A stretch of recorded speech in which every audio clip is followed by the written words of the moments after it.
Afternoon, ladies and gentlemen. I call to order the regular city council meeting for Monday, September 15th.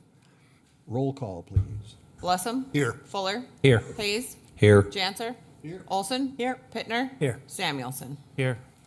Ladies and gentlemen, this evening, in connection with a proclamation I'll do in a couple minutes, we have a special treat. We're going to have the presentation of the colors by the Minot Air Force Base Honor Guard, and then the playing of the national anthem by our group from the Minot Symphony Orchestra, and then we will do the Pledge of Allegiance. So, Honor Guard, present the colors.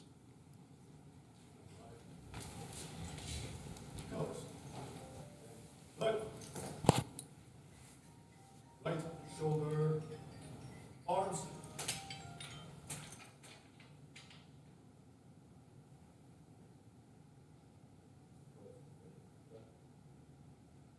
Forward, arch.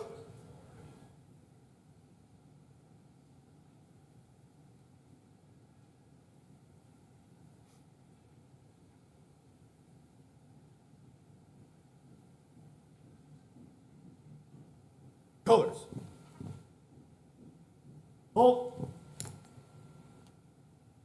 Present. Arms.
Please join me in the Pledge of Allegiance. I I pledge pledge allegiance to the flag of the United States of America and to the republic for which it stands, one nation, under God, indivisible, with liberty and justice for all. Right shoulder, arms.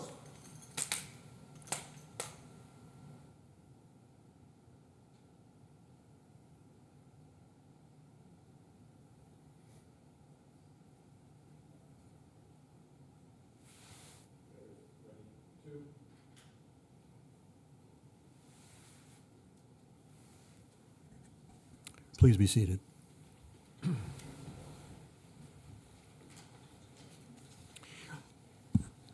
By way of my mayor's report this evening, I have a proclamation. This is a proclamation in celebration of the Minot Symphony Orchestra's centennial season. Whereas the Minot Symphony Orchestra was founded in 1925 and for the past 100 years has brought live music performances to audiences in Minot and across North Dakota, and whereas according to its mission, the Minot Symphony Orchestra, a university and community orchestra, aims to enrich lives by providing opportunities for musicians and inspiration to patrons through education and the performance of diverse orchestral repertoire, and whereas the Minot Symphony Orchestra has created a century of unmatched excellence that includes showcasing world-class entertainment to Northwest North Dakota and supporting a lifetime of music education for multiple generations. And whereas the Minot Symphony Orchestra plays a role in the community by offering concerts that highlight local talent, organizing outreach programs, and collaborating with area artists, schools, and a host of community partners. And whereas the Minot Symphony Orchestra has improved the quality of life for not only the residents of Minot, but for those living in North Dakota and beyond through its first 100 years. Therefore, now do I, Mark Janser, Mayor of Minot, hereby proclaim the 2025-26 season as the Minot Symphony Orchestra's centennial season, and encourage Minot residents to celebrate the cultural contributions of the orchestra and its members through its first 100 years of existence, and encourage Minot and area residents through their continued patronage to support and strengthen Minot's vibrant arts community as the orchestra celebrates this amazing milestone and begins its second century of service to the community. Thank you very much, Minot Symphony Orchestra.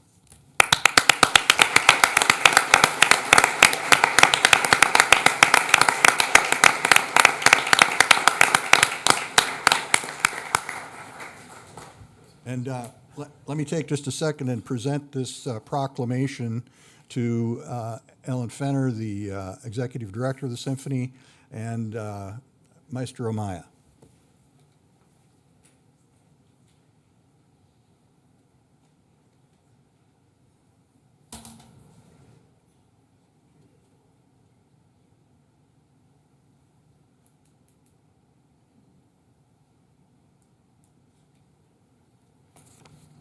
Bravo!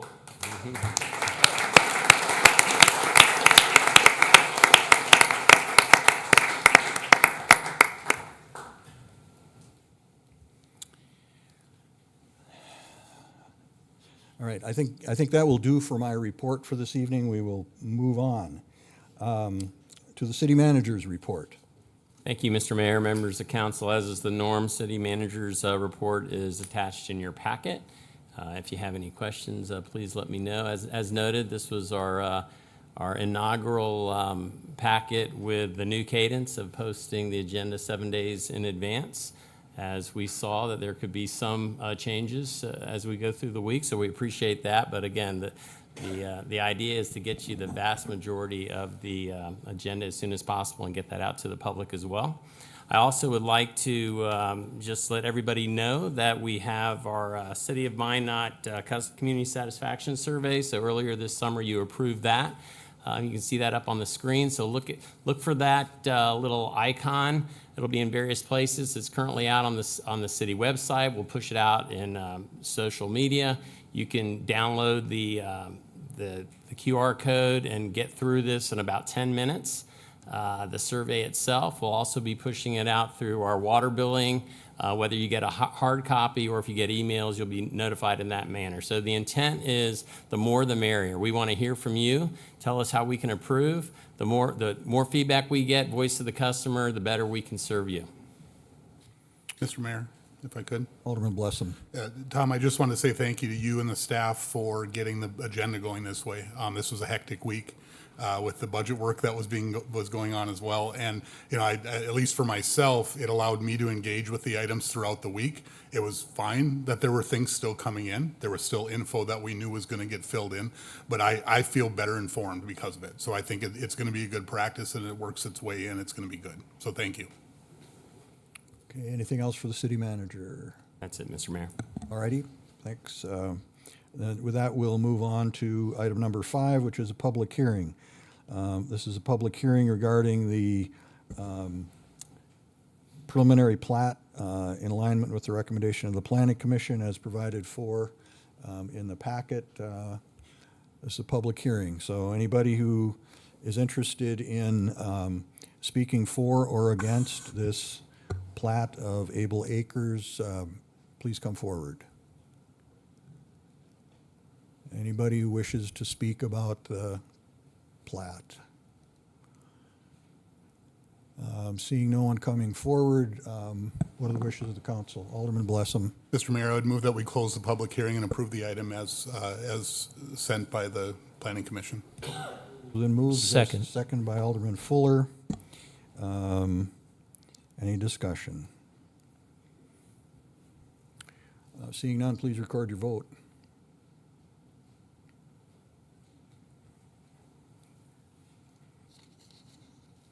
The motion passed unanimously. That takes us to item number 6, which is our consent items. There are about 13 items. I have been asked to pull, or I've pulled items 6.13. Are there any other items that the council would like to pull, or any of those items that somebody in the audience is here to speak about and would like them pulled to be discussed individually? If not, they will be passed as a single motion. Seeing and hearing none, what are the wishes of the council? I'll make a motion to approve the consent items minus the one that we pulled. Okay, Second. second by Alderman Blessam. Any discussion? Any discussion? Seeing none, please cast your votes.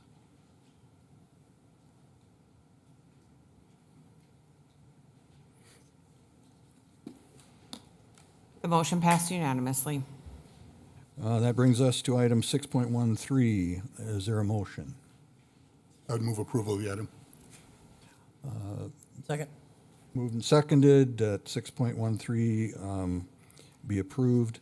I actually pulled this simply because I wanted to note that this is a streetlight project which is kind of exceptional for a couple of reasons. One is that the number of homeowners involved is very small, and it's a small project. And the reason I pulled it is to take note of the fact that typically streetlight projects are a special assessment related funding.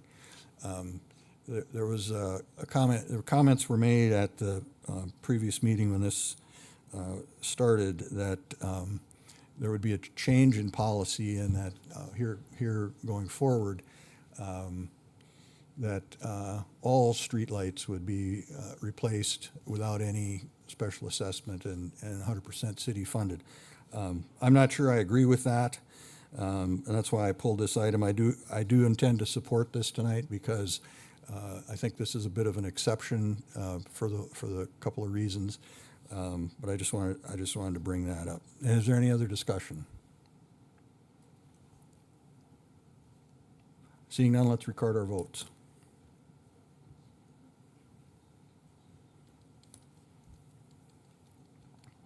The motion passed unanimously. That takes us to our section of action items tonight.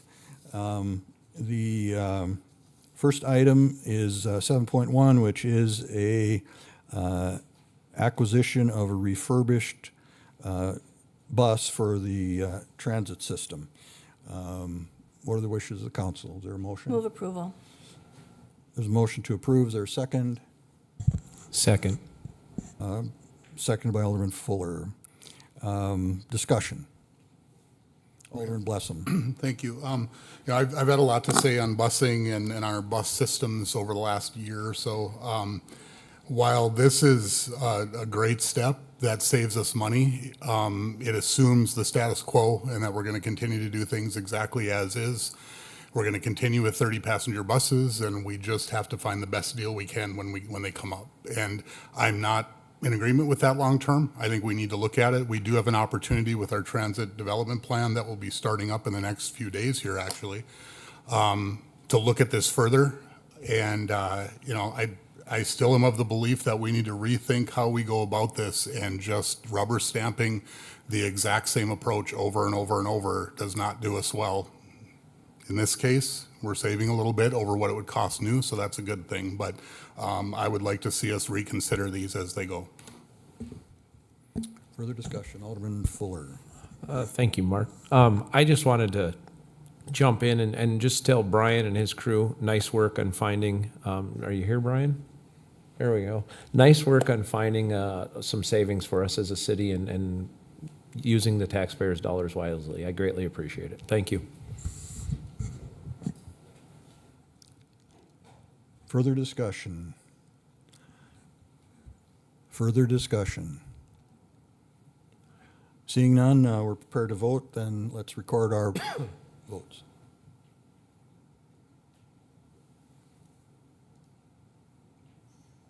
The motion passed 6-1 with dissent from Alderman Blessum.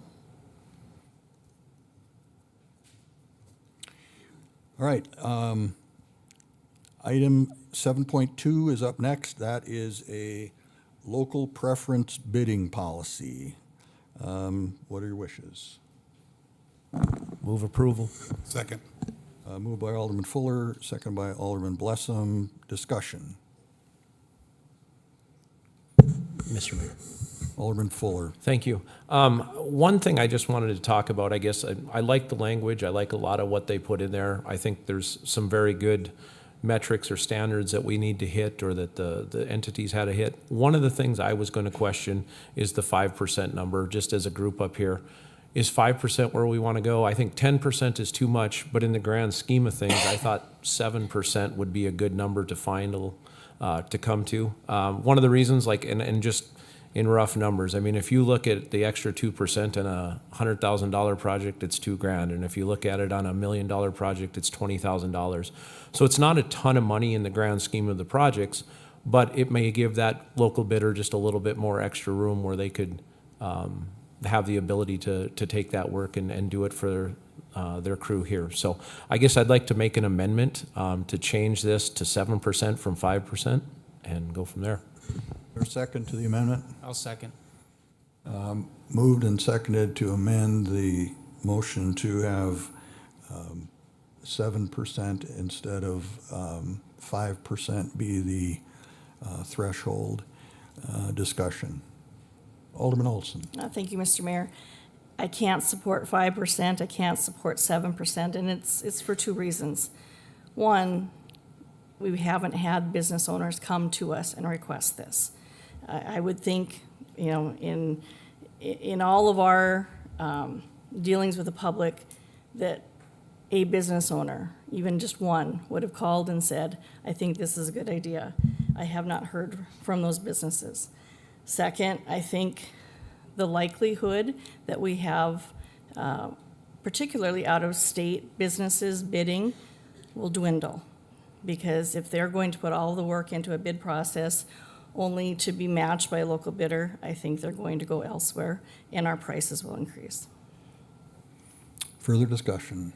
Mr. Mayor, if I could. Alderman Blessum. So on the amendment, I guess I don't have much of a preference either way. When the first discussion came, I thought of it better at 5. I think our local bidders need to really have that skin in the game of giving us their best. And if they happen to catch it within that 5 and it's real close, that we can give that preference to let them match. So while I wouldn't vote against it if it's at 7, I think I'd rather see it stay at 5. So that'll be my vote. Further discussion. Further discussion. Seeing none, we have an amendment to vote on.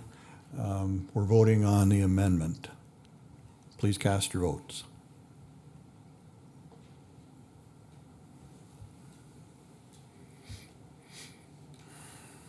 The motion to amend failed 3-4 with dissents from Blessum, Janser, Olson, and Pittner. Okay, we're back on the original motion. Any further discussion? Mr. Mayor. Alderman So Blessum. now on the merits of the policy itself, which is I think where the discussion really needs to be. As I worked with staff a little bit on this, and once again, they did a fabulous job of working through the issues, trying to think through what does this actually mean when implemented.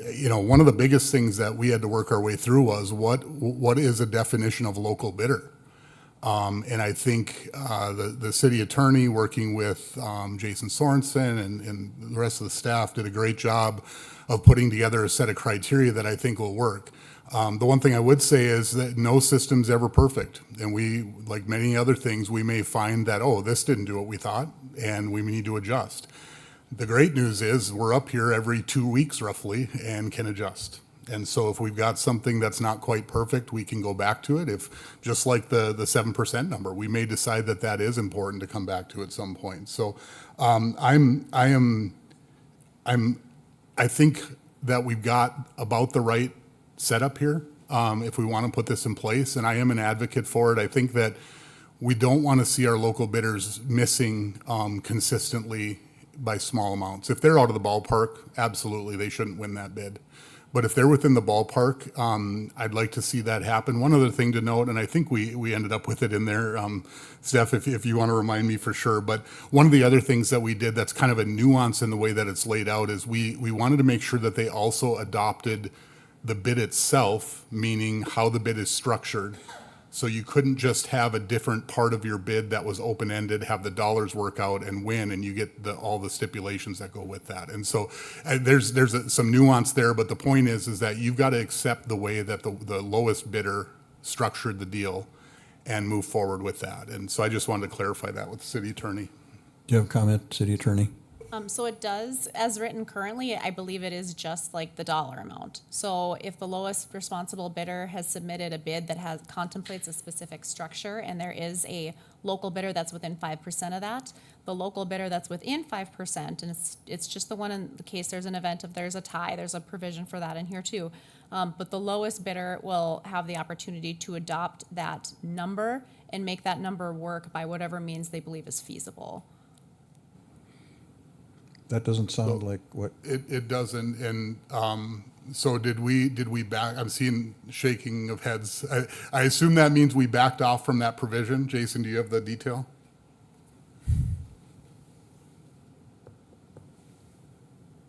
Mr. Mayor, Alderman Blessum, yeah, Steph, we maybe glossed over that one because I thought I remembered it the way Mike had described it, where whatever bid is going forward, it would be the line items and the unit prices of the low bid. And if someone were to be local and be higher than that, they would adopt the line items of the low bid. And we could provide that amendment in a subsequent draft. So this particular resolution is considered to be effective January 1st. So I'm remembering in subsequent conversations, though, that the concern of the lower bidder not having the same access to subcontractors that the initial bidder may have, and so affording them the flexibility to be able to work with their own people to come up with the low number.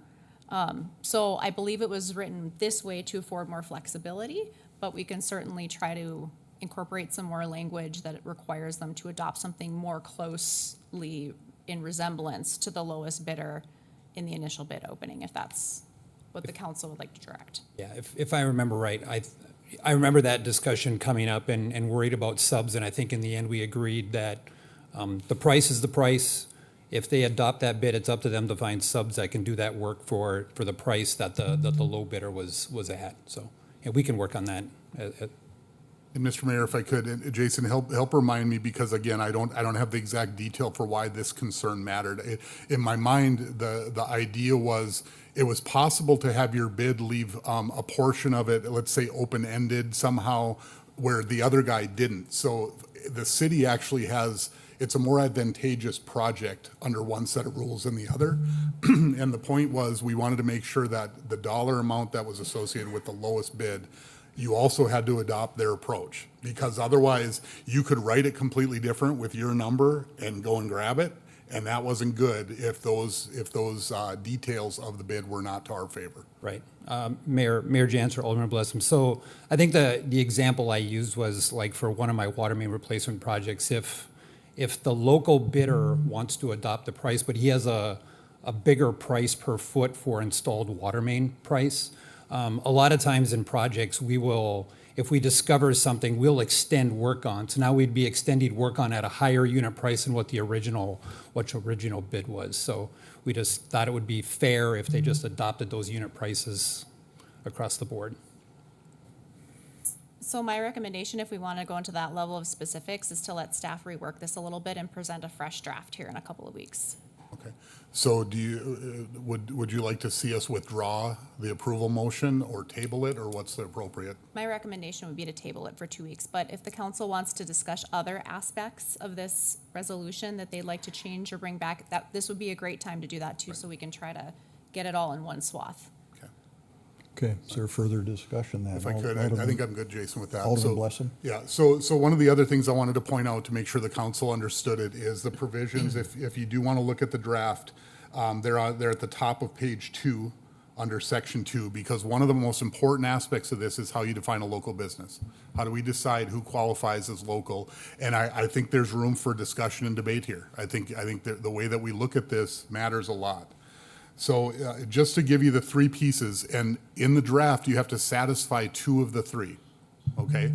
So section A talks about, in the business information on the North Dakota Secretary of State's website, it shows that the business was formed in North Dakota, okay? For me to be local, you probably should have your business formed in our state. It's not good enough to just have your mailing address here. You should be a North Dakota corporation. So again, 2 of these 3. B was that the business has maintained a storefront, building, or other structure or within 25 miles of the city for at least 6 months prior. Again, I think there's 2 numbers right in there that easily could be debated. Should it be 15 miles? Should it be 5 years that they've been in place in the city? And then third is that they have at least 6 full-time employees that regularly conduct work in the city of Minot for at least the 6 months prior. Again, the 6 employees and the 6 months, I think, are all great debatable points. I'm fine with it as is, but I'd be open to any adjustments there as well. Alderman Fuller. Thank you. Thanks for bringing that up, Mike. So I think one of the ones that I have the biggest issue with is number 1, right? Where we have a business that was formed in another state, and then they open a wing or a business here in Minot or in the surrounding communities, and they put their mailing address here. It says right here, their principal address needs to be in North Dakota. So some of these companies that have addresses in Minnesota or South Dakota, where that's their parent company or their main company, I don't think those should qualify as businesses that are North Dakota businesses or Minot businesses. When you move on to the businesses maintained a storefront, 25 miles to me seems like a long ways. I don't understand why we're going out 25 miles. 15 miles would maybe make a better buffer. And then 6 months, I think, I don't know. I don't know if 5 years is the number, but somewhere longer than 6 months, maybe 2 years, maybe 3 years. You've had to have been established in Minot and shown some credibility as far as a business and been open and done work here. So, I mean, I think 6 months could be arbitrary because somebody could open up a business, run over here, throw up a shingle, and 6 months from now start bidding on some of this stuff, and they're not even a local company. So I guess if we're going to do this, I'll start off by making the motion on B that we change it to 15 miles and 3 years instead of 6 months and 25 miles. I'll second. Moved and seconded. Discussion on the amendment. Alderman Olson. So this would be a question for anyone who could answer this. Who would determine all of this? Who will have to be kind of authorizing all of these credentials? City Attorney? It's presently structured to go to the finance department. So they would submit a request for a local bidder certificate, the potential bidder would. That would go to the finance department along with the request for the local bidder certificate would be a requirement for supporting documentation, including their business documents, any information about their storefront, and a list of their employees. They would then evaluate that and then issue a certificate that would be renewable biennially, so every couple of years. Further discussion? Further discussion? All right, we have an amendment. Can I just double check? Is it to change 2B to 15 miles in 3 years? Yes. Okay.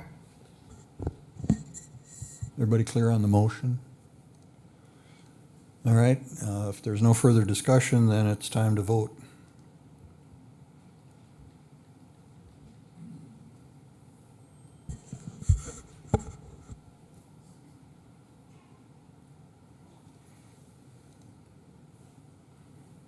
The motion passed 4-3 with dissents from Janser, Olson, and Pittner. Mr. Mayor, if I can continue? Alderman Fuller. Thank you. Now we'll go on to C. I guess the next one, businesses with at least 6 full-time employees. I know a number of mom and pop businesses in Minot that may bid on some work that don't have 6 employees. So I think that's a little bit of a unfair metric.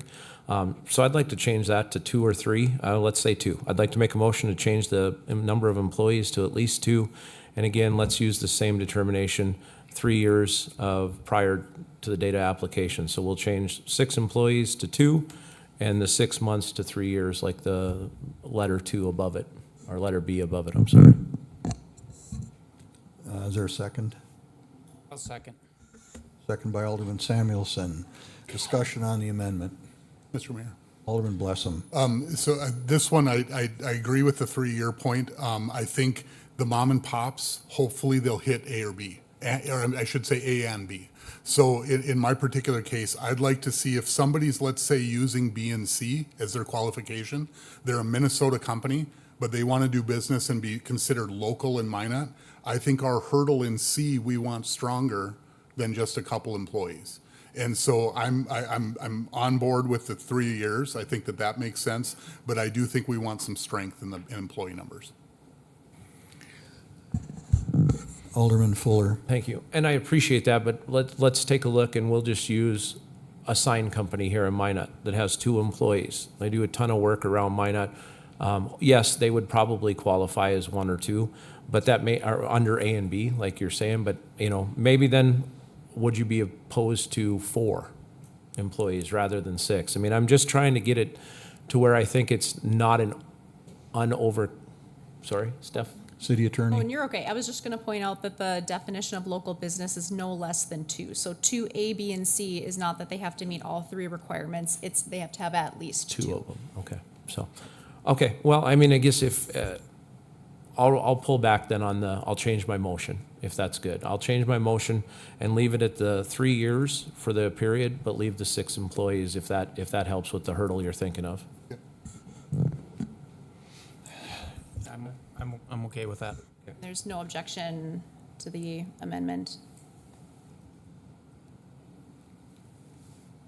Okay, so we've still got an amendment on the floor then, correct?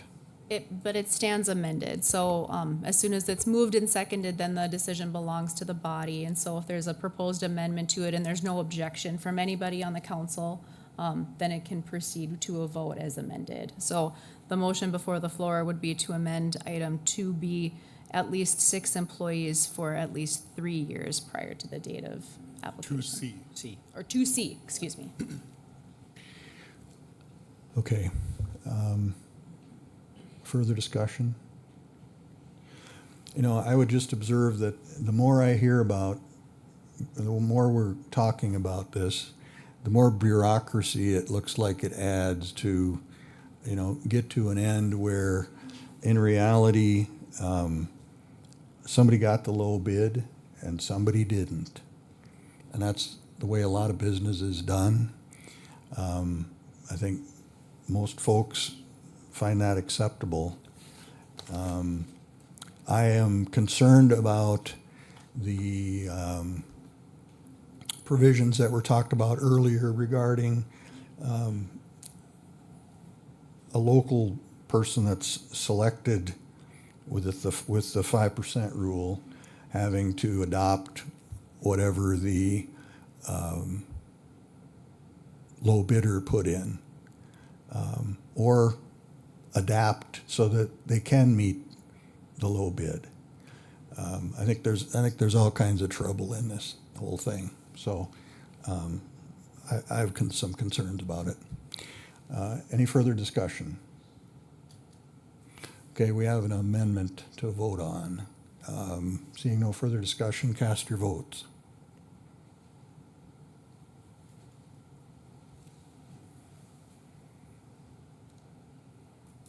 The motion passed 4-3 with dissents from Janser, Olson, and Pittner. Okay, so we're back on the motion as amended, and there was some discussion of tabling Mr. Mayor, this, I would move that we table the item for staff to bring back adjustments. Okay. Is there a second? Second. second by Alderman Fuller. There's a motion to table. Any discussion? Alderman Samuelson? So I don't know if this would make any difference to you, Mike, but, reading through this, it does say that local bidders must bid with the same specification as required for non-local bidders. So I guess I would ask the city attorney if that was handling what we were intending in that discussion. So the language is really broad, and so it leaves room for debate. It just depends on if the council will be more comfortable with us narrowing that language down. Jason, do you feel like that's more a specific enough language to require a low matching bidder to adopt the exact bid as the bidder before it? Mayor Janser, members of council, I think the right way is for us to go back and look and get something about unit prices in there. All of our contractors all bid the same specs anyway, so the specs are the specs for the project, and really it comes down to the unit pricing, I think. I think that would add clarity to it. And again, the ordinance itself, or the resolution itself, as written, contemplates an effective date for January 1st to give us time to advertise it, set up the system, set up the local contractor preference process internally for approval, and so we have some time here to do that. Okay, so we're voting on a motion to table. Is there anything further? Anything further? Seeing none, please cast your vote. Oh, I'm sorry. Do we want to table this until the October 6th meeting, or do you want a date, or no? To me, that would come down to how fast we need to implement. October 6th, we're finalizing the budget. I expect a heavy meeting. I would think more the 23rd, but that's my thought. Or 20th? 20th, Okay. yeah. Gotta add 14. Math. For staff, I think this would be a relatively light lift for us to bring amendments back, so. I guess I'll amend the tabling motion to bring it back we'll bring it back on the 6th. We'll just get it done. Got the second? Yep. Okay, got that straightened out, so let's cast our votes.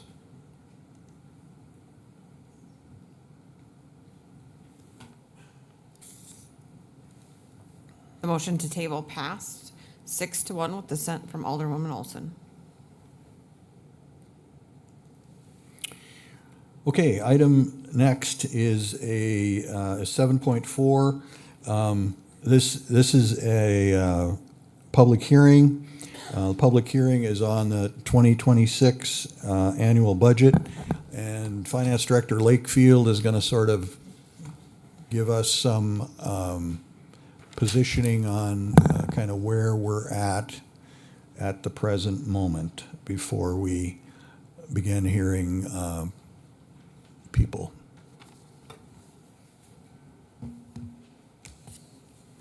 Mr. Mayor, members of the council, I just have this one graphic for tonight before we get into the conversation, but I just want to make sure that everyone is on the same page of where we stand with or the modifications that we've made with the budget. So this graphic represents the amount levied for property taxes for the last several years. This column here where we take the significant dip, that reflects the 2025 mill levy in dollars, and then the line is actually the mill rate. The next column to the right was what was proposed in the city manager's proposed budget, the dollar amount and the mill rate. The next column shows the changes that were suggested in the president's message in all of the modifications. Again, reduce the dollar amount as well as the mill levy. The next column reflects the changes that were implemented in the September 9th budget workshop meeting that this body had and got together and proposed some additional changes. So again, it reduced that mill levy, the dollars and the rate. So right there, we're at about 96.4 mills, just slightly less than the rate for the 2025 budget, even though the dollars are a little bit higher. And the next column over is all of those changes plus what we have identified here over the weekend and additional cuts. And you have a printout on the dais there that identified some additional reductions in the budget that total about $328,000 in change. So that gets us to a levy of $24,332,000 and change, and a mill rate of 95.12 mills. So again, the dollar amount is still slightly higher than what our target was when we looked at the $25 that were levied. We still are over that target by about $264,834, even though the rate is a little bit less. And that is due to primarily some additional growth in the city in the last year and changes in valuations as well, as why the rate is down. The last column here shows where we would be if we took the 2025 rate plus the new growth plus the 3% that we're allowed under state law and applying it to the 2025 rate. So just for a little bit of context of where we're at so far today. And I just wanted to put that out there to kind of have a little bit of a scorecard of where we stand right now. And then we can go from there. Okay. Any questions on that for the finance director? Alderman Hayes. So the bottom line is, what is the increase of property taxes? Mr. Mayor, Alderman Hayes, the bottom line is if we had a property that was valued at the same dollar amount in 2025, if that valuation stayed consistent to 2026, you would see about a 2% decrease in taxes because the rate is going down, even though that the total amount of dollars levied is slightly higher, the rate is going down. So if you had consistent valuation, your property tax would decrease about 2%. Okay. Mr. Mayor, if I could. Alderman Olson. Thank you. So in the new proposal following our meeting last week, is there any vehicle replacement? Mr. Mayor, Alderwoman Olson, the motion at the meeting last week was to remove all of the vehicles and equipment in the VERF. So this reflects the removal of all of those items. So to maintain that target or maintain this dollar amount, if we add back any of those items, we would either have to utilize reserves or another funding mechanism to accomplish that, or come up with additional cuts to offset those increases. Thank you. Alderman Blessum. And we'll have time to continue the discussions after the public hearing, but number one, I wanted to congratulate our team up here on the council, Tom, Dave, the rest of the city team. You know, we got a legislator here tonight. I guess I haven't seen any others walk in, but they did the hard work down in Bismarck to return $1,600 per property to every primary residence in our city. City of Minot's doing our part. We're going to make sure that they get that money in their pocket. That's what we've all taken on to make sure happens, working with our staff, and they've done the work.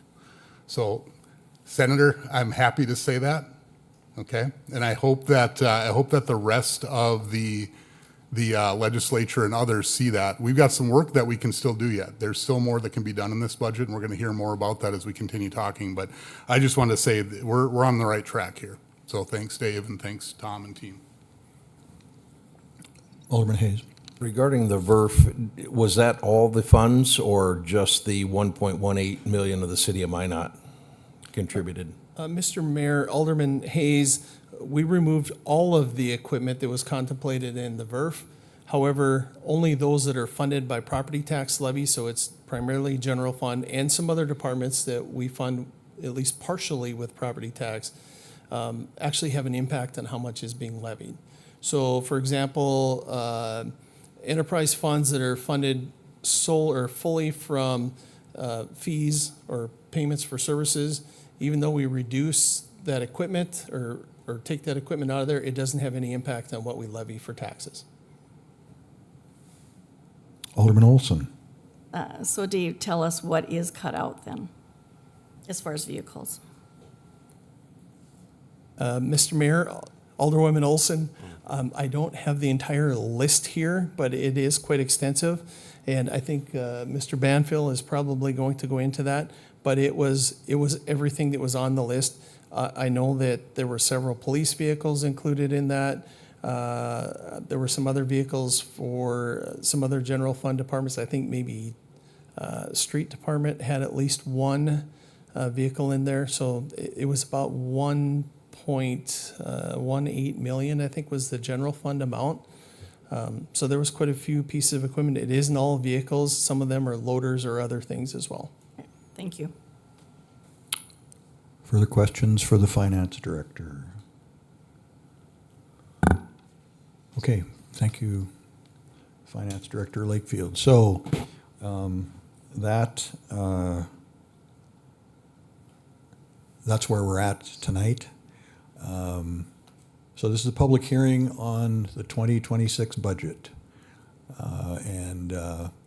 First up, good evening.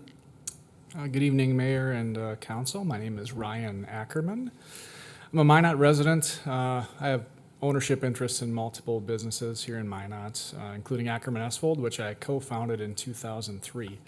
I'm here tonight as the board chair for the Minot Area Chamber EDC. I want to express my thanks for all of the public invitations for people to come and comment on the budget for 2026. So you certainly got the attention of the Chamber EDC and several business owners. So that's why we're here tonight to give you our feedback on it. Over the past several months, you've heard updates and gotten a lot of information from our CEO, Brecca Kramer. Tonight, you're likely to not hear from Brecca. Instead, you're going to hear from the job creators, the entrepreneurs, the investors, the donors, and those who volunteer their time to further develop the Minot economy. I want to start with a high-level overview of what we at the Chamber EDC provide as a service to the City of Minot. As you know, we are contracted to provide services in primary sector economic development, workforce development, and military support. There will be other board members and committee members who are going to speak to our roles in workforce development and military support. I'll attempt to provide a little bit of clarity about what the Chamber EDC does in the primary sector economic development space. For those that aren't aware, primary sector economic activities are those that create new wealth in an economy.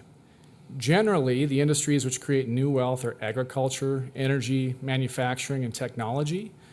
We operate under a contract with the City of Minot to diversify our economy in these primary sector areas. We are not contracted by the city to provide services in something like the food service or the hospitality sectors, as well as other non-primary sector activities. It doesn't mean that we don't support these activities and these businesses, because we do. However, we are not providing a service to the City of Minot for completing those services. There are other general economic development programs or activities that have been established by the City Council. These include things like wayfinding signage, the downtown facade program, capitalizing a revolving fund for matching the Bank of North Dakota's FlexPace program, and others. And while the Chamber EDC will provide support to the city to advance the objectives established by this council, these are not Chamber EDC initiatives, and they are not a part of the contracted services provided by the Chamber EDC to the City of Minot. So why is economic development important? We, as a community, need to acknowledge our strategic disadvantages to economic growth and then develop a plan to address them. Addressing these disadvantages, it takes time, it takes people, it takes money. These are macroeconomic factors that we at the Chamber EDC are working to address. I'll give you a couple of examples of strategic disadvantages that, number one, we first have to acknowledge, and number two, we have to work toward improving. Some of these are pretty obvious and others may not be. First of all, we're more than 100 miles away from the nearest interstate highway. Manufacturers and shippers of product need efficient access to the transportation network.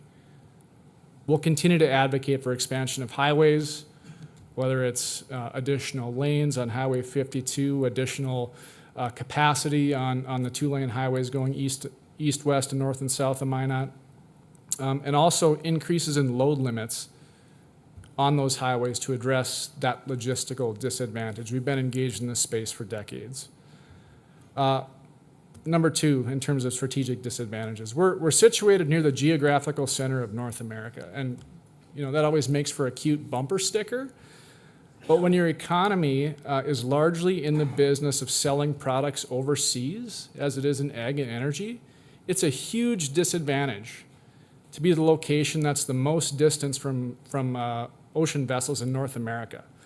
That's why we at the Chamber EDC have emphasized the need for intermodal service in Minot, and why we voluntarily cleaned up the disaster created by a former operator at the intermodal ramp here in Minot. We've taken on millions of dollars in debt, currently about $8 million, to recapitalize and also improve that asset. We've secured a very qualified operator for the site that has been in business for 5 years. Through major trade disruptions across the globe associated with the pandemic and trade wars, we do this because we want to create better markets for those primary sector shippers in the Minot area. These include large companies, but they also include individual farmers. We're currently, through the intermodal ramp, shipping products to over 20 countries through our ramp.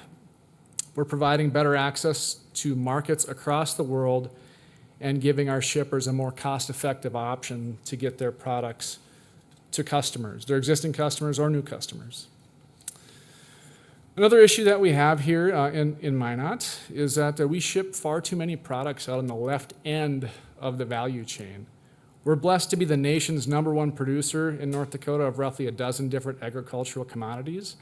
However, when I see a grain shuttle, a typical grain train leaving North Dakota, I view it as opportunity lost. That grain is headed elsewhere for processing.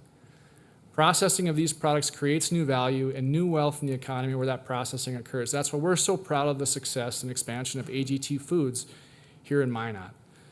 They're processing and shipping a quality product for higher revenue as compared to just a raw commodity. They're packaging product for consumer use. They've taken certain agricultural commodities and have processed them all the way along the value chain to be ready for the grocery store consumer by the time it leaves their Minot plant. We have an opportunity to do a lot more in this space, but we're hindered by a lack of utility capacity. I'm going to talk about utility capacity a little bit. We lack access to industry-scale natural gas. We need industry-scale, large-scale natural gas supply here in Minot. It's kind of ironic when you consider our proximity to the Bakken, but Minot is at a significant disadvantage as compared to other North Dakota communities because we don't have excess gas supply to accommodate industrial growth. This is something that we've been working very hard to address for the past several years. For context, in 2021, we responded to several requests for proposals from industries ranging from sustainable aviation fuel, where they manufacture fuel out of soybean oil, to biodiesel, to food ingredient processing. We have land, we have rail access, we have feedstock surrounding us, but we don't have readily available natural gas to be able to accommodate these industries. In addition to natural gas, we don't have access to the water necessary for the processing. Many of these projects that we courted unsuccessfully in 2021 are now under construction elsewhere in North Dakota because of the disadvantages that we have in the natural gas and water space. On the water side, the Northwest Area Water Supply Project, or NAS, this can be a game changer for us. Like natural gas, industrial demand for water can be very high depending on the industry. At the Chamber EDC, we're working on a project right now that could consume somewhere between 5 and 10 million gallons per day of water. Okay? Just to put that into perspective here, once we celebrate and we cut the ribbon on the NAS system and we're finally getting water from the lake, that's going to deliver 9 million gallons a day. There's already an industry knocking on the door that could potentially consume all of it. By comparison, I told you 9 million gallons a day. If we want industry to grow here, we need to maintain a keen eye on our water supply and the ultimate NAS expansion plan to deliver up to 27 million gallons a day to Minot via that system. While we're more diverse than we were 15 years ago, our economy is still largely based on commodities with significant price volatility, and oil production has likely peaked in North Dakota. We need to diversify our economy here. In particular, we believe that developing an ecosystem conducive to manufacturing and technology is really important. It's going to broaden our base and reduce our reliance on on the volatile commodity-based products that we produce now. We appreciated having the ability to brief the council last month on a confidential opportunity that would significantly propel the Minot economy forward. This would provide hundreds of high-paying jobs and could cultivate a new industry cluster right here in Minot. It's our work in this space that makes these opportunities possible. These don't happen by themselves. We look forward to a public announcement on this opportunity in the coming months. As I stated previously, addressing these challenges, it takes time. It takes smart, diligent work by a dedicated team, and it takes money. Whether it's to employ the services of a team to address our strategic disadvantages, or to chase a particular industry opportunity, or to provide an appropriate incentive package to entice a company to decide that Minot is preferred over Billings, or Regina, or Fargo. Some have suggested that the balance of the Magic Fund is too high. In the context of trying to address our strategic disadvantages, a war chest of $8 or $10 million is not too high. I hope we can continue the dialogue about how we can intelligently invest those resources to address our strategic economic disadvantages. Finally, I do want to address a couple of key differences between the perspectives of the Chamber EDC Board and the perspectives of perhaps some on this council as it relates to economic development. I'm not trying to pick a fight here, but I do want to offer the perspective of our board, because that, I think, has been missed in some of the conversation over the last several months. I'll attempt to summarize what I heard during the Economic Development Review Committee. The philosophy relayed by Chairman Blessum was that we should strive as a community to create a low tax, low regulation environment, and really rely on the market to deliver the rest. And I can agree with 95% of that, but with one notable caveat. Everything else has to be equal.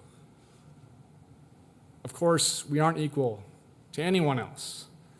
And that's why we need to work to make Minot more attractive and conducive to industry and to investment. The laissez-faire or hands-off economic policy, that's not going to help Minot. It's not going to improve our strategic economic position. We have to work at this. We have to invest in this. I think we're doing great regional work at the Minot Area Chamber EDC. For the past 3 years, we've been working with a project developer who needs a vast amount of natural gas supply for a project at Berthold. We've historically supported a canola processing plant that's in operation at Velva. We're actively engaged throughout the Bakken to address our common desire to get natural gas out of the Bakken and into our market. We recently supported a steel fabricator in Glenburn. Because this is regional work, it's our belief that sales tax is the appropriate funding source for this. Sales tax is a regional source of revenue with, I think it's been reported, 30 to 40% is collected from non-Minot residents. Philosophically, we respectfully disagree that property tax would be the most appropriate revenue source for regional economic development activities. The final thought that I want to share with you is one related to the business advocacy work of the Minot Area Chamber EDC. This was a provocative thing that we kind of got cross-threaded with in the council several months ago. But one of our key purposes as an organization is to advocate for our member investors and to relay their positions on important policy matters. Like I said, we did get cross-threaded with some on the council as it relates to Measure 4. Our board took a position in opposition to Measure 4. We used privately raised, non-governmental funds to oppose it to the level of, I believe it was $5,000. In the council meeting that followed, there were some fireworks. There was a motion to basically defund our organization. The motion failed, but I'm just going to call them maybe suggestive swipes at our organization continued in the work of the Economic Development Committee. I think we're referred to as maybe lightheartedly as a two-headed monster, which maybe was to imply that it was inappropriate for us as the Chamber EDC to take a public policy stance when we're under contract to perform services for the city of Minot. But I want to explain our board position on that particular matter. Our position is that we're a contractor performing a service for the city of Minot for a fee. We have a contract in place with deliverables, and we get paid as an organization that provides services. In that regard, we're not markedly different than the contractor that you would hire for like sewer repairs or the dealership you purchase vehicles from.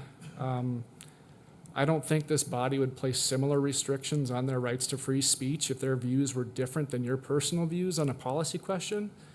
As a ridiculously hypothetical example, I think it would be really inappropriate if Mayor Janser or Alderman Pittner attempted to blacklist a business that advertised a Rob Fuller for Mayor sign in front of it.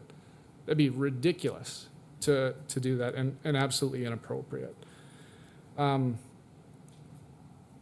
But again, just an example that I want to throw out there to try and illustrate our perspective from the Chamber EDC board. Thanks for the opportunity to address you this evening. We also have a couple of letters that Kelly will submit for the record. One is from our board of directors, and a second is from businesses within our top tiers of membership. John Kutch, who's the CEO of Trinity, also, I believe, submitted a letter via email for you guys to consider. So it's not my intent to speak at this hearing again, but we would, Mr. Mayor, respectfully request the opportunity to correct the record on anything that's offered by others that is defamatory or otherwise not factual regarding the work that the Chamber EDC does. So with that, thank you so much for the opportunity to speak to you. Appreciate it.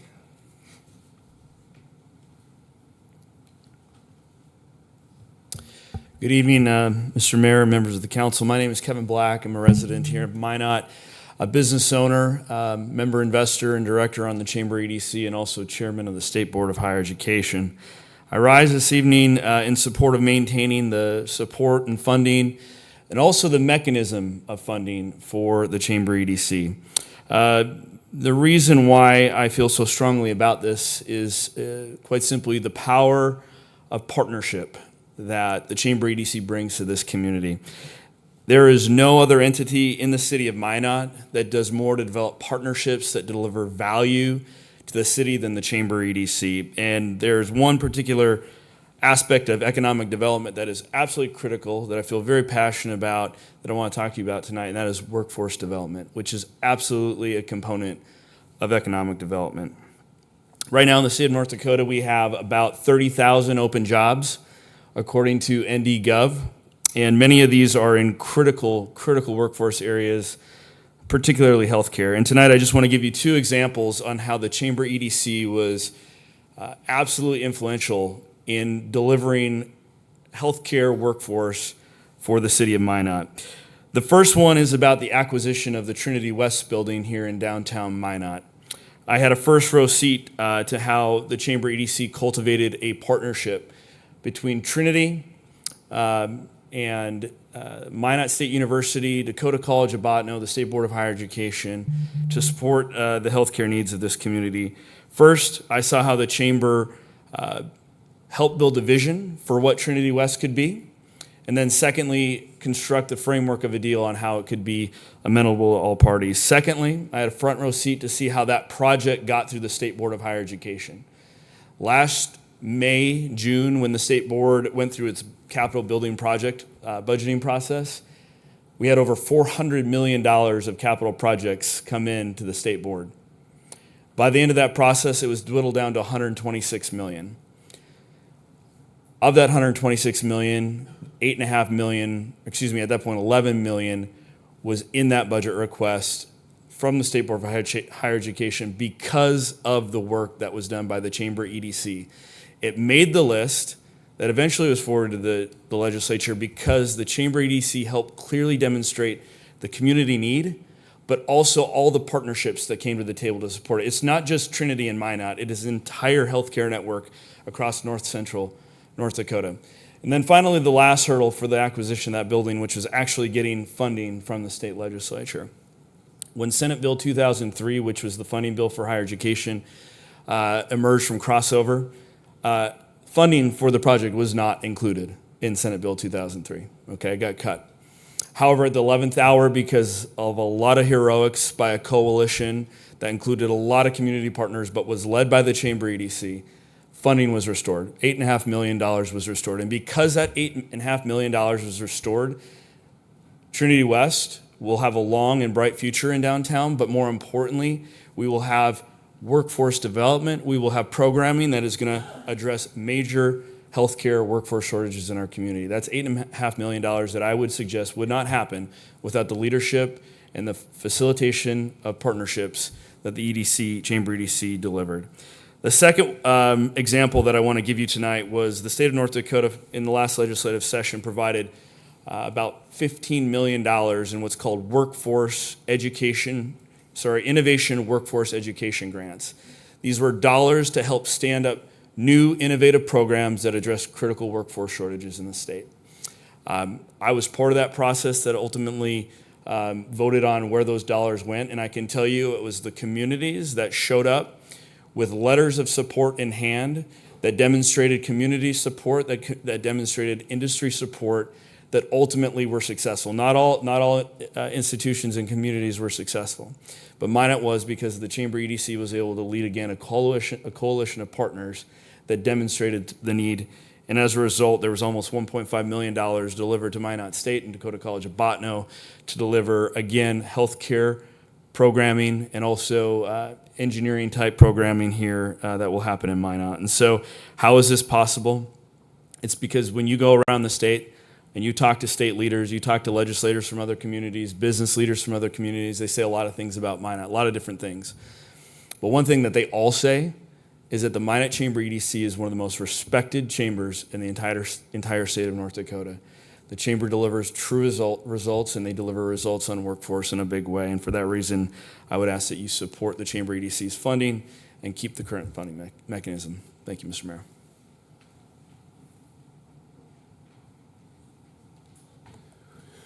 Mayor Janser and council members, thank you for the opportunity. For the record, my name is Steve Shirley, and I am here in my capacity as president of both Minot State University and Dakota College at Botano.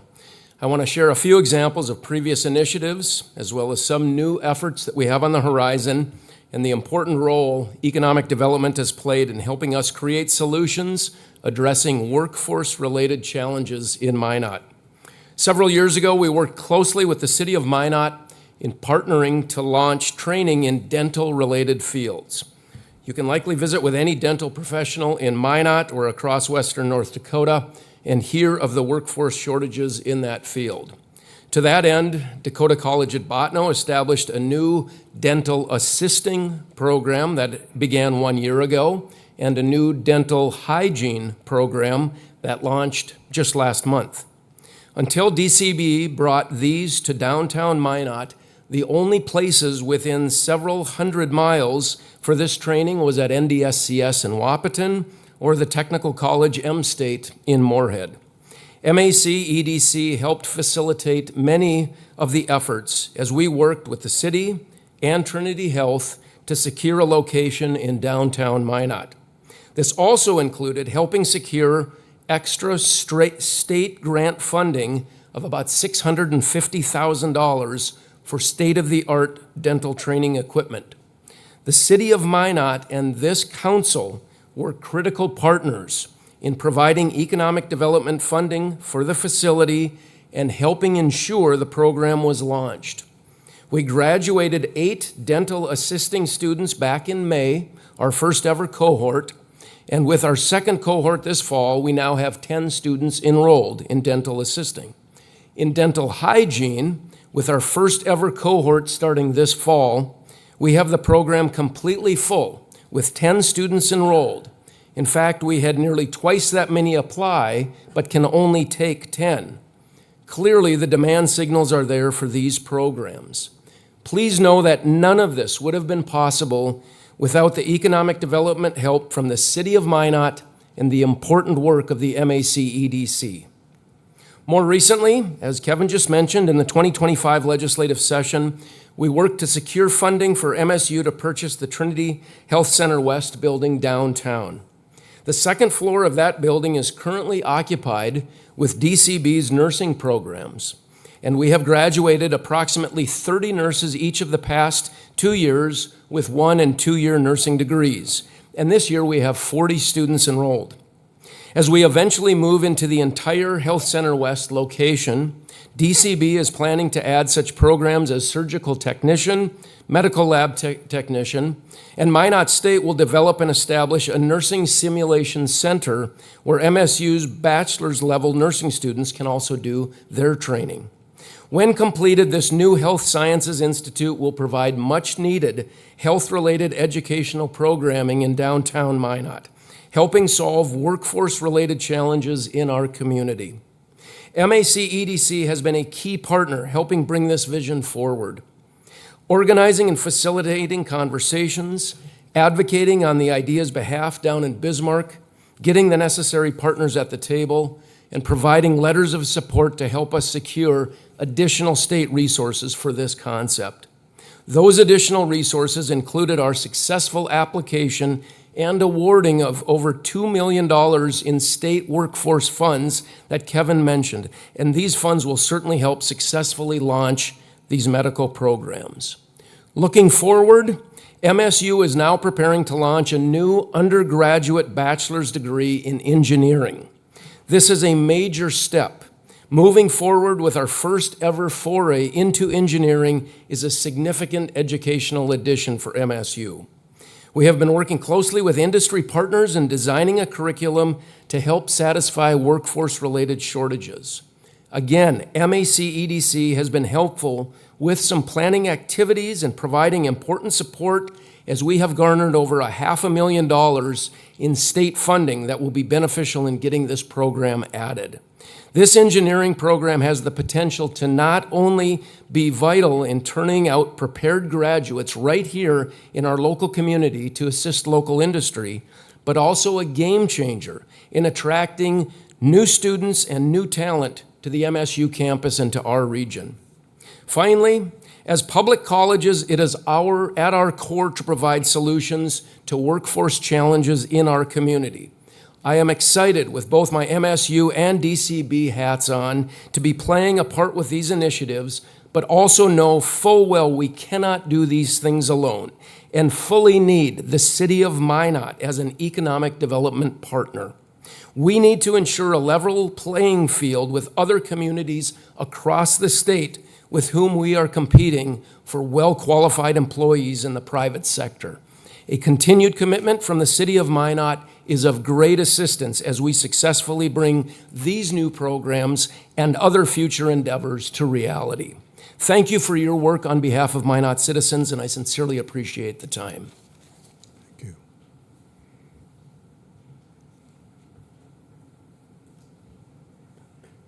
Thank you for the opportunity to address you this evening. My name is Rachel McFall. I'm the daughter of Council President Mike Blessum. My husband and I own a condo in Northwest Minot, and we just welcomed a baby girl into our family last week. We're here to tell you personally about the effects of your actions in the last few years. I bought the condo in October of 2022. During the next budget cycle, my property taxes were increased, which resulted in an increase of about $100 per month in my house payment.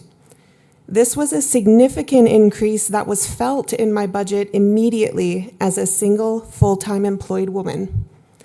The next year and the next budget cycle brought my marriage. The council took action in 2024 to reduce the levy and return excess and over-collected reserve money to the taxpayers. While I was fearing another increase to our monthly payment like I had experienced the year before, it was actually reduced by about $85 per month. In addition to the monthly reduction, we received a check for excess funds in our escrow account in the amount of approximately $900. The actions you took in 2024 resulted in cash directly back in the pockets of newlyweds who could really use it.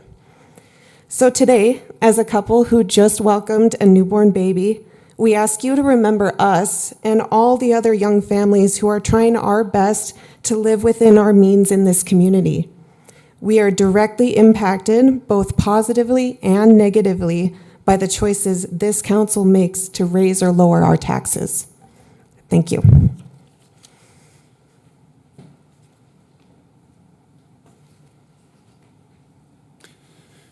Mayor Janser, President Blessum, council members, my name is Pete Hankla, and I am serving as the chairman of Task Force 21. Task Force 21's primary purpose is to support the retention and enhancement of the Minot Air Force Base and its mission set, providing the nation with strategic deterrence through the 5th Bomb Wing and the 91st Space Wing, or Missile Wing, excuse me. As many, if not all of you are aware, Minot Air Force Base is the home of approximately 12,900 people who are in some way, shape, or form affiliated with the Minot Air Force Base, and this includes active duty service members, civilian contractors, and active duty dependents. The total economic impact to the Minot area community is approximately $650 million per year. Task Force 21's focus is to retain and enhance Minot Air Force Base and its weapon systems and missions to ensure that we retain that $650 million per year and ideally increase that economic impact in the coming years. Task Force 21 actively advocates and provides awareness and support in the areas of nuclear deterrence by sponsoring symposiums in Washington, D.C. and in North Dakota, providing support and assistance in the efforts to modernize the B-52 to the J model, modernization of the intercontinental ballistic missile systems from the current Minuteman III system to the Sentinel system, and to support the Air Force's LRSO program. Fielding, I mean construction related to all of these programs will have an incredibly significant impact to our community. And the more important consideration, however, is that once constructed and the systems are operational, Minot Air Force Base's viability is ensured, as well as the economic impact that the base provides to our community. In support of these efforts, Task Force 21 receives a considerable portion of its funding from the City of Minot through economic development sales tax dollars. And that is the lens that I'm coming to you here today that I'm looking through. Task Force 21 believes that it is important to ensure that funding for its base retention and enhancement efforts is reliable and stable for the foreseeable future. We strongly believe that funding tied to sales tax dollars provides this reliability and stability. We believe that it is critical that funding for these efforts not become part of the city's general fund, where support may be susceptible to short-term economic pressures that you face as council members that may from time to time affect our community. We need that stability. The return that the city gets, that our community gets, is sizable, and I think everyone is aware of that. I think everyone is generally in support of Task Force 21 and what it does. But I think the stability of the funding for this committee is imperative, that it be stable and reliable, and we believe that is best suited through the current situation or current funding method, which is sales tax dollars. I believe that historically the council has recognized the nexus between their support of Task Force 21 and its efforts and the city's support of economic development through sales tax dollars. Task Force 21 believes that the best way to provide this reliable and stable support of their efforts would be to retain the current funding for economic development and Task Force 21 through sales tax dollars. Thank you for your time.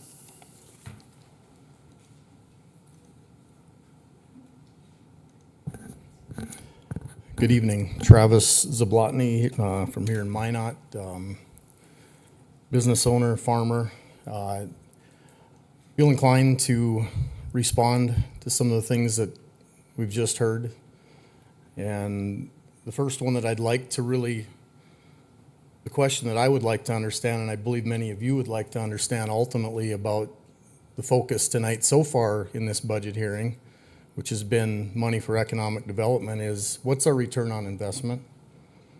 Why do we never see a presentation that shows us the amount of money we've invested over, I'm going to say nearly my lifetime, because I remember economic development things going on when I was young. We never get that presentation. All we get is all of the pomp and circumstance about, oh, how we need this stuff in order for businesses to come and how great things we're doing with the money that we have. But there's never any discussion about our historical success, meaning how many businesses have we recruited, how many dollars have we spent, and how many of them remain today? How many dollars have gone out the window? Where's the report card here? I've never seen one. I know of what MLT maybe is still here. City of Minot cannot take credit for AGT. AGT came as a result of an elevator entrepreneur that died and needed someone to buy his facility, and they bought it and started. It had nothing to do with the efforts of Minot, in my opinion, had that facility not been there. We talk about how great the Port of North Dakota is. Well, the reality is, as a farmer, it doesn't offer anything better than what I had prior. What it does is it takes away from the businesses that I went to previously, because it's just another location to dump your grain. It's just another competitor in the market subsidized by priorly taxpayer dollars. It's a socialist program. If it was needed, warranted, and can justify itself, it should have been paid for by private funds. There should have been no need for us to get in here. I do not hear, other than a couple of containers that get filled out of that whole facility that we have, how it sustains itself other than grain.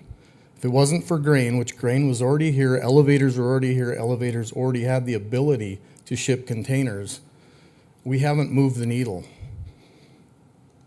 I'd like to hear some of that, as well as, all the rest that we hear from economic development. How are we actually getting a return on our investment? It's fantastic that we're going to have a dental hygienist program in Minot, but how many dentists do we have?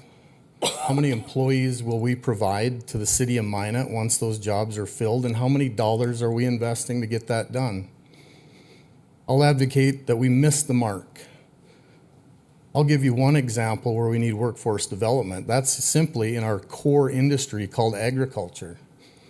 There are co-ops, farmers, all types of agribusinesses that import their labor from South Africa by the tens of thousands. And we're not apparently concerned about that. There's where we have real jobs, sustainable jobs where people can stay here and live, not 10 students. We spend millions of dollars on that. What are we doing there? I think if the priorities were looked at, we could find a lot better way to spend our money, but that's wasn't the easy route. It wasn't. It was a lot easier to help out the Trinity Medical in Minot with a building they didn't know what to do with, and it was a lot easier for publicly funded MSU to dive into this stuff, and it sounds very special interest to me.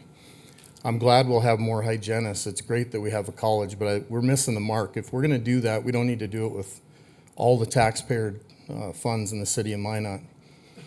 And then the big economic development question I always wonder about is, who are we really helping when we bring businesses in? How many of these businesses are entrepreneurs from the local area, or how many are mega corporations that are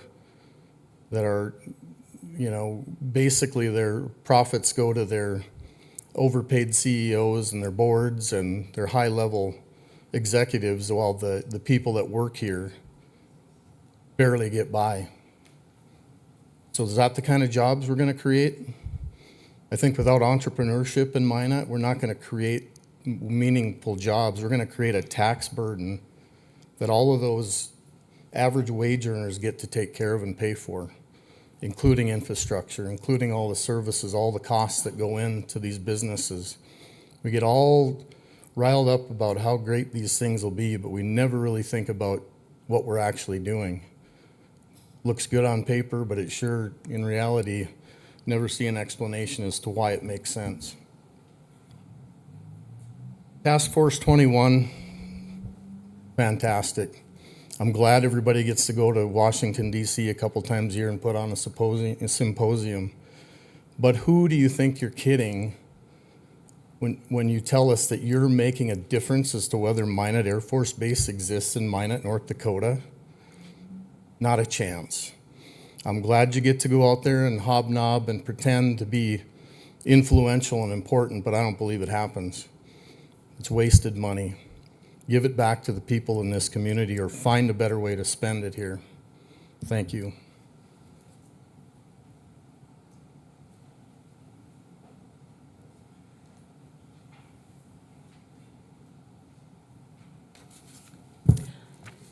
Good evening, council members. My name is Lyanne Zeltinger. I want to thank each one of you for letting us speak this evening. Interim city manager, I'm hoping that title changes very soon.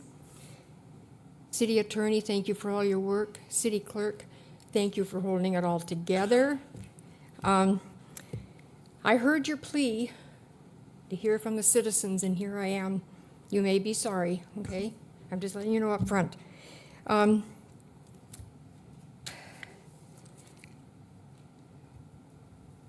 believe I've heard a few of you state that the number one purpose of government is public safety.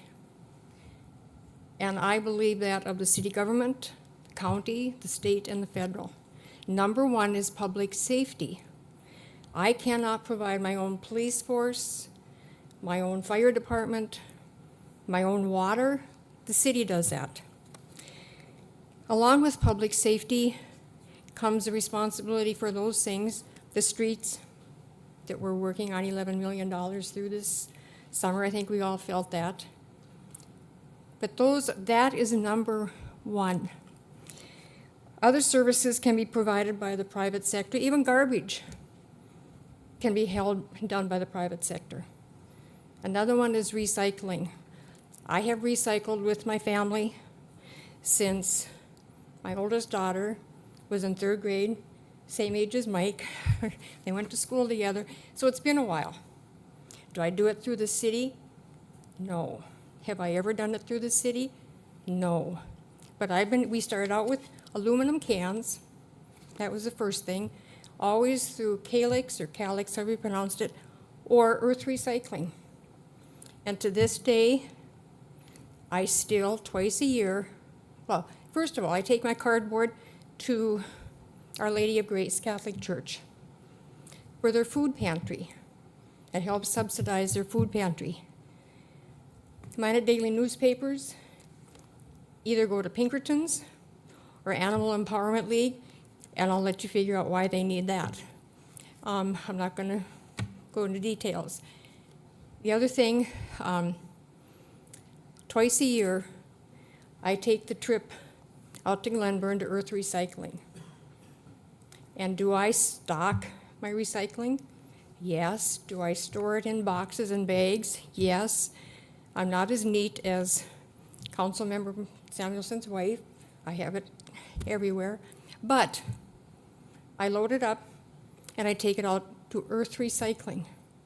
It's a private company. I support private companies. I do not like supporting city not knowing my tax dollar goes. I will support earth recycling. I recycle. The program, it was even a harder no for me when in 2023, I think we first heard about it 2015. 2023, the director said he was so happy that recycling was starting in Minot because now he could start recycling because it was too much work to sort or too much time was wasted recycling. I'm sorry, if he couldn't do it, Why should anybody else be mandated to do it? The other thing that we hear is, well, we have to save space in our, whatever that's called, recycling, no, the city dump, whatever it's called, landfill. Well, oh gosh, that may be true. But in 2021 or 2022, whenever it was, and the federal and state mandates closed the small recycling center landfills in all the small communities, they have to dump here. And we know that the private entities come and dump in our landfill. Is that saving? The businesses in Minot use our landfill. Do they recycle? Are they mandated to recycle? No. So to say our recycling, hauling it to Minneapolis, is useful, beneficial, helpful, prove it. Like Mr. Zablotny just said, I have never once heard anybody give a dollar-to-dollar amount or prove that anything in economic development, wayfinding, Magic Fund has proven or been efficient in anything. One of you a while back mentioned that because of the airport items were so expensive and we had to spend a lot of money now on upgrading the new equipment at the new airport. And that was because the building was so expensive. That thought process is completely backwards. The building should have been simple, and the money should have been focused on the equipment that's going to make the airport run efficiently for decades. But no, we had to have this huge airport, even this room, with those screens that we can't see from the back. What good are all those computers when we can't read them sitting back there? A waste, one large screen would have been better. We have to be thinking about those things, not just, oh, it's glamorous right now, so now we'll take care of it later. Again,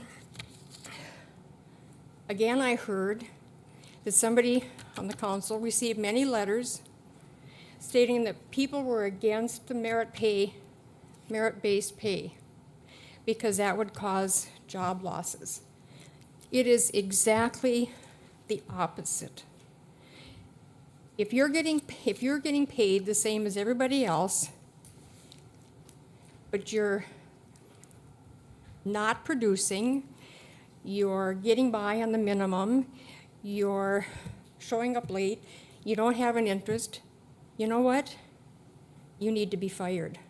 And I'm saying this from a mother who has a daughter working in a different city, in a government that she's fighting every single day. And if she didn't work, would I say she needs to be fired? You darn right, and she knows it. To say, and it's just the opposite, people who are doing their job day after day after day to the best of their ability, they become demoralized. If they see that the guy next to him doesn't have to work, can slack, can get by with mediocre, they're going to start slipping in their work. So to say that merit pay loses jobs, that's not true at all. I read, and I don't know if this is true, that downtown was not going to have snow removal by the city. Now, I've been fighting this for years. All the businesses outside of downtown Minot, computer store, at one point, I even mentioned to Mayor Janser, they all have to pay to have their own sidewalks cleaned, or they do it themselves. The malls, all the shopping centers, all the businesses have to pay a contractor to come in and do the snow removal on the streets, or on their parking lots. And so I believe the business owners downtown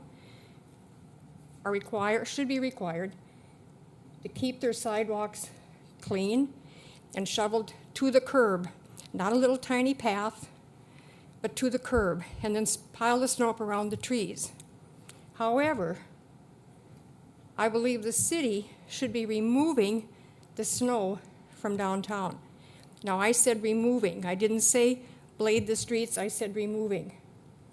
Because I find it totally irresponsible, and I'm old and I understand, well, I can fall standing up right here, but anyway, I cannot believe that you would feel that it is responsible to leave the mounds of snow so people either have to traverse in the streets or over the mounds of snow in the wintertime to get to a store. I'm not the only one who does not go downtown in the winter because of the snow. I think that is, I go to Garrison, I go to Harvey, I go to Stanley, and those streets and sidewalks are clear. If they can do it, I think we should be able to do it.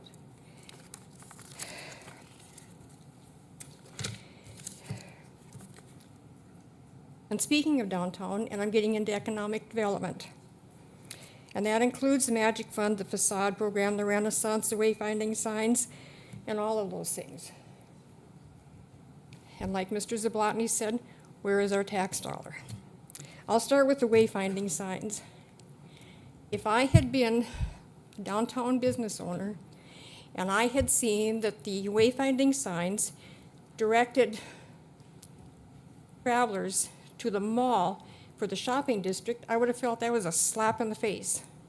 All we hear is we need to promote downtown, improve downtown, encourage people to come to downtown, and then those wayfinding signs pointed the mall, and I guess the mall is partially filled. I don't go there, so I don't know.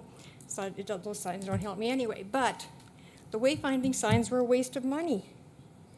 One in front of the auditorium to say, that's the auditorium. Oh, for Pete's sakes.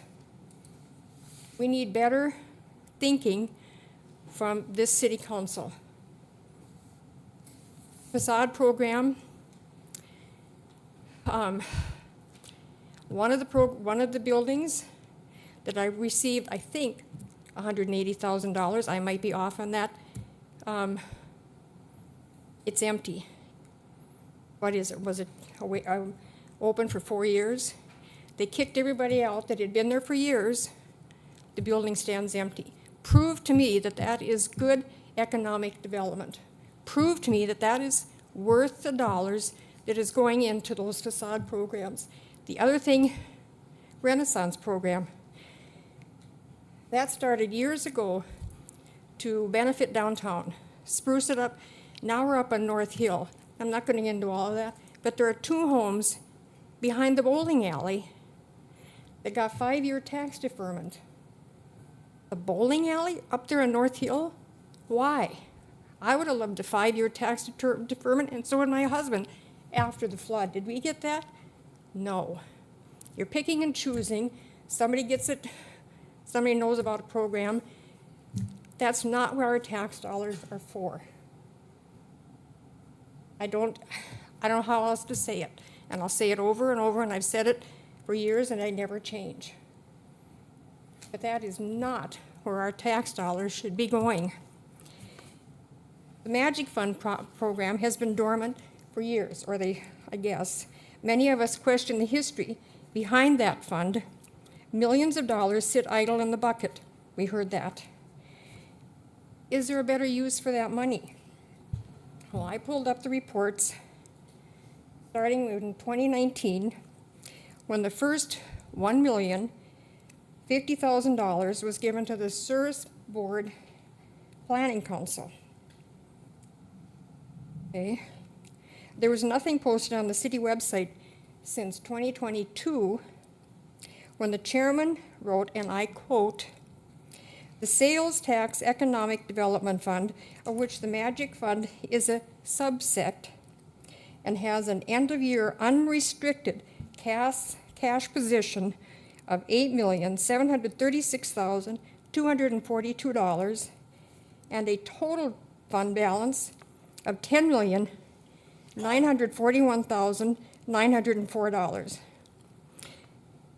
In 2021, these figures totaled $7,824,125 and $10,041,177 respectfully.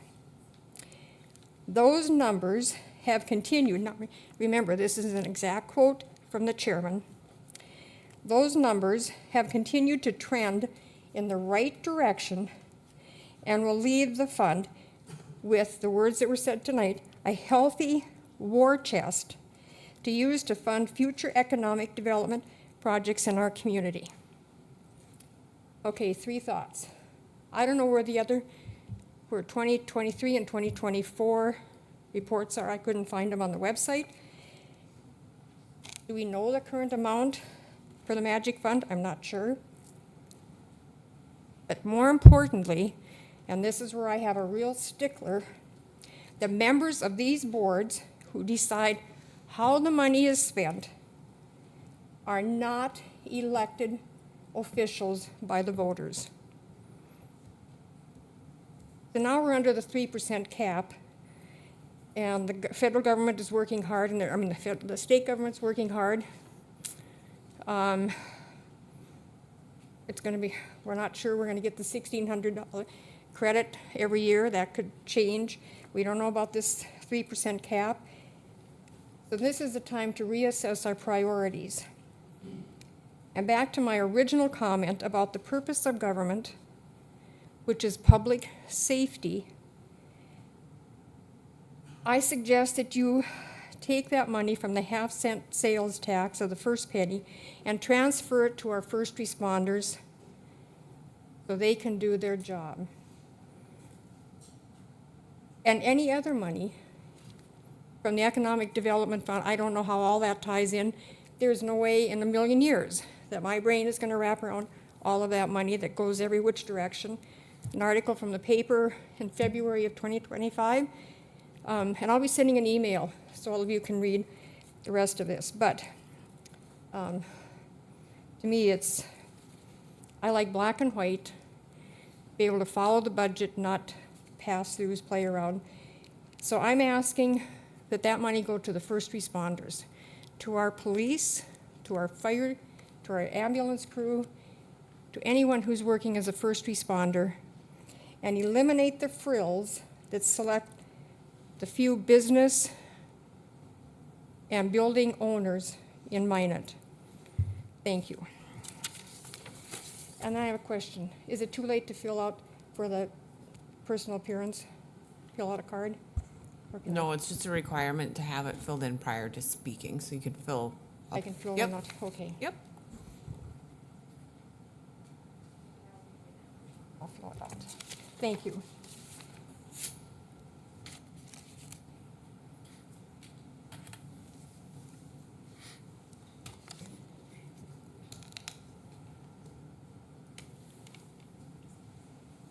Good evening. It hasn't been very long since last time I was up here, so nice to see all of you again. My name is Beth Feldner. I'm here today as a citizen of Minot and a member of the Economic Development Review Committee.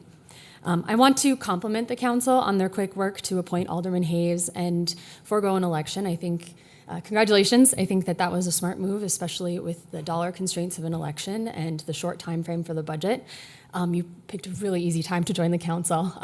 Really easy information to try to digest right now. I'm here as both a citizen of Minot and, as I said before, a member of the Economic Development Review Committee to express my opposition to the continued proposals from council to alter or remove the dedicated sales tax that funds our city's economic development efforts. I want to be really clear about that. Not asking for more dollars. It's just that we do not believe that property tax or general fund dollars are where economic development should be funded from. The Economic Development Review Committee was formed as Alderman Blessum's initiative, publicly framed as an opportunity to review and improve Minot's economic development efforts. In practice, it functioned as a thinly veiled attempt to legitimize pre-existing positions, to reduce or eliminate city investment in economic development altogether. Over the course of several months, many people committed their time and expertise to this process, which, if earnestly pursued, would be worthwhile, if not a little redundant. The meetings were usually over 2 hours every other Friday afternoon, and they were open to the public as well as live streamed and recorded. City staff were pulled away from their daily roles and invested significant hours attending and presenting to this committee. Representatives from the Department of Commerce provided critical education on primary sector development, tourism, and other drivers of economic growth. Staff from the Minot Area Chamber EDC attended to answer questions, provide data, and help inform the discussion with information about the current state of economic development in the region. We dove into detailed explanations, asked hard questions about the very programs that are under question. The Magic Fund, Renaissance Ode, and Facade improvement were all discussed at great lengths. This was not a rubber stamp exercise. It was a comprehensive, transparent process meant to inform thoughtful recommendations from the committee members, who all brought their own unique expertise and perspective, from bankers to downtown business owners. I was asked to participate as an employee of one of our major utilities and as a board member of the Chamber EDC. And yet, when the committee's work was presented back to the public and the council, our recommendations seem to have been downplayed or omitted entirely. Well, the chair frequently found himself in the minority during votes. He has consistently used this position and the microphone to emphasize his personal dissent, with little acknowledgement of the broader consensus of the committee. Although I was initially surprised by how much of the committee's work was set aside and wondering if it would be scheduled at a different time, I probably should have understood the underlying intentions from the start. During the most recent special city council meeting, Alderman Blessum stated, quote, "There aren't many things that change the way I look at things because I hear from more people." Further explaining that he listens to his gut, and if the voters don't agree with the decisions and votes he makes, they'll let him know at the next election, which is totally true. That's how being an elected official works. I just feel like this point of view disregards the value of community input, public process, and the hard work of those who participate in good faith. And it runs counter to the very premise of forming a citizen-led review committee in the first place. It seems silly to ask for presentations from city staff, state agencies, business owners, professionals, and community members if you really don't feel like you need any additional input to cast your vote. I think it's important we take note of the broader context surrounding this issue. This effort to re-examine and scrutinize economic development appears to follow the failure of Measure 4, the ballot measure to eliminate property taxes, and the Minot Area Chamber EDC's decision to join the coalition opposing that measure. As Ryan explained earlier, the board of directors voted on that measure. As a 501c6, MACD is legally permitted to join the coalition, and it was the appropriate course of action. Advocating on policy issues that directly impact the business community is a key part of their role and a benefit they offer their dues-paying members. Chambers of commerce and economic development corporations across the state, which receive city dollars, took similar action at the urging of their members. Of the over 600 members of the Minot Area Chamber EDC, only one phone call came in opposing this decision, and that caller was not a chamber member. Being upset that your preferred measure failed is not a legitimate reason to undermine the economic development efforts of an entire region. And if we're truly talking about being the voice of the people, then the will of the voters expressed in the defeat of Measure 4 statewide and in Ward County should be considered. We've witnessed repeated attempts to find a new home for these dollars, none of which were aimed at improving outcomes. Instead, they seem designed to achieve one thing: destabilizing the existing voter-backed funding mechanism, sales tax.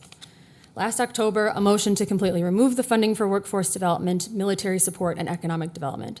In August, a proposal to shift sales tax currently dedicated to property tax relief and economic development and infrastructure improvements towards public safety expenses. And last week, another proposal to remove sales tax allocation for property tax buy-down and economic development. The sales tax penny dedicated to economic development has delivered value. It's not a tax solely paid by Minot residents, which makes sense as the region benefits from the economic wins of our community. And economic wins in our community mean more sales tax. Bringing new business to Minot increases our sales tax collections. It's not a slush fund, it's not wasteful, it is strategic investment that generates a return, growing our tax base, attracting private capital, and creating jobs. Efforts to shift this funding to property tax or the general fund are not neutral proposals. They are efforts to eliminate it. For every successful city in North Dakota and across the country has one thing in common: they invest in themselves. Minot shouldn't be any different. We cannot afford to lose momentum now. The projects that don't happen here don't just vanish. They pick somewhere else to be. Minot has to compete for these projects, and the competition isn't always fair. As stated earlier, our climate, our size, our interstate access, we have to attract these businesses in spite of the challenges we know exist. The workforce we need chooses other places to build their lives. The businesses that might have grown here will take their investments to cities that understand the value of economic development. Already, a significant amount of talent, citizens who will purchase homes, buy groceries and goods, participate in their local economies, are choosing to be a part of other communities, whether by choice or lack of industry-specific opportunity. You don't have to agree with every single project or decision to recognize that a strategic, consistent investment in economic development is a critical part of Minot's future. And you don't get to call your voice of the people while ignoring the will of the voters. I urge this council to keep the economic development dollars attached to sales tax and not property tax to the general fund. Let's stay focused on growth, let's stay focused on the future, and let's stay focused on what works. Thank you.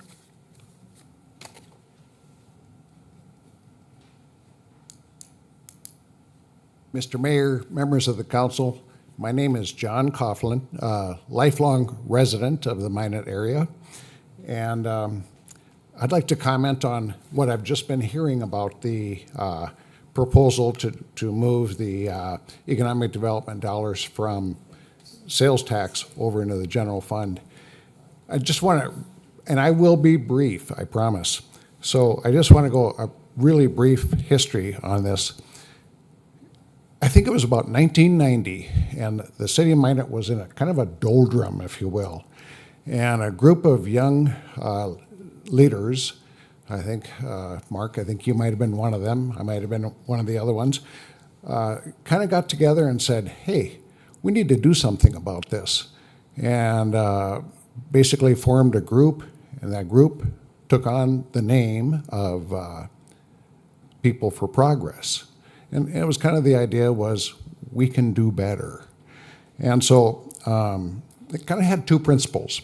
One principle was a sense of positive self-esteem for this community, because again, the community was kind of down in the dumps. And number two was a sense of personal responsibility. As a community, we need to do this. It's not going to just happen out of the clear blue sky. So we started talking and we said, hey, my recollection is that Jerry Sandstrom was the executive officer of MADC at the time, and he got a lot of criticism for not getting anything done and why we were in the doldrum. And I think we were thinking, hey, the reason he did not get anything done is he didn't have any funds to work with. And so we sort of said, you know, and I'll go back a little bit on this sense of positive self-esteem. We had a video and we went out and did one-on-one presentations to groups, employee groups and stuff. I think we might have gotten past talking to 1,000 or 2,000 people. It was really well received. That was the self-esteem part. But on the personal responsibility part, we said we had to do something. Otherwise, we're just going to sit here and watch. We need action. So we said we should see if we can, what is a good way to fund economic development? So we said a sales tax, a 1 penny sales tax, would be something that is regional in scope, because people from outside the city limits pay into that as well. So it's a regional sales tax, and it has regional benefits to the area. So we called for a meeting with, at that time, City Manager Bob Schemp and City Finance Director Bob Fransvog, and said, hey, we'd kind of like to propose a sales tax to promote, to create a fund to promote economic development. And they said, well, you know, that's a good point, and I like this regional concept, that's good. But we also need to pay for NAWS, our share of the NAWS cost. So we were thinking the same thing, so much discussion went on, and we came up with, okay, let's propose a penny of sales tax, and 50% of that at that time would go to NAWS for paying our share of the NAWS cost, and 40% would go for putting money into an economic development fund, and then 10% for property tax reduction. Okay, that made sense. So after everybody kind of came to agreement on that, we put it to a vote of the citizens. And the vote turned out it was a landslide in favor of passing this 1 cent city sales tax and funding this. So we have now made this commitment. Moving forward, it's been about 35 years. I mentioned 1990, and it's 25, so about 35 years since we've been doing it.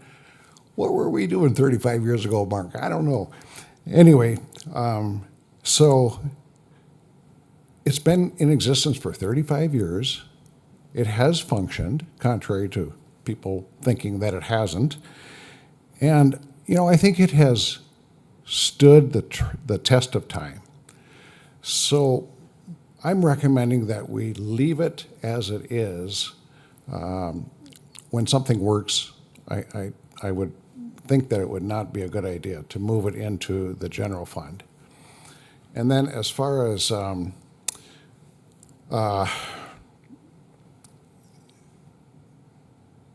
we move forward, you know, I've heard mentioned that economic development, every single city in the United States wants to grow, and so do we. So we have competition, and we have competition locally, whatever. So we do need to have, I call it a battle plan as to how we're going to grow our community. And so I think we need to have, it's pretty simple. I think we need to have a vision as to how we're going to do it, a vision and a strategy. I think we need a full-time working group of professionals working on this every day, 40 hours a week. I think we need a war chest of dollars to be able to seize an opportunity when it comes. And I think we need to make sure that over time that we keep that war chest, that we keep our powder dry. And so I really encourage you to rethink that move. And I thank you, and I am available for comments or questions. Otherwise, I'll retreat. Okay, thanks.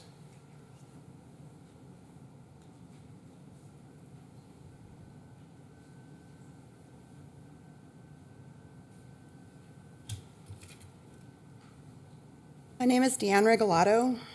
I live in Minot. I've been up here before, and it was the most horrific experience of my life. I told myself I would never do it again. Standing up here being made to feel like a second-class citizen, begging for mercy, was something I will not repeat. I started to email my concerns. Some of you took the time to respond, and some didn't. That's okay. Voters have good memories. We remember those things. I heard at a few meetings that you wanted to hear from the people. Thought that's what I was doing by the emails. But here we are. We are tired. Our buckets are empty. We have no more money for this stuff, for all these taxes and all these things. We don't need them. We don't need fancy signs. We don't need parking garages that nobody uses. We need less taxes, and we need less government in our lives. We want to maybe get rid of that second job that we've had to take on just to live in Minot.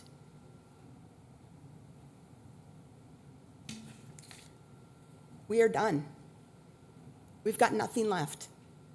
Mike, Scott, Rob, thank you.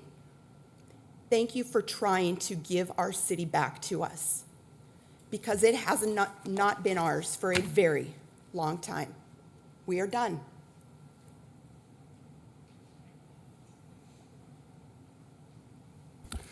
Good evening, and thank you, Jared Lundeen, and I want to thank you guys for your service to this great situation called the Minot City Council. You guys do a wonderful job all the time. I had a written statement. I'll read most of it, and I'll kind of get off the cuff a little bit, but I'm a third-generation business person. We often talk about legacy in farming and other professions, but I'm a third-generation business person. I grew up listening to my dad at the kitchen table in the 80s, struggling to survive when there were fewer opportunities in western North Dakota. I also remember overhearing him and other community leaders plan a trip to Grand Forks to rally for the Minot Air Force Base when it was threatened with closure. Those years of hardship shaped how we looked at our community. We realized that if Minot was going to thrive, we had to do it by our own work and determination. I was born, raised, and delivered in Minot, and has always had to do it the hard way. But through strong leadership, community collaboration, we managed to build something very special. That's why we call Minot the Magic City. Early in my career, I was asked to join a group called Greater Expectations for Minot. We were charged with the job of trying to get this 1 cent city sales tax across because we were young people in this town and there was very little opportunities. Mike, I love to see that your daughter is living in this town because when I was growing up as a child, when I was going to college, I wanted to leave here as fast as possible. There was very little opportunity in Minot. I see more young people deciding to live in Minot because of the downtown, because of the things that are going on. And it's so important for future generations to realize we have to invest in that future. With great expectations, our efforts succeeded, and people voted in favor of the 1 cent city sales tax and also decided that it should come through sales tax because we're the regional hub. We've talked about funding that to the general budget, and that wouldn't make any sense. This last year, I was asked by Brecca Kramer to be on the EDC board, Chamber EDC board. Over the last year, I've seen firsthand the incredible work being done from Task Force 21, which is amazing. If you haven't tracked it and don't know how important it is, you haven't lived in Minot and known how base closures have affected Minot. Our military base, the leadership that we've done with Task Force 21, we know the people who know the people that make the decisions now. It is the most important thing we could do in this city. From a dad that worried every single day that the base was going to close in the 80s and 90s, to seeing the success of where we rank across the nation as our Air Force base, and our strategic alliance and our strategic situation with the military is unbelievable. I've seen the work that they've done and pushed new growth and opportunities in this city. It's simply remarkable. It is clear to me that the foresight of our past leaders to dedicate the sales tax dollar to economics was the smartest decision the city ever made. I want to address a couple things here. I'm born, raised, and delivered. I've got businesses in other cities. I'm a business person. That's what I do. We talked about entrepreneurship. If you know what entrepreneurship means, you know you fail sometimes. The city does get involved in that realm with this magic fund, and you're going to fail sometimes. But I also know that if you don't take the risk, you get nowhere. I also know that the biggest challenge I have is workforce, and that workforce challenge is real with 3% unemployment. Businesses are closing in this town not because there's not business, but there's no workforce. If you want to support that workforce, you support Minot State growing in size. That is a huge initiative that makes a lot of sense to everybody here. For me to open my business in Fargo, it's easy for me to recruit employees, team members, and future managers because of that great university system. So to not to support Minot State is absolutely crazy. We talked about being entrepreneurial. There's nothing more as a private, independent business person that I hate more than anything else is new businesses moving into our town. Of course I hate the competition. They sell rotisserie chicken and tires. I just sell tires. But the reality of the situation is that's progress, and people want it. And we're a regional player, and you have to realize that you can't stop progress. As much as I just stay in that stuff, I support this board in all their positions, and I volunteer my time, even though they're going after my bread and butter. But I believe I have to compete at a higher level and do a better job, and I do not rely on you folks for that decision making. Thank you.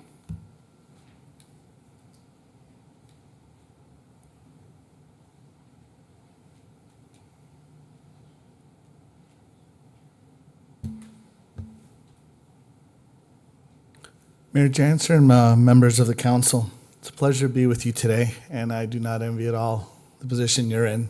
For once, I'm not the one that's got the two buttons. I've got to choose red or green, so best of luck. Jose Castaneda, I am both a taxpayer and resident of Minot and a state senator.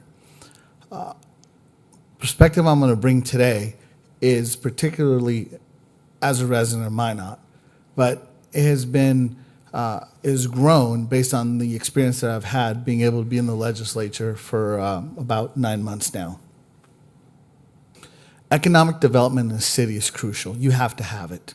There's no way around it. In today's world, you have got to advocate for your city. And it's an investment that costs money. The question that I pose to all of you is, how much money is it going to cost? $100,000? $1 million?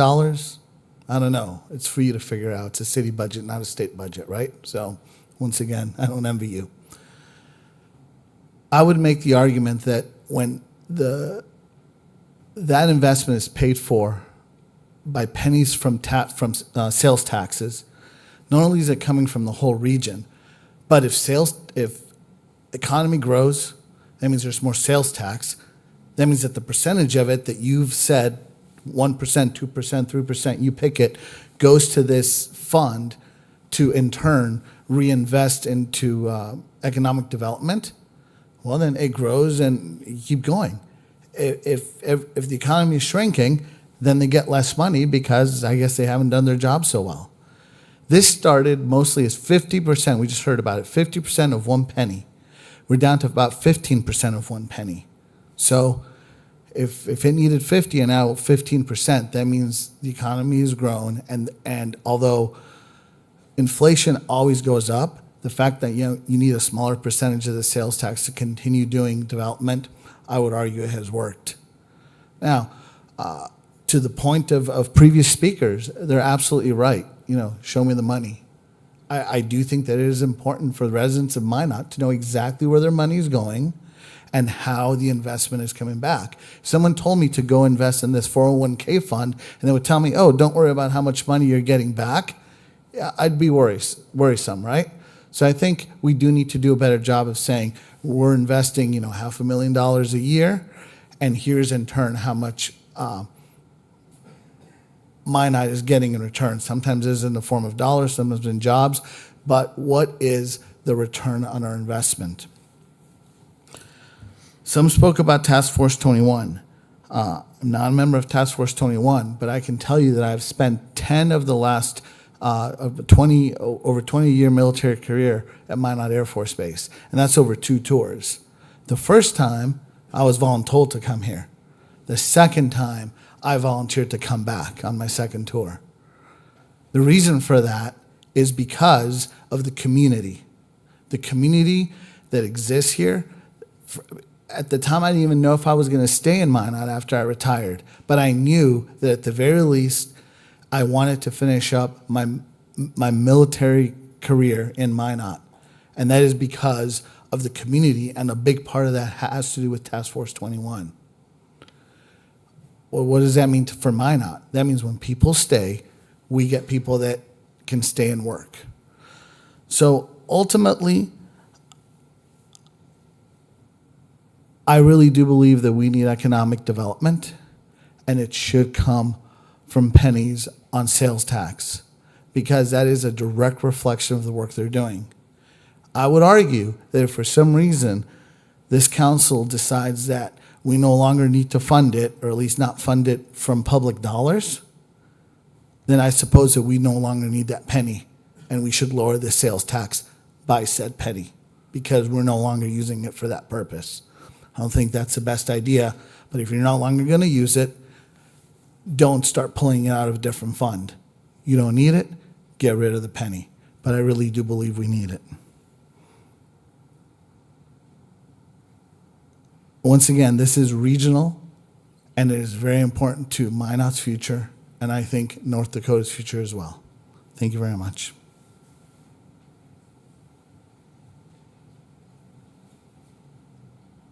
Good evening, Mayor Janser, esteemed members of the council. My name is Ryan Miller. I'm a new resident and homeowner in Minot.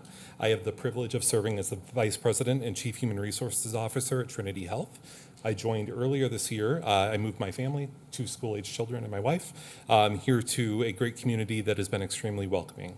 I'm joining you tonight representing Mr. John Kutch, President and CEO of Trinity Health, who unfortunately couldn't be in attendance. He is attending to business in the nation's capital. So if you'll permit me, I will read a short letter. What sustains and grows a community?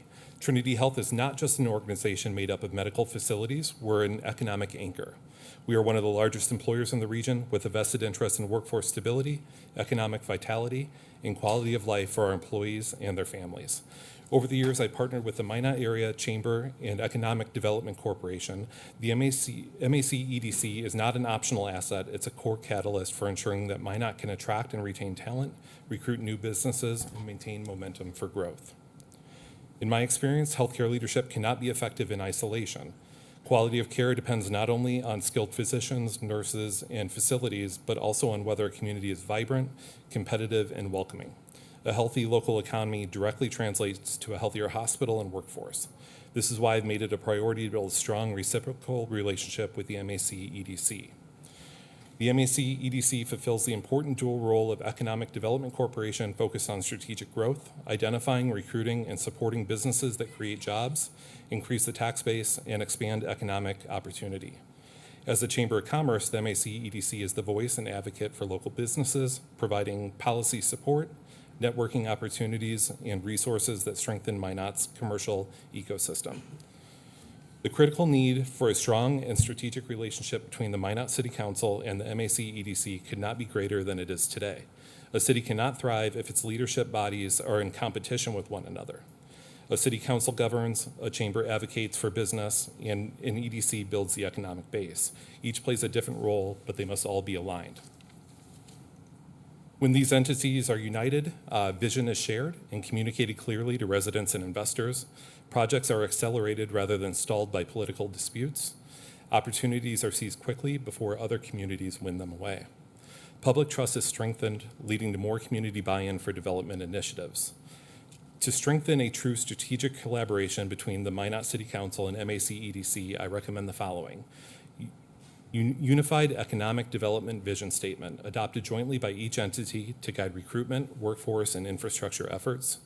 Cross-representation, ensuring that each body has a representative or liaison present at the other's key meetings. Public accountability scorecard, track metrics such as job growth, workforce training successes, and project completions. Rapid response team for business recruitment. When a merchant, employer, or developer expresses interest, all entities immediately mobilize in a coordinated way. And involve community assets. Institutions like Trinity Health should be included early in discussions. Our needs and our stability are integral to community success. As the CEO of our regional healthcare system, leading initiatives that directly impact community health and prosperity, I urge you to preserve the $669,650 in sales tax funding dedicated to regional economic development, workforce development, and Minot Air Force Base retention, precisely as voters and previously city councils have wisely allocated it. Redirecting these funds risks undermining the very foundation of our community's long-term vitality and resilience. Communities that succeed are those that embrace a shared mission for progress. They understand that economic growth, quality healthcare, education, and retail vitality are all interconnected. Our health system's ability to recruit and retain staff depends on the quality of life here in Minot.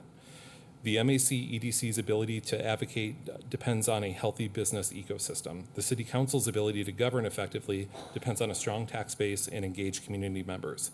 These are not competing interests, they are mutual dependencies. As a CEO, I've seen firsthand the benefits of collaboration, a healthier workforce, stronger recruitment pipelines, increased economic confidence, and a community that flourishes. I've also seen the cost of disunity, slowed progress, lost opportunities, and weakened morale. Cooperation, transparency, and proactive leadership can ensure Minot remains competitive, attractive, and vibrant for generations to come. The time for intentional partnership is now. Our community's future depends on it. Thank you.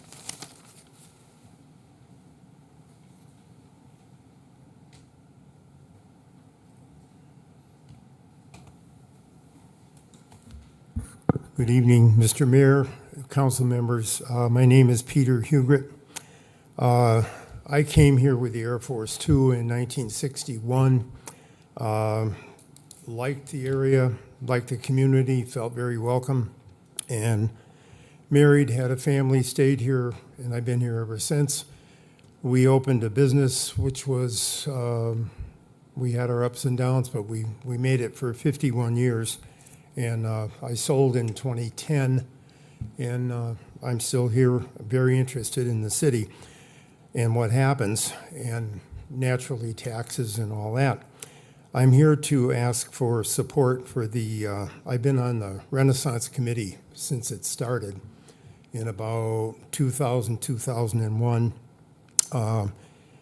Because of that, we also inherited the Facade program. And I know there's been a lot of talk back and forth. Some people like it, some people don't like it. It is funded primarily by sales tax, so naturally we want to still be included in that. But just to give you a little background, it does help boost property tax and sales tax revenue once the buildings are improved, facade, or if they just do the Renaissance program, because the assessments go up and therefore hopefully they're doing more business, so you're going to get higher tax assessment plus higher sales tax.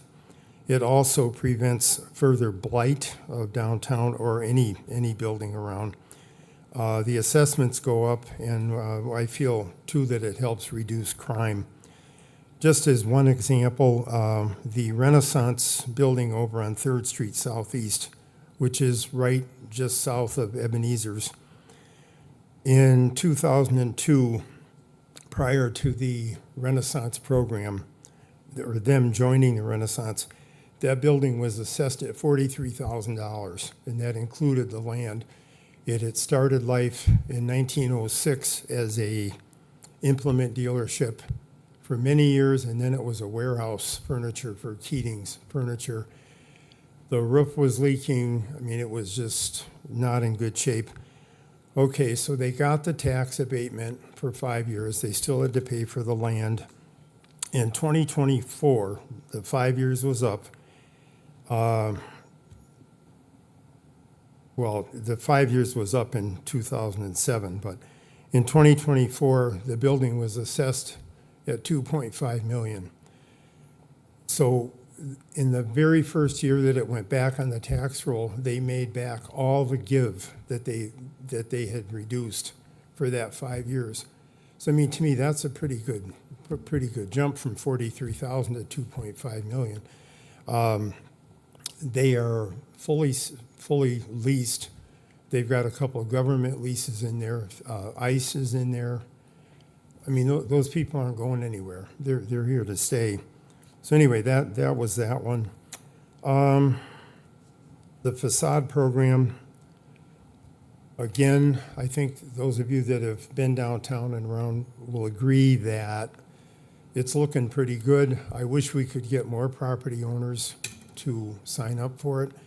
If I had a building downtown, I would do it in a heartbeat. It is such a good deal. At the same time, their assessments have gone up significantly, so there's more property tax coming in. I mentioned I was in business for 51 years. We had a hairstyling salon. And about 10 or 12 years ago, well, I'll back up a little further, we had 2 hairstyling colleges. And over the years, they both went out of business. So for the last 10 years, we have had no training facilities for hairdressers. I'm glad that we've got the dental thing going in the hygienist program, because we need that. Just to let you know, there's a private individual here in town that is putting in a beauty school. It's supposed to open up in October. It is located on East Central, right behind the Taube Art Museum. Part of the reason that she chose that building is because she signed up and got the Renaissance and the Facade program. And if you drive by the building, it looks wonderful. She's going to start with only 10 students just to get her feet wet. They're going to be offering all kinds of hair care, artificial or esthetician services, makeup. So there'll be 3 different avenues to bring people into town, for not only for students, but everybody I worked with now is retired or died or is not in the business anymore. So we need some bodies coming in. I just thought I'd mention that. That's about it. Again, any questions, but I hope that you will continue to support the Facade program and the Renaissance program. Thank you.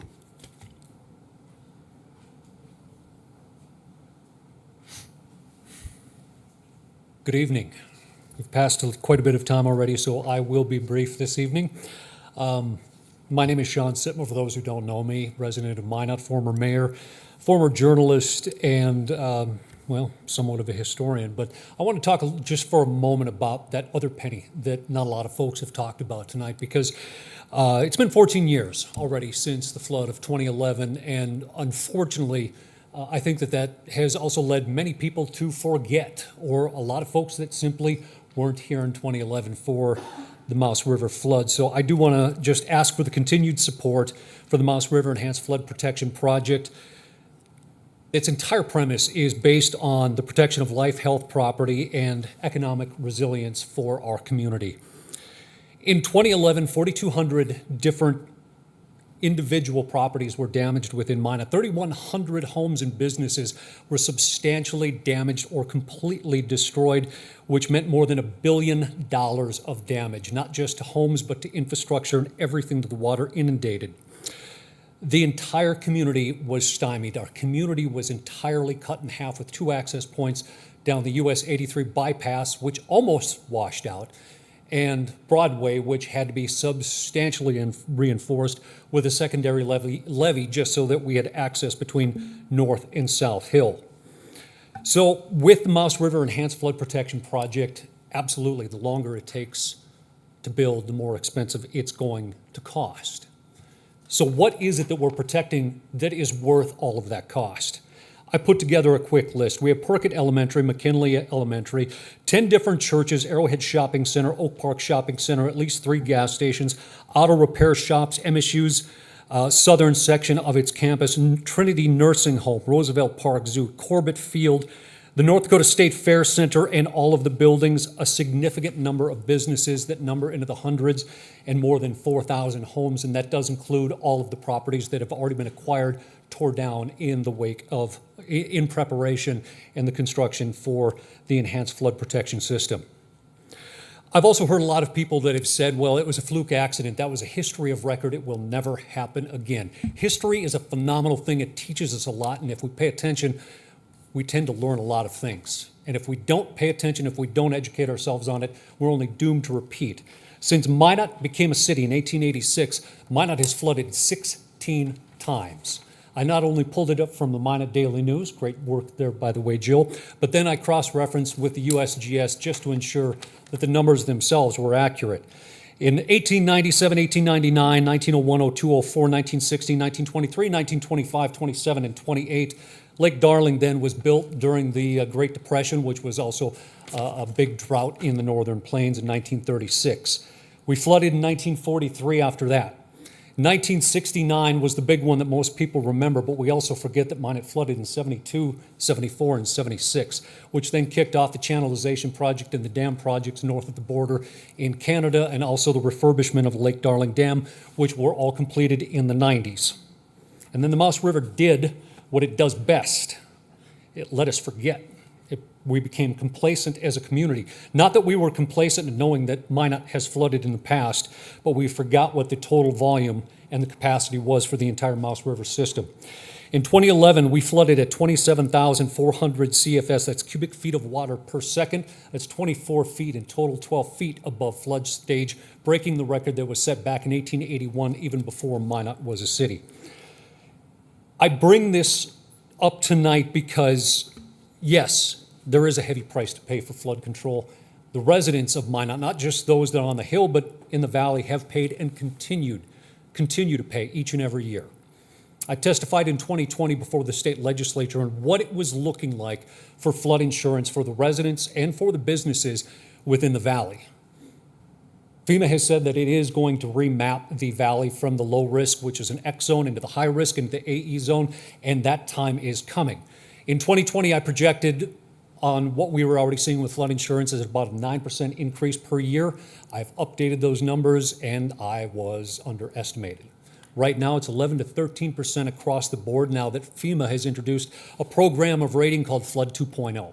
So the numbers are already going up faster. I will use my own home as an example. When I first started buying flood insurance in 2011, yes, I did not have flood insurance before the flood. My house was destroyed, and that was all out of pocket on me.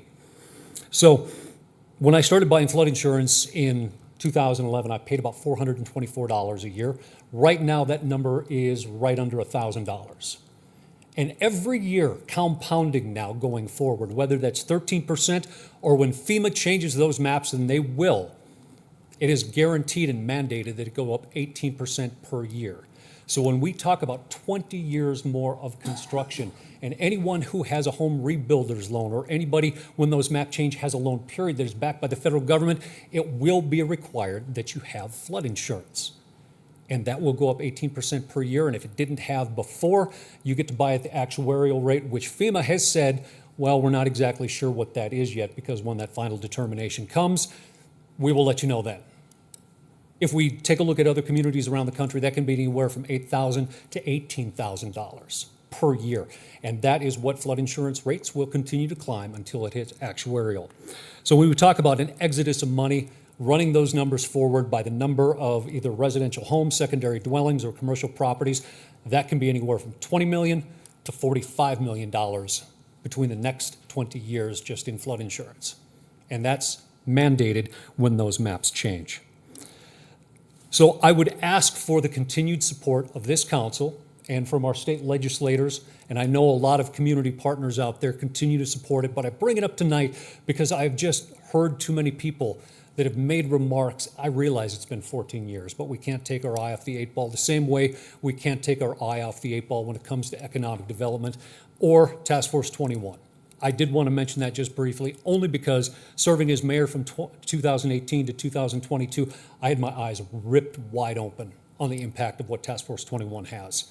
Being the honorary commander with Colonel Walters, now Brigadier General Walters, Chewy, and meeting all of these people in Washington, D.C. Yes, I only made, I think, three trips on that, but I got to see the significance of what those relationships have been built for the decades that came before me and what it has meant in securing the missions at Minot Air Force Base and the strategic point that Minot Air Force Base holds in the entire United States military, and it is significant. So I would say, and I urge you to continue to support on Task Force 21 and the economic development. One component that hasn't been talked about out of the sales tax dollars that have been spent, and it's one of the most probably impossible aspects to measure on a piece of paper, and that's quality of life. Take a look downtown. When we, just in the last week or two, we've had live music, we have had festivals, and we have had festivals now for numerous years as the revitalization of our community has really taken hold. When I moved to Minot in 1997 as a young college student, that didn't exist. The Magic Fund was still getting its feet underneath of itself, and as an 18-year-old, I can honestly say there wasn't a heck of a lot to do for an 18-year-old in downtown Minot, or Minot, period. And what I have seen over the last 20 years with the quality of life that has meant, what has made a significant difference in keeping a lot of young families here, has also meant that my son, who just graduated last year, has himself decided to stay and work for a local automotive repair shop because he loves Minot. And for an 18-year-old, that speaks a lot to say, I want to stay.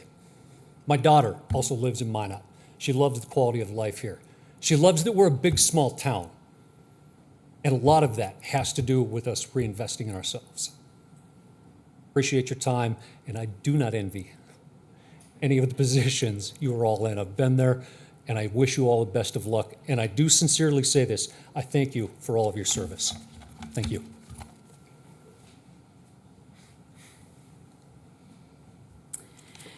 Good evening, Mayor and Council. I'm Stephanie Shanerock, and I'm here tonight to emphasize the importance of prioritizing economic development.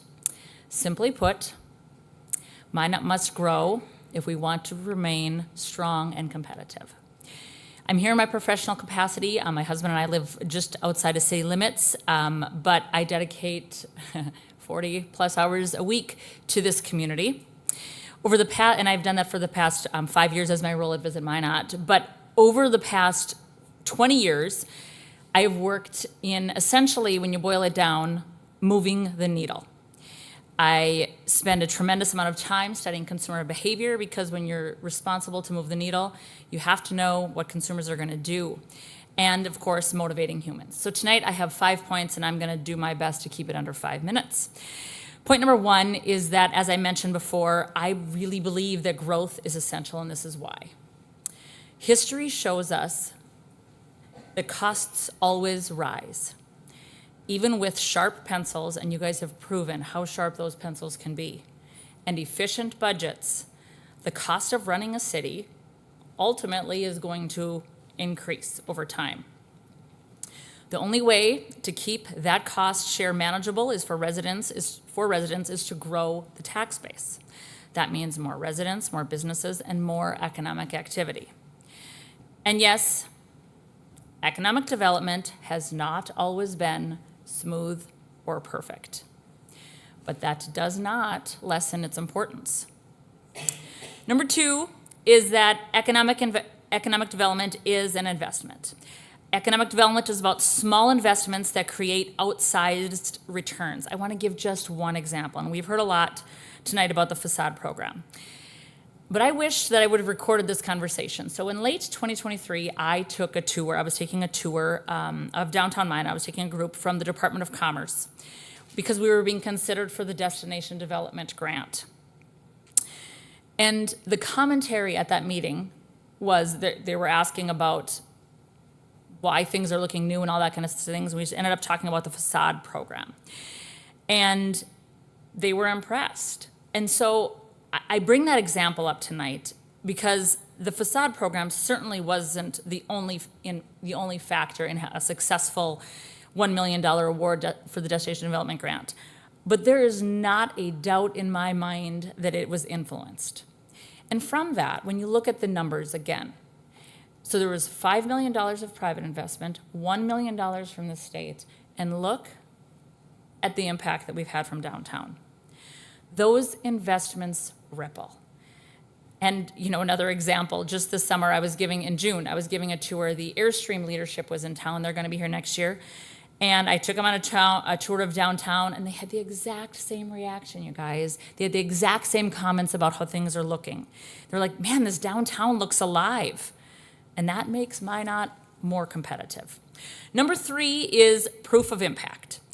To be clear, Visit Minot does not currently receive any economic development funding. However, we did manage one project, the Tourism Recovery and Resiliency Fund, from 2021 to 2023, that was funded through economic development funds. And I have reported at this very place on these exact numbers. So I'll repeat it. Over the 3 years, there was $477,000 invested from the city of Minot from that fund. At the time I requested that funds, I promised that there was going to be a $10 million economic impact from that. And I assure you my tail was tied to it. After those 3 years, we reported, and this is where it gets not fuzzy because both numbers are impressive, an $11 million, so I promised $10 million from the top 2 tiers of these events. We returned an $11 million. In all, the entire program returned a $14 million economic impact in those 3 years. And I'd like to say that's exactly how economic development can work. Tie funding to measurable outcomes. Number 4 is about developers. Recently, I have had a lot of conversations with developers. Granted, most of these have been hotel developers. And I can hear what you're saying because I would say the same thing too. Hey, Minot doesn't need another hotel. And that I wouldn't argue we do not need another hotel that is from the same cloth as what we currently have. But what I've been doing is I've been talking to developers about convention-style properties. And I'll tell you what, these people they're not from here. They are very sophisticated, successful people that know what they're doing. And every conversation quickly turns into incentives. Every one of them. Do we have to offer something to them? Ultimately, that's a policy decision. But what I do know for sure is that they don't have to pick Minot, North Dakota.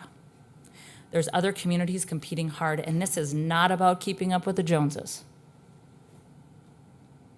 The fifth point I'd like to talk about is sales tax. And I really believe that economic development and sales tax go directly hand in hand, and this is why. Visit Minot is the entity. We invest in data, in credit card data that tells us that you've heard about tonight a few times, that 30% of sales tax income comes from people from outside of Ward County.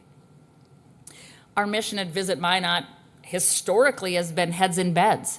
I'm really grateful that our board has taken a bigger vision over the past few years and has also said, you know what's important besides heads in beds? Feet in the street. And granted, Visit Minot is funded by heads in beds primarily, but we also recognize that feet in the street move that economic engine. People spend time in shops, restaurants, attractions, moving money through our economy. The last point I have is economic development isn't a nice to have, it's a necessity. It's about growing our community that we call home, strengthening our tax base, and positioning Minot to compete. I encourage you to continue making economic development a priority. Thank you for your time and your service.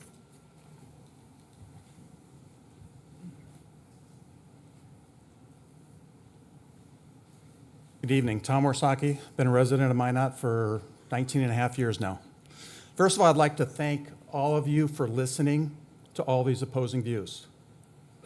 In the past several days, if anything from the life and death of Charlie Kirk should tell us, is that we need to listen and have that discussion when we have opposing views. When we stop listening to each other, that's when anarchy takes over. We need to listen, and thank you. I would like to commend Brecca and her all the great work that her and the chamber do.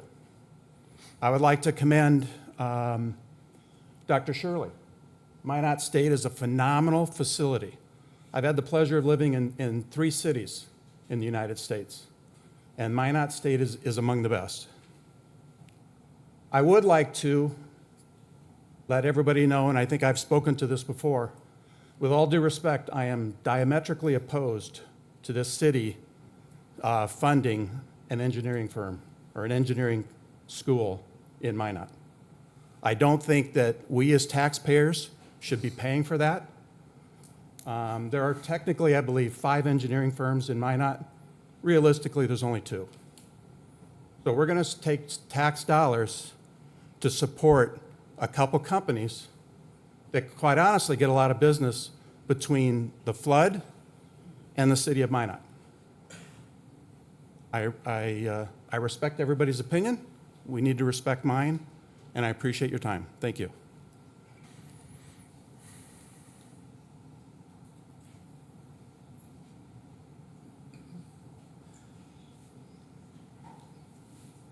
Kim Albert, Minot. Am I allowed to ask one question for clarification for Alderman Blessum? I don't want to be in trouble. Alderman Blessum is nodding north and south, so yes. Yes. Okay. Did I hear you right when you said that our property taxes are going down $1,600 this year? Yeah, so the legislature passed a bill, House Bill 1176, that buys down property tax for every primary residence by $1,600. So in the prior year, it was $500. That's been increased to $1,600. And the city of Minot's budget isn't taking any of that? So I'll see a $1,600 reduction this year? So if I can continue, Mr. Mayor, so our portion, now keep in mind, there's other taxing entities, okay? So the school board, the Ward County, Park District, everybody has to kind of do their part. But where we sit with the presentation that the finance director gave us, we are in a position, yes, to not increase your taxes from our side. And in fact, on average, again, you get into assessment and everything else, but on average, to actually go down just slightly right now. We've got work to do still. We'll have a little of that work tonight, and we've got one more meeting on the 6th of October. So we're headed in the right direction, sir. Thank you for clarification. I'd like to thank all of you. I know all of you guys asked for this job. I don't know why, but that's your decision, not mine. But I know it takes a big commitment on every one of you, and you have to make tough decisions, very tough decisions, on what you will and will not fund in the city of Minot. And I didn't come here to represent the chamber or the college or anybody else, but I came here as a taxpayer, and I want to voice a couple things. This is a great city. We should be proud of it. We have the best air base in the nation. It's just a few miles north of here. And we have a great college. We have a great park system with a great zoo, and we have a great education system, and all those things cost money. So we know that it takes a lot of decision-making on your behalf of what you're going to spend money on and what you're not going to spend money on. And I know that in the past, there have been mistakes, and the parking lot is probably everybody's favorite example. But let's get by that. Let's forget about the parking lot and let's say, okay, we learned from that, let's move on, and let's find the things that are important and fund the things that are important. But try to imagine what Minot would be without an air base, because we have seen other communities lose their military bases and what the devastation it is. Try to imagine what Minot would be without a state college.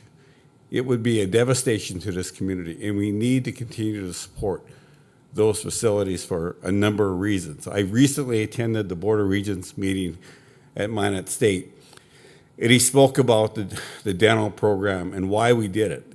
There is a major disadvantage to attract people in that profession to Western North Dakota when they can go to whatever school they go to, get their degree, and go on to college or to careers in other communities. We needed to attract people to Western North Dakota. And that's why Minot State did what they did. The same thing with their engineering program is because they are working with the engineering programs to bring engineers into Western North Dakota because it is hard to attract them to Western North Dakota. And I think we need to do whatever we can, whatever you can, to continue to support those activities. And I thank you for your time.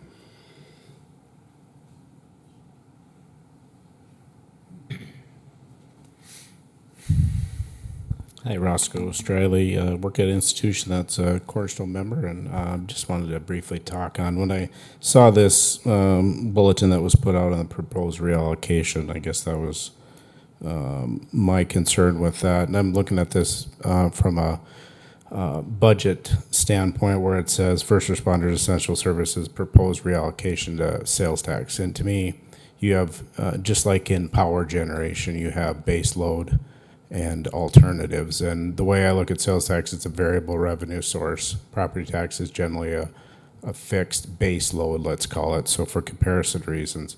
So to me, moving essential services, as it's noted in first responders, which are really key primary functions of city. So like, why would you move that to a variable rate revenue source? So I guess that's my concern, is to me that seems wrong. It's like putting wind versus natural gas or coal. Essential services to me are police and fire. Those are your core missions.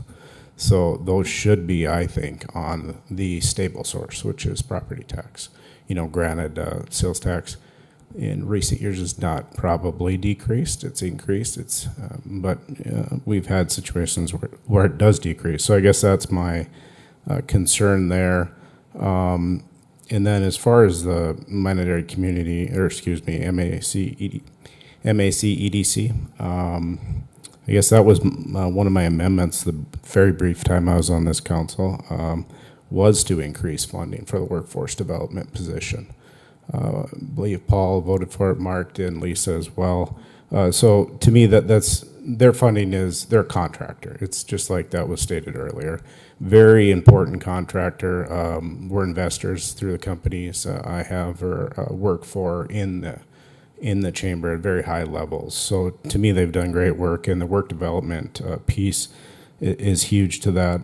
Did have an opportunity to go out to DC to one of the symposiums and one of the missile launches, and I can tell you that money is very well spent. I don't know that I would have said that beforehand. I maybe would have agreed with it, but with seeing it firsthand, it's very impressive. Senators, representatives, General Bussier, four-star generals. I mean, the relationships that this team has built, not me, but the team itself is really striking and a huge benefit to Minot that I don't think the story has been told enough, but they deserve a lot of credit, and that money does go a long ways.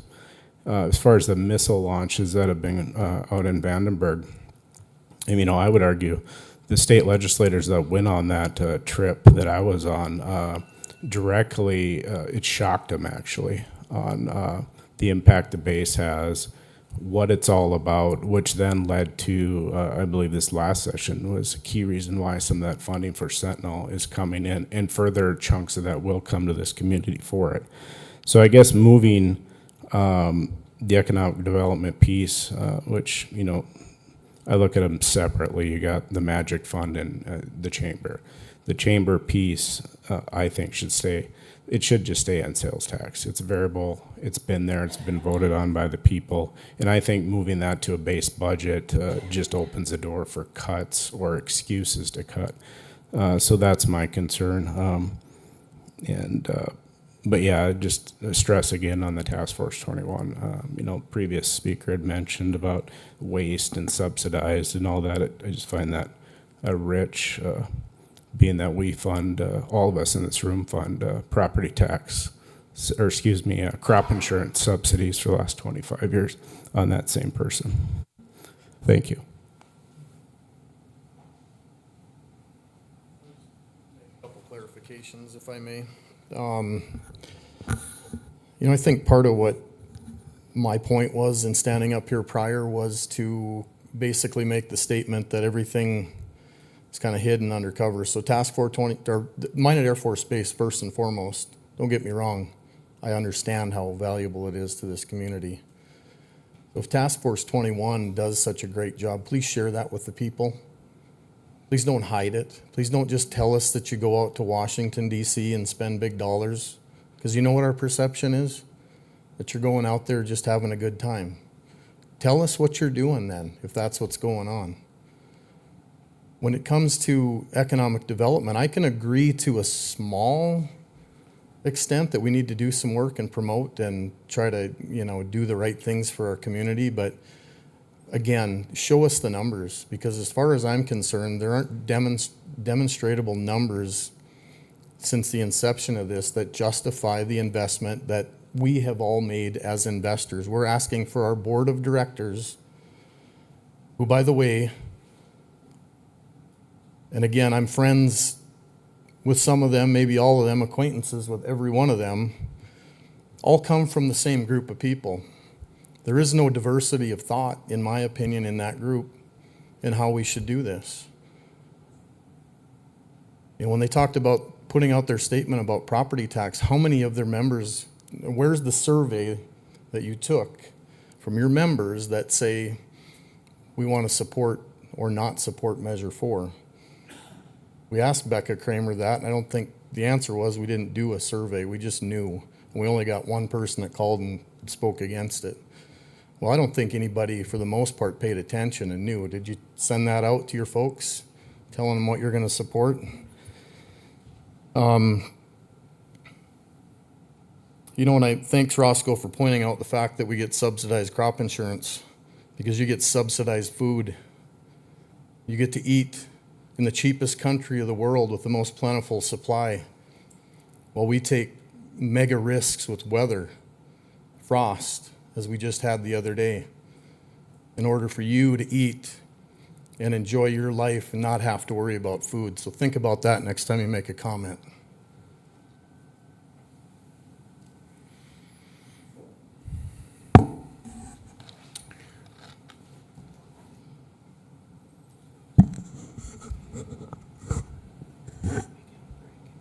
Mayor Janser, council members, Josh Walski, Minot resident, council member from 2017 to 2020. I want to follow just a little bit on Mr. Striley's points regarding base load and variable income sources. The first budget I was required to address was the 2018 budget, and that was a convergence of several circumstances. In the years prior, we had actually become a little more comfortable spending directly to essential city services from sales tax. In the 2018 budget, we were forced to deal with that volatility, as well as finally addressing funding for flood protection. The 0.5% came at that very same time, and that 2018 budget was extremely difficult. And we have recent memory of the challenges that can and do present themselves when we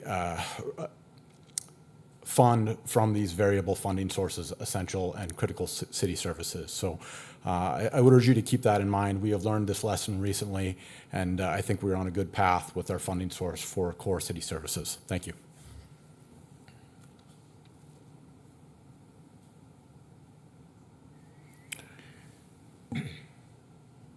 Okay, I see no one coming forward at this point. We're going on 3 hours in here. I thank all the citizens who got up and spoke. We have a number of things left on our agenda. I think I'm going to use the chair's prerogative to call a 10-minute break so that people can. Mr. Mayor, do you want a motion to close the public hearing at this point? Yeah, I guess that'd be in order, and then we can, when we come back, we can have whatever discussion the council needs to have. So if you want to make that motion, yeah. okay. Moved and seconded.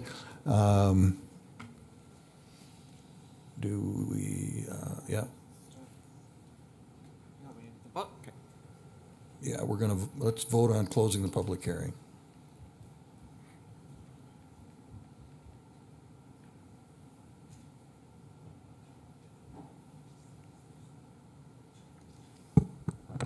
The motion passed unanimously. Okay, 10-minute break. We'll be back at 8:31.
Ladies and gentlemen, if we can come back to order, please.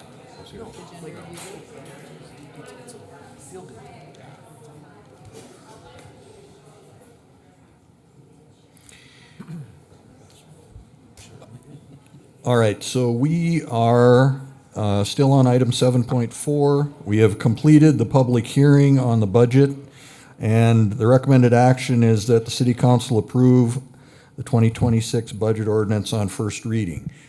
We have, with the information we've gotten from the City Finance Director and kind of where we are, that's our next task. So is there a motion?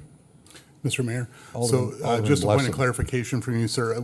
Is it, so my thought here would be to bring a motion to approve the budget on a first reading, and then to start bringing amendments from there, if that's where we're going to head. And I feel like that's the right approach. Okay. Yeah, So I will move yes. approval of the first reading of our budget. Second.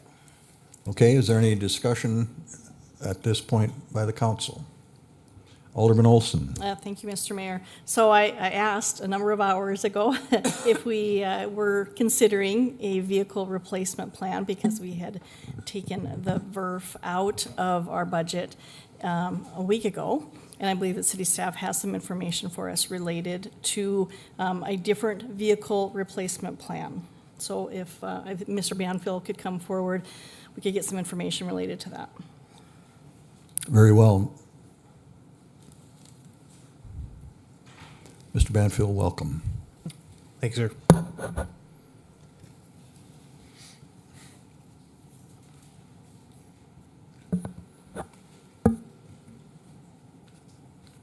Mr. Mayor, members of council, while Brian's getting set up, so after we met last Tuesday, we got together first thing Monday morning, and this is one of the do outs, obviously, was to, okay, we're gonna not fund the VERF as we originally presented. However, continue our process of the Fleet Management Working Group and the Fleet Management Evaluation Board.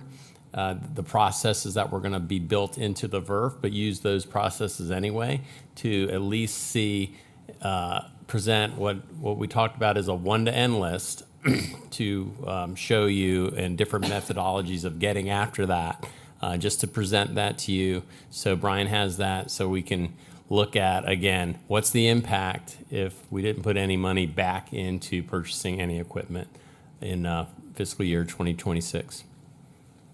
So, Mr. Mayor, Alderwoman Olson, essentially from the tasking that we had received early last week during the special session, staff returned to go ahead and take a look at not only our processes, but also look at the list that we had originally generated to go ahead and determine if there was other ways we can get after some of the fleet within our active inventory for the city.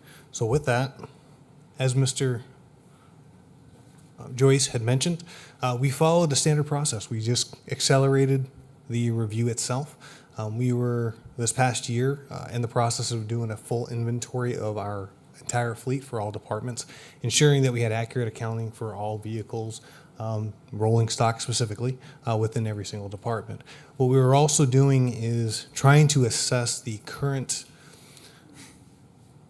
status of each of the vehicles to ensure that while we were doing our reviews, we were finding the perfect metrics or good enough metrics that will allow us to better assess each department to see if there is anything we need to do from their fleet perspective to ensure that we're going to continue to drive down maintenance costs long term, as well as maintain our current fleet for the services the city provides.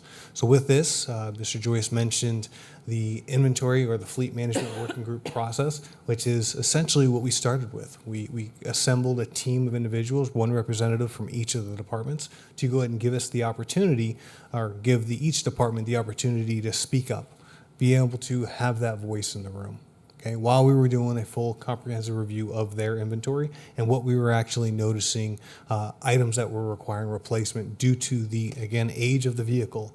Now, we are talking about anywhere between a 15 to an 18-year average life, or average life of each of the vehicles within our city fleet, which well exceeds national standards across the board. So that's what we're referring to here today. From there, again, as I mentioned, we did accelerate the process. So just this morning, we convened the Fleet Evaluation Board, which is consisting of senior leaders and department heads across city staff. From there, we went ahead and reviewed that comprehensive list. We wanted to make sure that all staff had an opportunity to view it in its entirety, make sure that if there was any sort of professional judgment or anything else that needed to be provided or reprioritization, we had an opportunity to do so. And lastly, again, this is the list that we are looking to recommend to council moving forward. To give you a better perspective, though, of what criteria we are looking at, this year we had to narrow it down to 5 criteria. However, in future years, we are going to have about 13 different performance factors we are able to calculate into our system, which will help accelerate the overall review process itself for all 579 fleet vehicles within the city's fleet.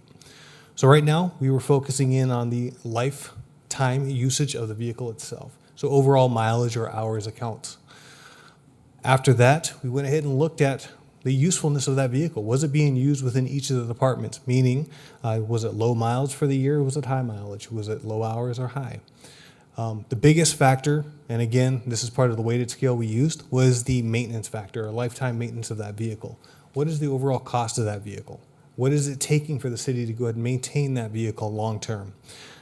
Next items, again, is salvage value. We want to make sure that if we are choosing that right equilibrium point to go ahead and sell off the vehicle or dispose of the vehicle, we're choosing that time that's going to be most advantageous to the team. And then lastly, we had to determine what the critical factors were for each of these vehicles, meaning, was it a single vehicle? Like we have a couple steamers within the street department right now. There are 2 vehicles to go ahead and cover all operations when it comes to removing ice from catch basins or taking care of more problematic areas throughout the city.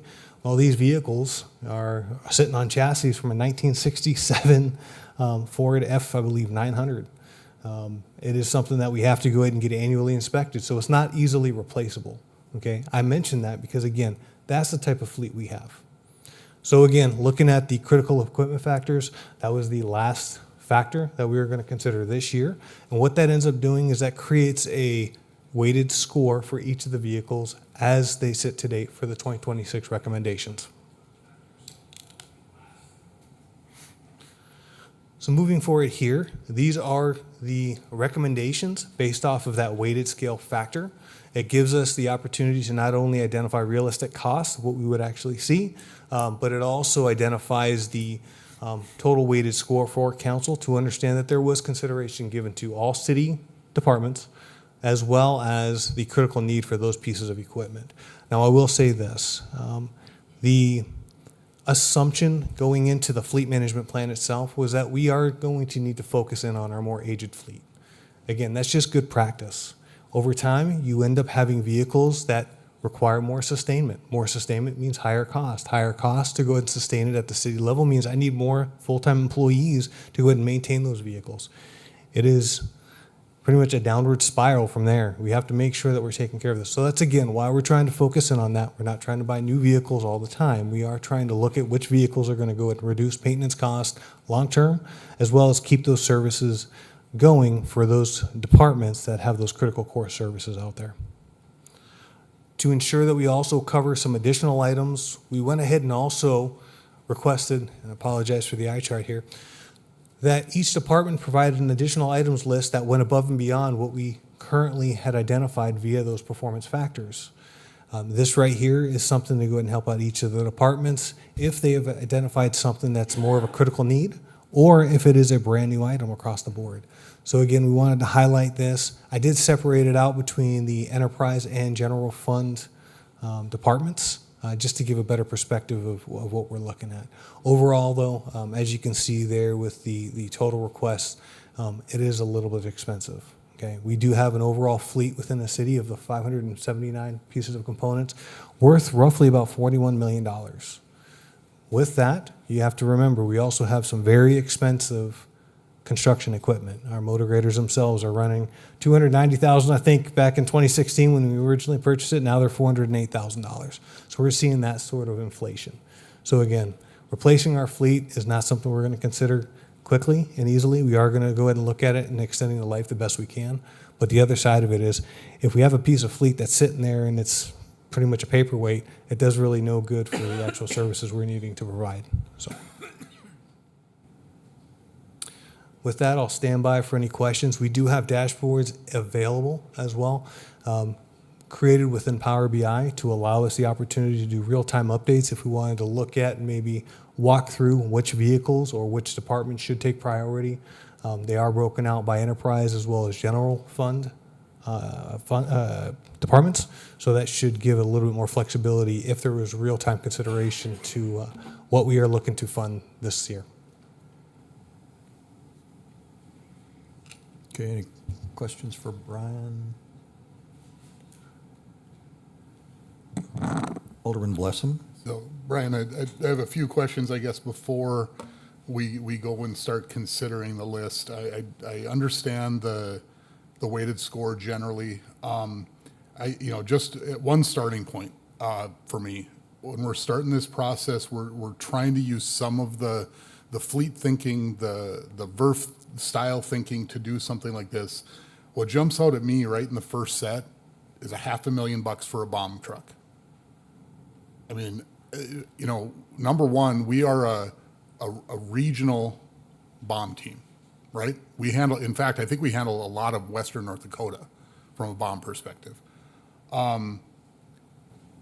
It's a general fund expense directly from property tax. If we approve that and put it back in, it's $500,000 right to the property taxpayer immediately. Is that something, especially with the state ties and the other ways that this works, that's better handled through a grant or some other way of looking at that funding? And that's assuming we have to make this purchase, because that's my other question. We toured through there, both bomb and SWAT. I really want to understand long-term how that's working, because in my mind, we're at the point now where the federal government originally put grants through that did a bunch of this stuff for us to, I guess for lack of a better way to put it, to provide a whole bunch of armor to local police, right? I mean, that's really the way that worked. And now I guess we're getting to end of life and we're going to have to start replacing them, and now that's all on us. And so can you comment just on the bomb truck to start with and how that, because it's number 4 in the hierarchy and it's a big cost. So, Mr. Mayor, Alderman Blessum, I'll answer a portion of it, and then I'd ask Chief Fry or Captain Stahlheim to come up. They'll be able to continue with the discussions that have been had between our fleet manager, Mr. Chuck Smith, as well as the police department. But to the best of my knowledge, the reason why it's being replaced is it's a one-of-a-kind item. It has a high criticality factor to it. It is also tied to mutual agreements that we do have across the region. Again, I guess I would turn it over to Chief Fry if you would like to elaborate on those agreements.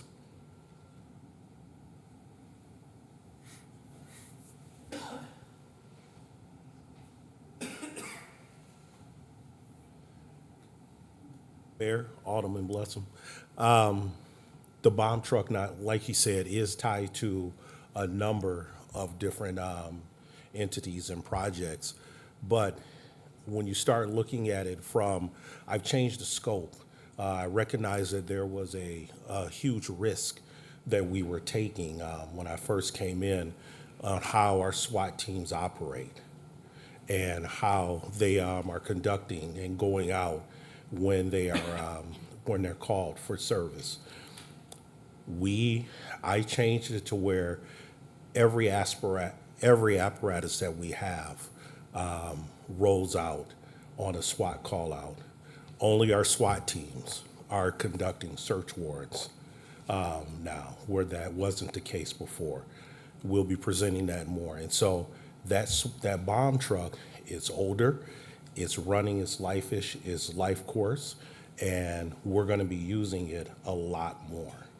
And so that's part of where we're looking at it. There's no getting around the fact that those vehicles are just like the black pickup truck that's going to go to that we're proposing to go to our snipers. Those are the things that we need in order to make sure that we are protecting this city. I identified when I came in the major needs and the gaps that we had within our emergency services. You never know how much you need it until you actually need that particular apparatus. It's no different than a fire truck. It looks like a big paperweight until it's not. And those trucks they are so important. But So, go ahead, Captain. Mr. Mayor, if I could, Chief, while I still got you, because actually part of this is on the philosophical part of this, okay? And go along with me here, and then I want to hear your comments, because we're getting to know you now, and we're starting to see kind of your perspective and the way you're looking at things. So just understand a little bit from me, my first thought when you explained the way that you did is that I don't want us rolling up with this unbelievable presence on every call. Okay, that just again a Joe citizen saying, not to me saying don't be safe, because believe me, I'm not. That's not what I'm getting at. But what I'm looking for out of our overall police presence, that I think you've done a fabulous job in your first couple months here, is more Andy Griffith than armored up police officer. Okay. The relationship in the community. So when I hear that one of the reasons why we have to spend $500,000 on a bomb truck is so that we can roll up with this unbelievable force presence. Did I catch that right? No. Serving warrants, we're going to roll up with a bomb truck? Is that? No, that is Okay, not. so I missed something then. So please, give me a little more of that perspective of what you're thinking. It's part of the overall picture. So SWAT operates, and those type of emergency services operate in two separate functions. One is your normal conducting search warrants for narcotics and things of that nature. And so they will come out.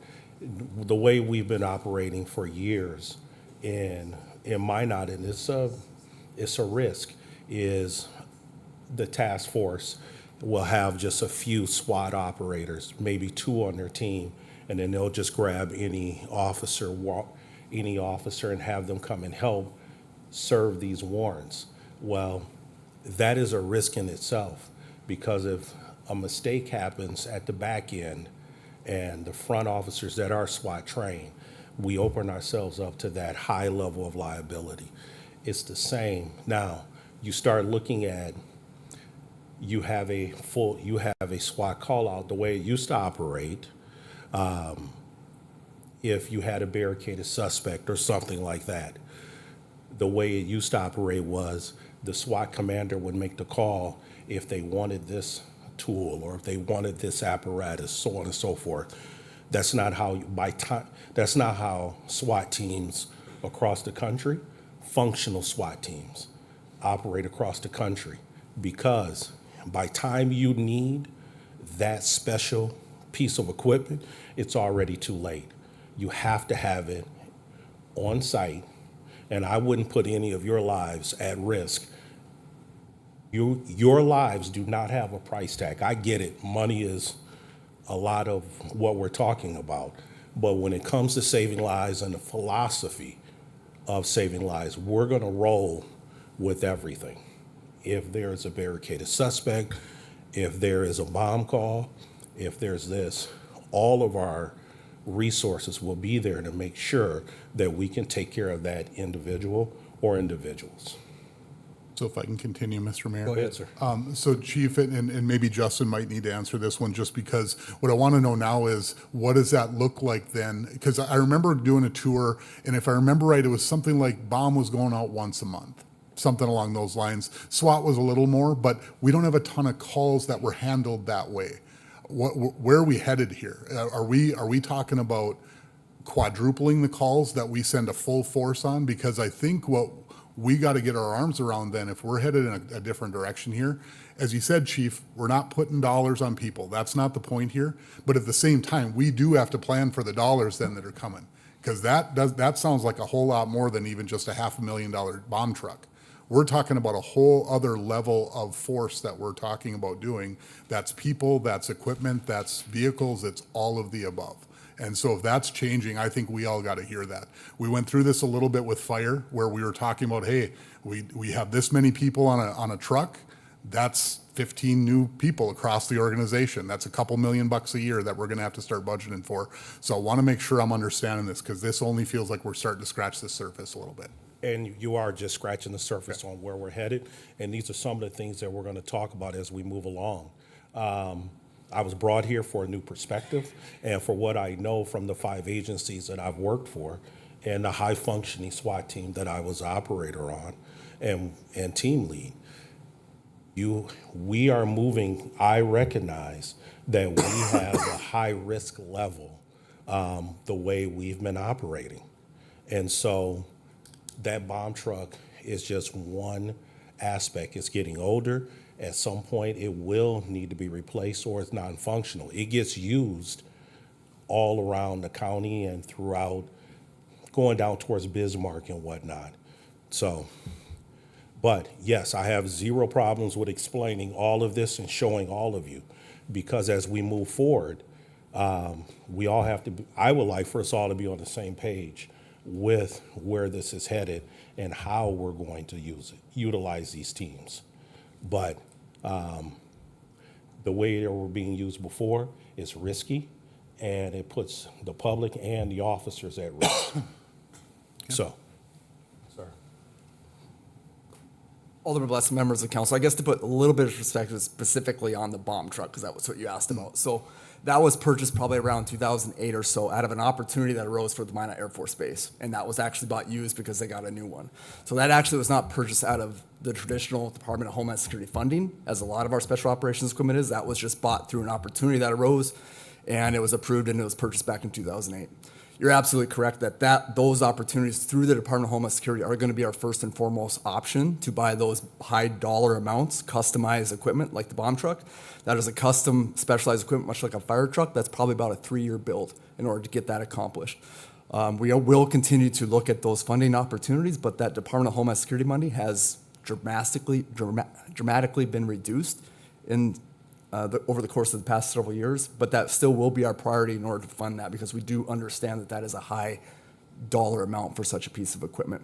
And that really is just a ballpark guess on what that could cost. The reality is that costs anywhere from probably $400,000 to maybe even upwards of $700,000, depending on what the scope of that looks like. Yeah, if I can continue, Mr. Go Mayor. ahead. So Justin, with that, that's really where my mind goes then, because I think of funding a fire truck, and we've had that discussion a lot, right? Like there's a lot that goes to that, but they're going out multiple times a day. Even with the increase that we're talking about here, if this is going out once a week, boy, we got to really think about how that hits priority wise, because again, this is number 5 in a list that's much longer than my screen will handle.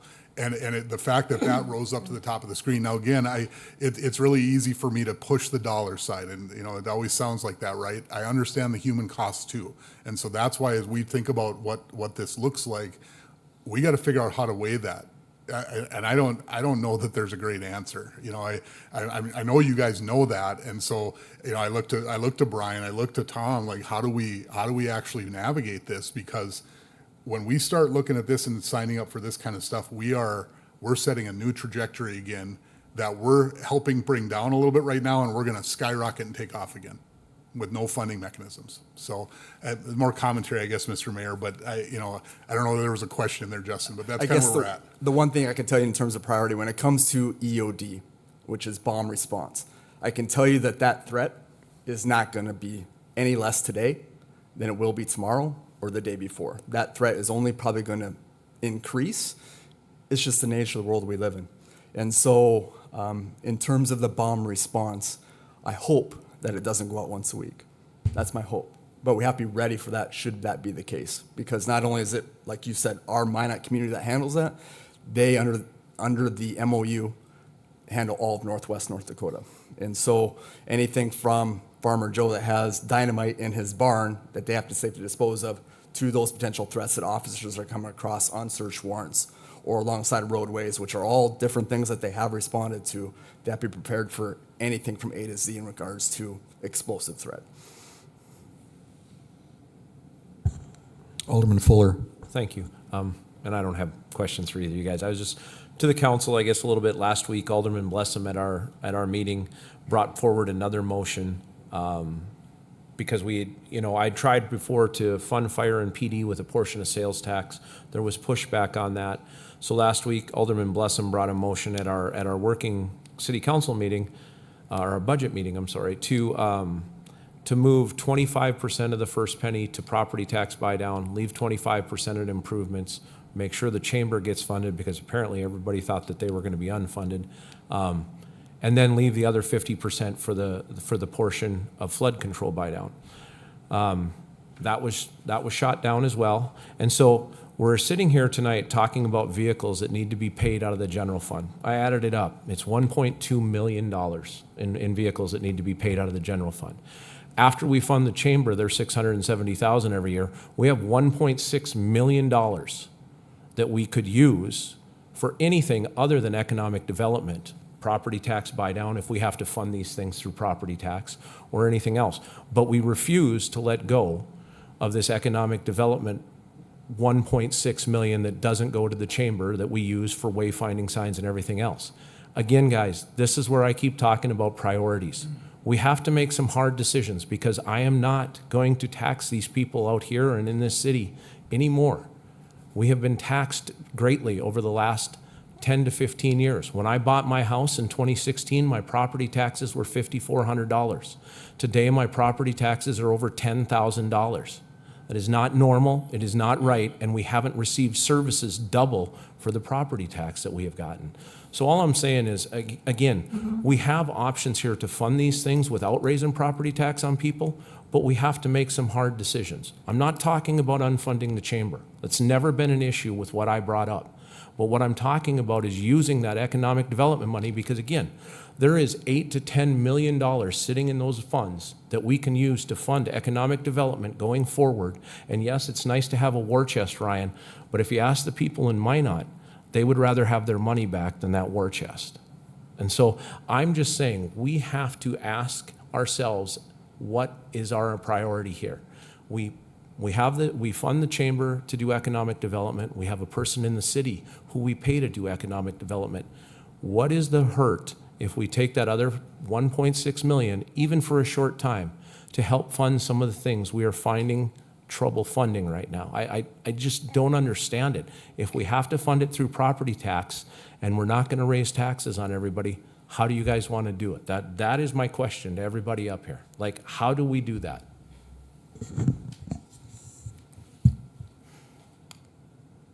Alderman Pittner.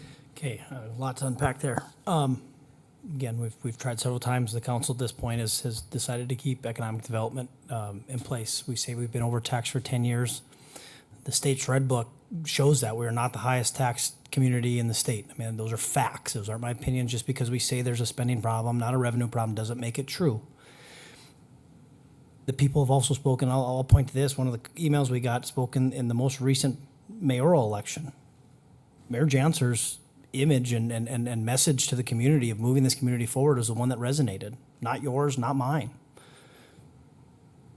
So again, I mean, we can't do more with less, and that's what I feel like we're trying to do here. I've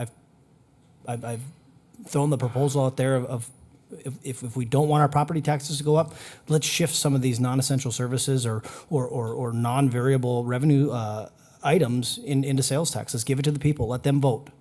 We say we don't want to let's not make the people the bad guy again. Well, then we can do that at the council level. We can implement it. Let's have that vote. Let's put it up here and put it on us. We were elected to make those decisions. Let's put it on us. If not, let's give it to the people. And they can choose. Do I want my property taxes to go up or do I want it to go down? Do I want the trade-off from having a little more in sales tax and less in property taxes? We can have those decisions.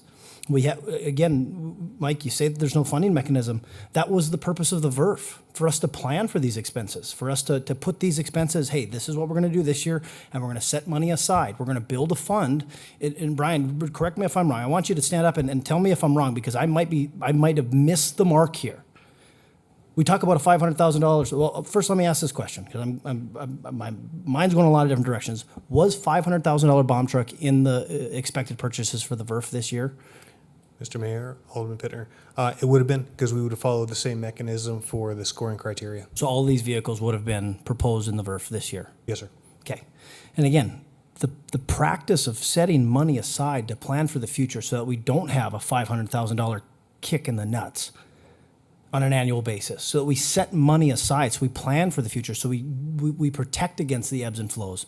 Those are the things that the staff were trying to do. Now we're going to pick them apart and say, justify. And again, staff have done that behind the scenes. People want us to shout about what the work that they're doing. We've gone through the budget tours. We've gone through the budget processes. We've gone through the budget meetings.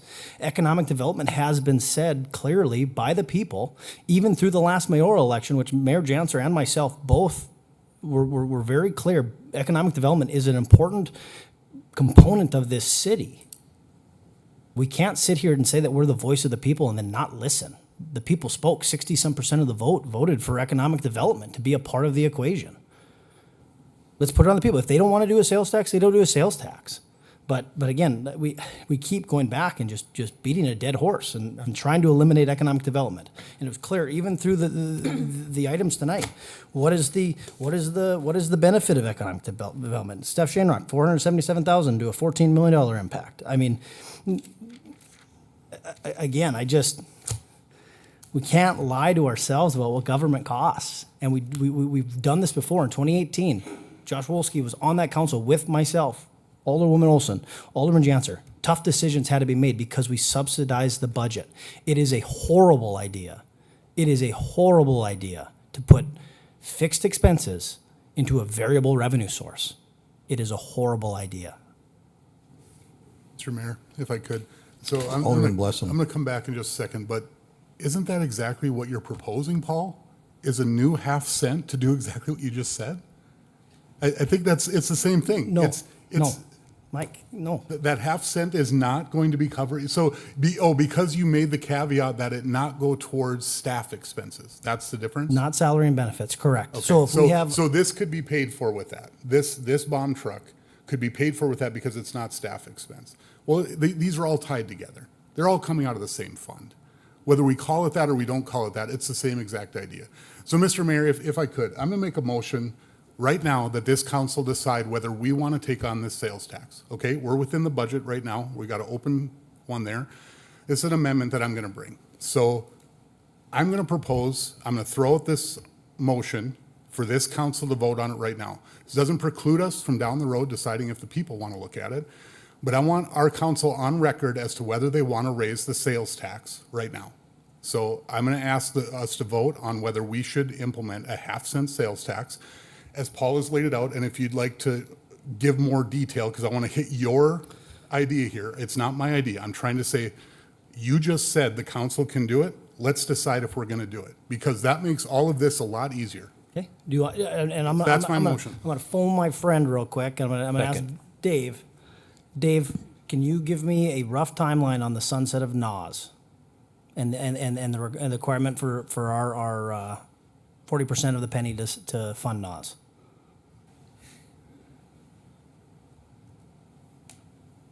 Mr. Mayor, Alderman Pittner, that's a little bit of an unknown because a lot of those portions that are yet contemplated to bring NAS to full completion are quite a ways into the future yet.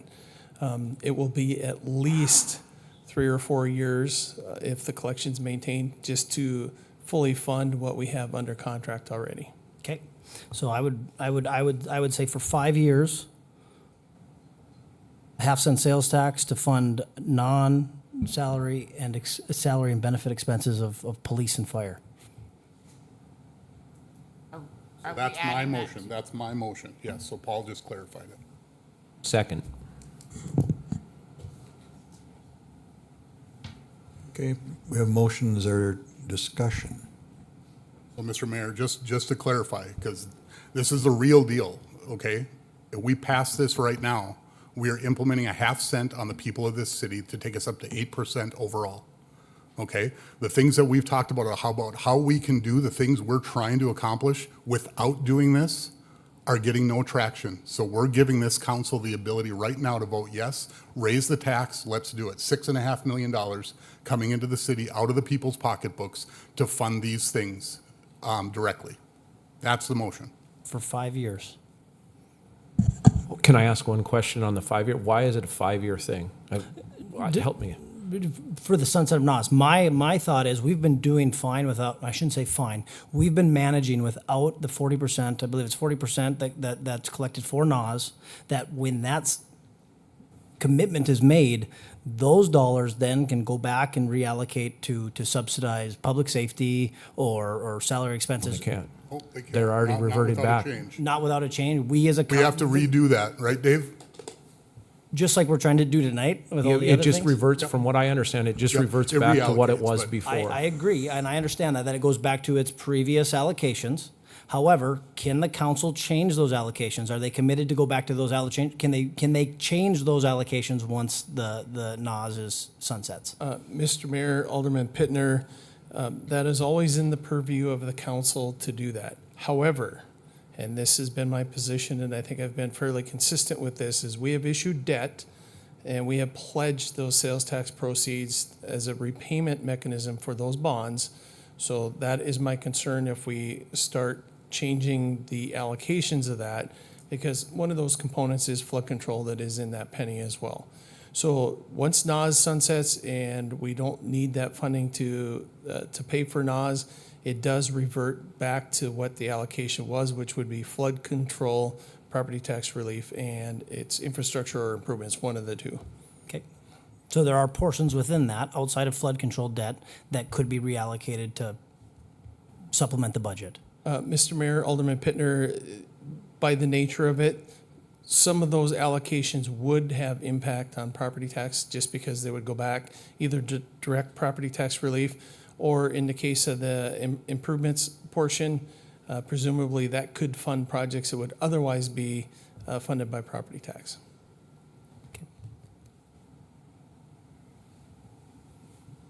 Further discussion, Alderman Hayes.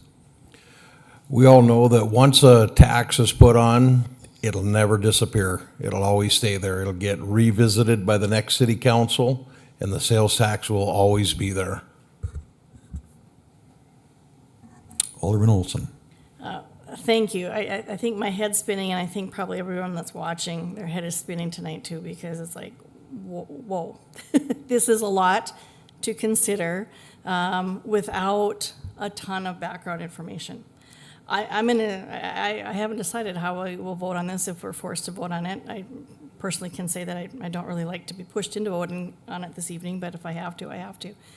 I am much more comfortable looking at our 3% in our general fund property tax collections to pay for some of these needed items that our employees need. I would much rather be considering that than forcing this sales tax conversation back and forth. Because really, I don't see either one of these sales tax options as the best thing. But the legislature gave us the option of using that 3%. Right now, we're not really considering it. I personally have not heard from a lot of people who are, we had one individual tonight who said that her property taxes were too high. But in general, from the people that I've heard from, they would rather see a slight increase in their property tax and pay for what is necessary. And we know that police and fire are high on that list. They would rather pay for it in small amounts incrementally through their property tax than through just kind of throwing the baby out with the bathwater and changing all the sales tax. Alderman Hayes. Correct me if I'm wrong, but if we're 2% below on the current budget proposal, and we utilize that 3%, then we're 5% that would go back into the essential services, correct? Well, Mr. Mayor, if I could on that. So where we're sitting right now, and Dave, certainly correct me if I'm wrong here, but we're just slightly on the good side versus last year. The fact that we have the ability to use that 3%, as the gentleman came up and asked and I answered during the hearing, we're eating into the dollars that the state has given us, which is the cycle we have been in for years and years and years. That's why in my property tax statement, I show about $2,500 in state buy down today that I've never seen because it gets eaten up by the local groups. I was a big part of pushing back on the legislature when they were trying to bring this bill, trying to imposed 3% on us. I was the only testimony in opposition to this bill overall. I still think it's the wrong approach and path. The fact that we can use it doesn't mean that we should. I would say if we intend to make the purchases, and Chief, believe me, I use the bomb truck because it's easy to talk about. That's all, okay? With that, if we need to go and fund these, then we need to find the cuts to keep ourselves where we're at. And I'm happy to do that if that's the direction we want to go. I wasn't hearing a motion around the vehicles, so we're on to something different now. But at this point, I think this council at least needs to make a stand about what we're doing. Again, as I mentioned, it doesn't preclude us from sending it to the people to look at. We can still take that step. But the council needs to decide tonight if this is a direction we're gonna pursue. And we've got that in front of us right now. You know, it strikes me that, I mean, there's another, well, okay, yeah, that's what we have. So, from where we are at the 24,332,866, you know, we're pretty close to the 2025 number, and we're looking at this VERF vehicle replacement thing that we threw out the other day, and trying to figure out what and how much of it we want to fund. Correct? So, there's another alternative here which has been utilized in the past, and that's to take that. What are we looking for? Something in the neighborhood of, for the ones that are 1.24 million. 1.24 million, that would fall on the property tax, correct? So there's another option that we've had in the past, which I'm surprised nobody brought up, and that is to pull that 1.2 million out of reserves and do it that way. So before we jump into deciding about more sales tax, I guess I, for one, would like some additional discussion on what some of these other alternatives are. But there's a motion on the floor. Don't we have to vote on that before? I understand that. Okay. I understand that, Rob. I'm just expressing kind of what my personal preference is, and to remind the members of the council that there are some other alternatives. Further discussion. Alderman Hayes. Are our reserves growing year after year, or are they stagnant?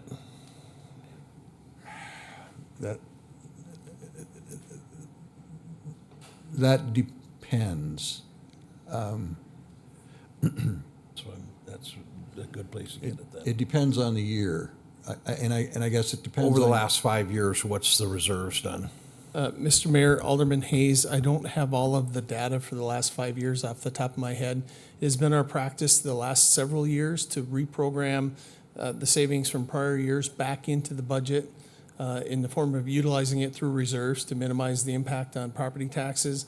I do know that in 2024, our fund balance for property tax, or for the general fund, did decrease about in line with what we had programmed to use in reserve. So it essentially followed track kind of where we anticipated it would be, even though the revenues were a little bit less than what we anticipated, but the expenditures were down also.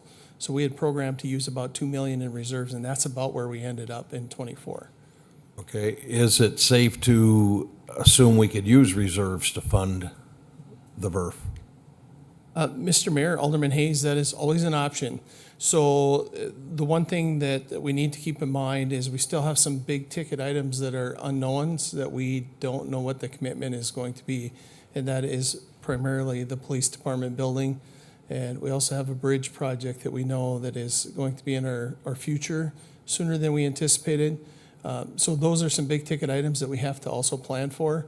And we have to put a number on what that remodel project is going to look like. But that is always an option.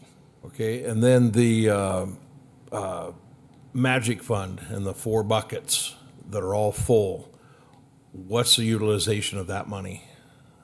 Mr. Mayor, Alderman Hayes, so when the Magic Fund guidelines were rewritten a few years ago, it's basically broken down into several different functions. So we still have a primary sector bucket. We have a State of North Dakota matching funds program.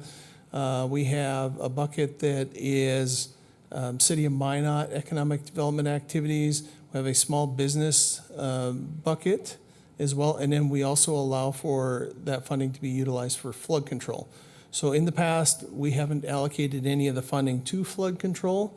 That is, we have a change in that in the 26 budget, the way it is proposed. We have spent down some of the money year to date in the State of North Dakota matching funds program. I don't believe we have funded, or we have funded very little into the small business bucket. We have some funding that has been allocated to the City of Minot economic development activities, and that included things like wayfinding, the facade improvement program, some studies that have been done in the past. And in the primary sector bucket, the primary use for that has been the funding for Minot Area Development Corporation, and I believe maybe Service Basin Planning Council.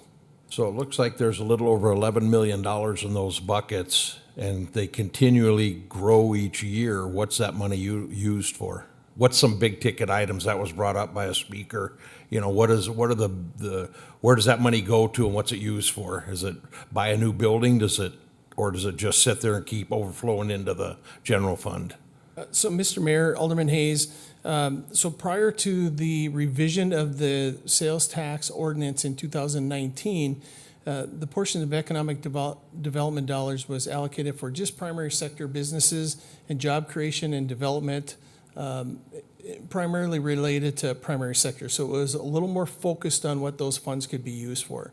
That ordinance was changed in 2019 to include some of these other buckets that our PIO has brought up on the screen here.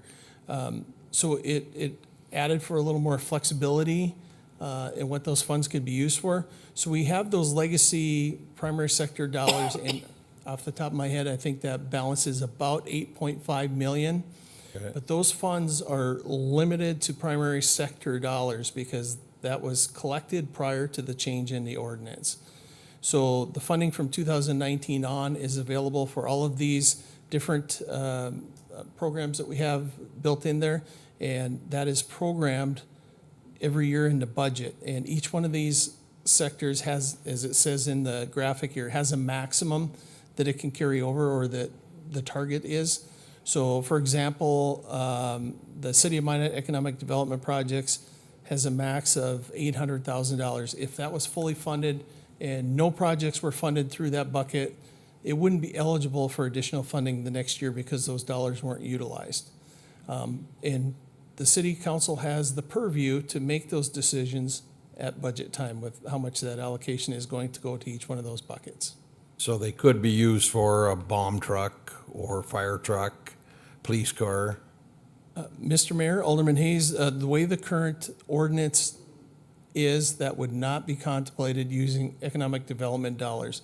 However, that was one of the changes that was suggested in the president's message, that there be a change to that ordinance that would allow property tax relief to be one of the allowed uses of economic development portion of the sales tax dollars, and that would be just added as an additional use, and that would be something that the council would have to decide at budget time annually. Thank you. Okay, we have a motion on the floor about implementing a half-cent sales tax. Is there further discussion on the motion?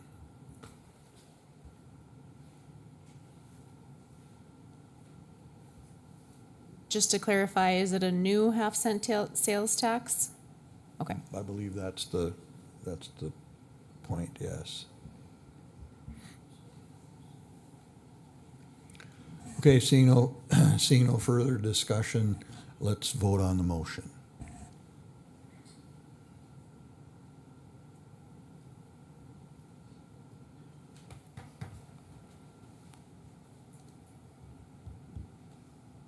The motion failed, 0-7. Dissents from all. Okay, that's a lot of red. All right. So we're back to discussion on the proposed 2026 budget. Alderman Olson. Thank you. I agree with the idea that you have put out there, Mr. Mayor, and I would move that we take reserve funds in the amount necessary to fund the vehicle replacements, that the general fund portion of the vehicle replacements for 2026. For a second? I'll second. Okay, it's moved and seconded. Discussion. Discussion.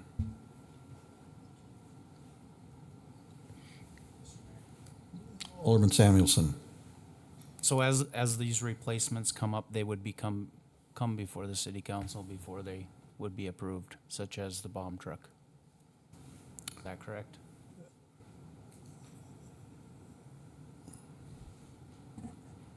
Mr. Mayor, Alderman Samuelson, that's correct. Normal procurement policies for vehicles like this exceeding $50,000 would end up coming back to council for review and approval. Yeah, I think we've seen a number of those in the past where once they get the bids and figure out what the true cost is, then they come back before us. Further discussion. Seeing none, it's time to vote. Please cast your vote.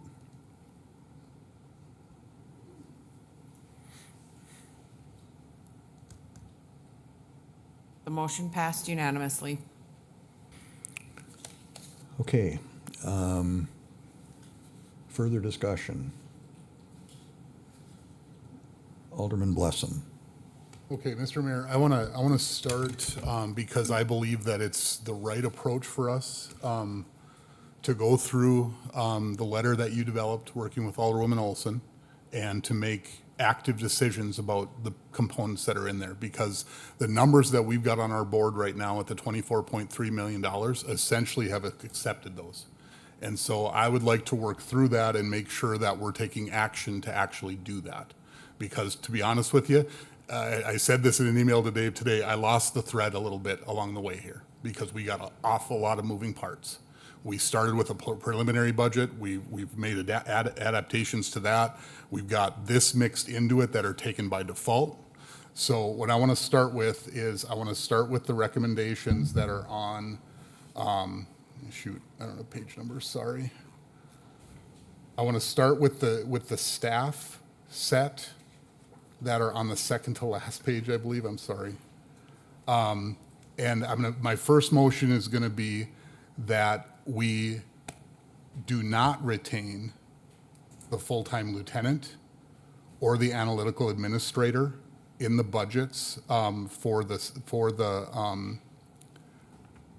police department, but to take your recommendations to increase the unfunded patrol positions and to retain the fire department funding for PPE.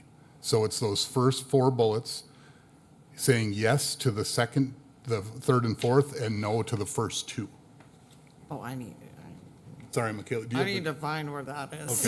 Okay. Sorry. I'm sorry. Do you know I what don't have- meeting this was on, so I can look back? What's that?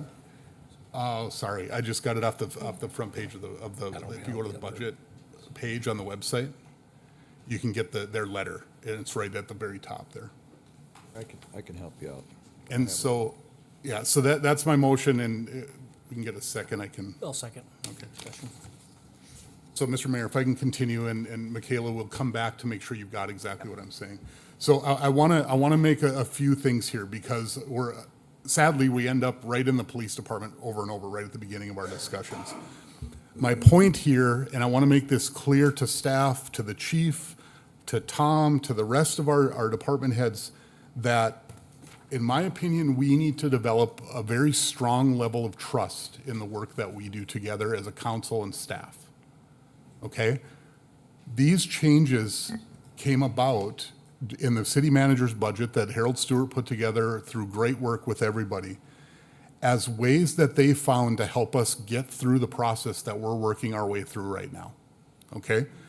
And so the full-time lieutenant in the Minot Police Department The expectation is that we will have a retirement there relatively soon.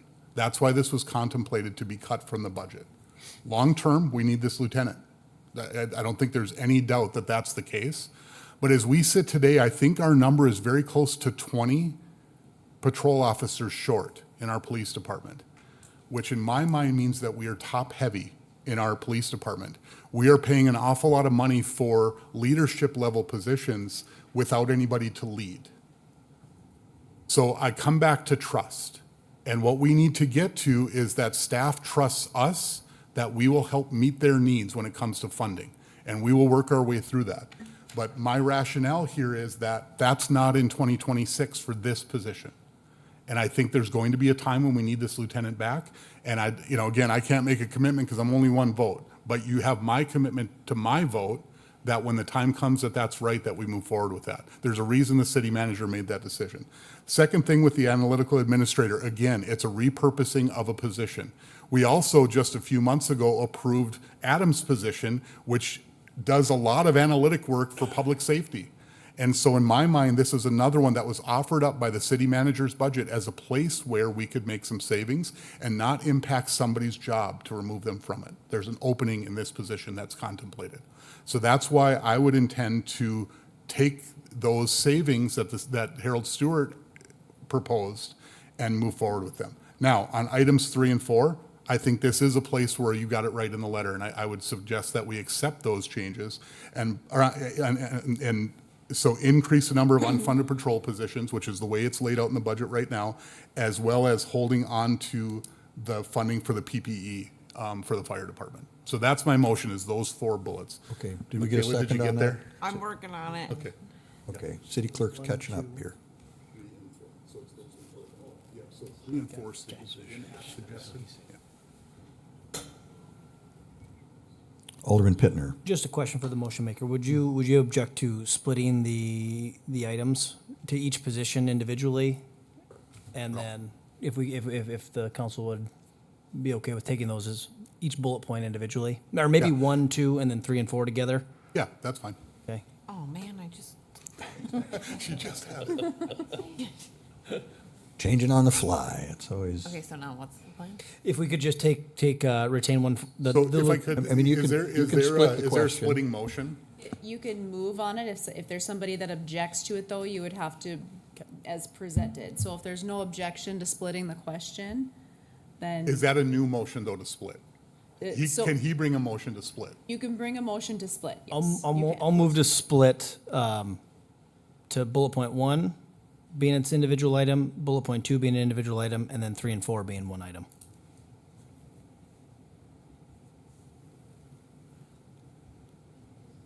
Can you say that one more time? Move to bullet item 1 being its own item, the first bullet point being its own item. Do you want me to read the actual bullet points? I mean, I've got it. The first one's an individual discussion, the second one's an individual discussion, and the next 2 are together. Do we have a second? You guys, I'll move that. okay, Do you have a second? I'll second. okay, so moved and seconded to do it that way. Is everybody looking at what we're talking about? Do you all have this? Okay, so it's the president's letter, page 3 or whatever is what we're on, okay? All right. Okay, so moved and seconded to split it that way.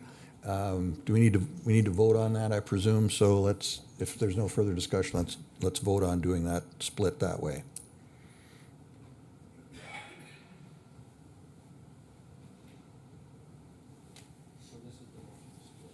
Just to split. Yep, this is just a motion to split. We're not.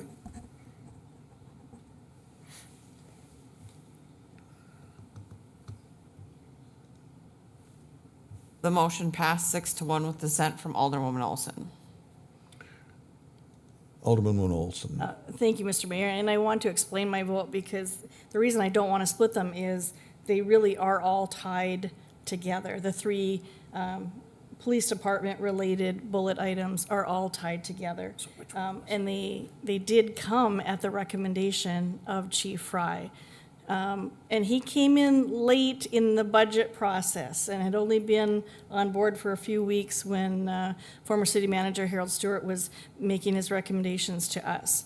And so this was a request from the chief to have the two positions, lieutenant and the advanced analytical administrator, and then he would be willing to give up the funding for a patrol officer. So he had run the numbers and he made that recommendation and request to us. So that's why I didn't want to see them split. Alderman Pittner. And again, I respect that, and I just wanted to split them so that they on their own merits could be discussed, so they can be justified in the budget when we talk about each of these positions, whether it's a full-time lieutenant, which is in lieu of a prospective retirement, but an advanced analytical administrator. Police departments across the country are moving to these types of positions, to kind of add horsepower to the organizations. I want to hear what that is going to do for the organization. So if we could get some of that justification.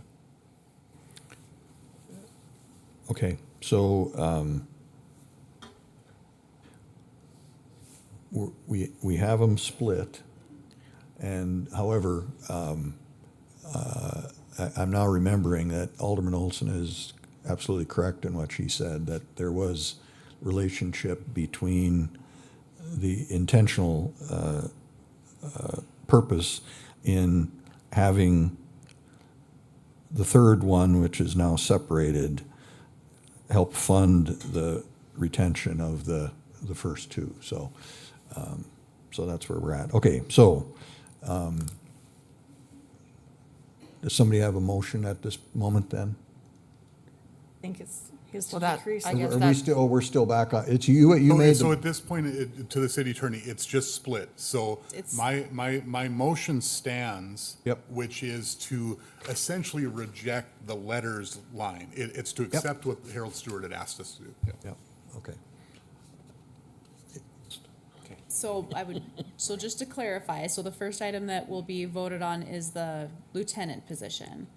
And Alderman Blessam, do you want to state what the motion was in regard to the lieutenant? Was it to retain or eliminate? It's to eliminate as contemplated in the preliminary budget from the city manager. Okay, so the first question that'll be voted on is whether or not to eliminate the lieutenant position. So the recommendation is to eliminate. A yes vote would eliminate the lieutenant position from the budget. Okay, everybody clear on that? Yeah. All right. Alderman Pittner. I'd like to hear from either Cap Sondheim or Chief Fry on these positions. What are these positions doing for the department? What gaps are we filling with these? Give me your sales pitch.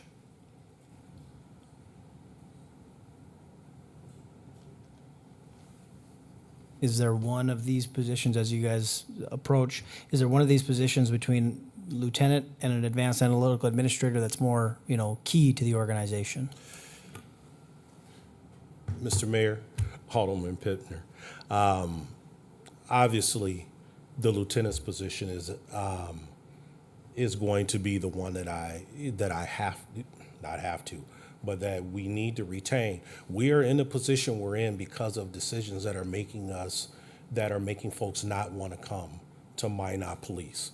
When recruits are listening to all of this and they're hearing and there's no opportunity for growth and so on and so forth, it makes it extremely difficult to recruit new recruits. We are down, yes, 20, potentially more, because we have that reputation that there's no movement. You see that throughout the country. If they don't have the opportunity, it's no different than anyone else. Once you get stagnant somewhere, people leave to go do other things. We have had a mass exodus because of trying to take away. I am fighting to get you what you've been begging for. I'm fighting hard every day out in the public, out recruiting. And believe it or not, I am a strong recruiter. And within the next month or so, you will see a huge increase. I can't talk about it today, but you will see a large increase. These positions that we're talking about help stabilize this police department. And I will be putting in place and bringing before you recommendations that will help us not be in this position. The goal is get through this turmoil and then be better and not go through this again. And no, we don't have to spend a ton of money, but when you eliminate the opportunity or even suggest eliminating the opportunity for advancement, that sends people running out the door because that tells them that we're not supported. That's what your officers hear. The public hears one thing, but the people that you beg to come save you when the world's falling apart, they hear that you don't care. That's all I can say on that.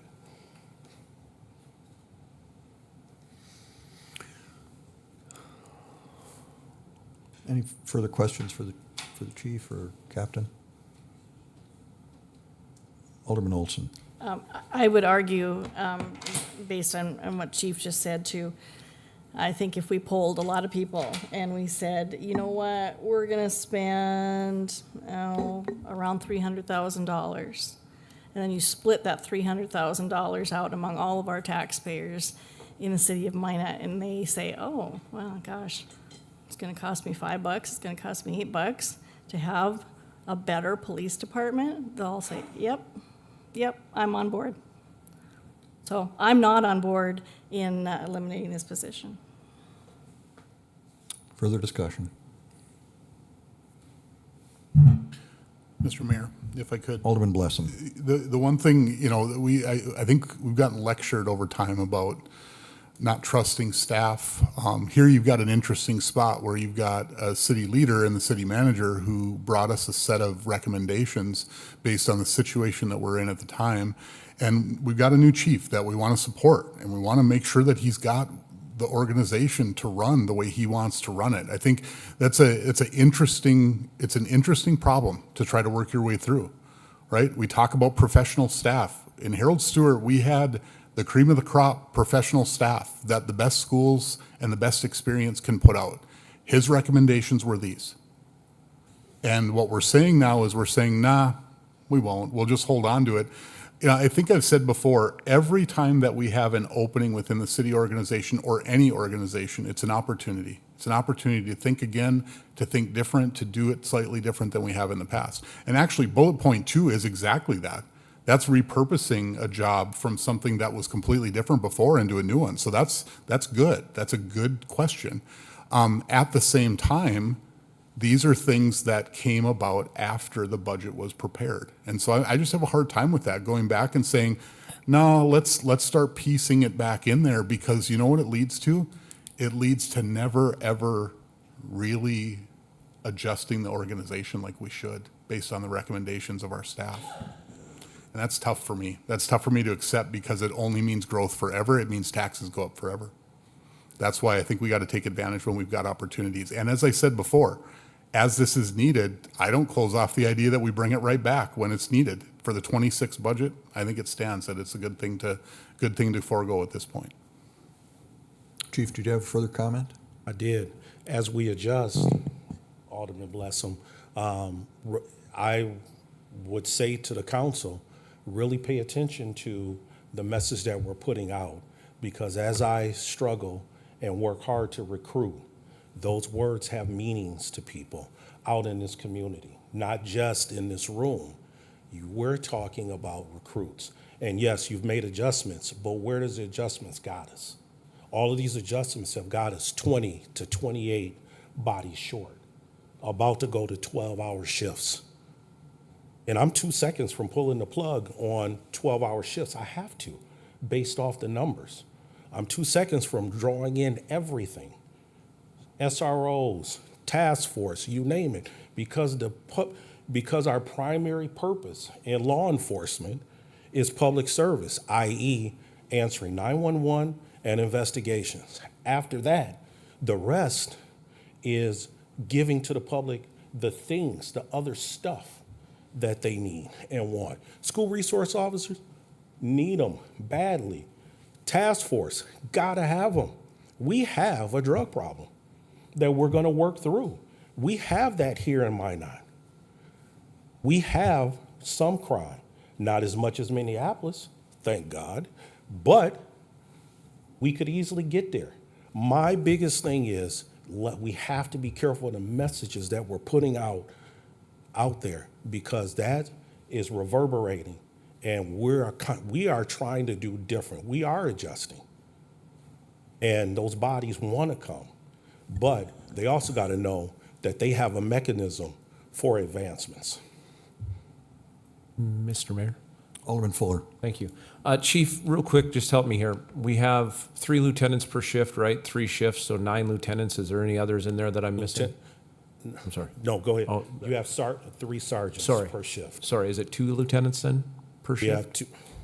We have 2 lieutenants right now that oversee patrol. Okay. We have 1 lieutenant that oversees internal affairs and other units like that. We have 1 lieutenant that oversees bomb, K-9, quartermaster.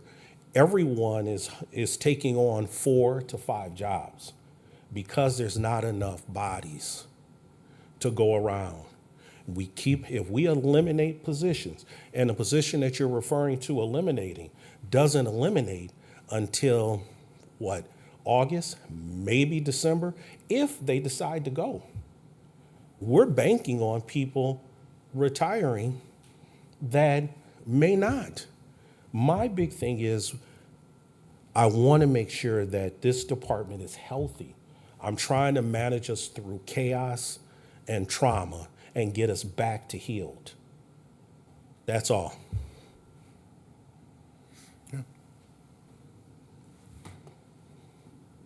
Alderman Blessing. And not for you, Chief, just more discussion for the council. So with this, I'm sensitive to what the chief's saying, okay? The messages that we're talking about and that I talk about matter.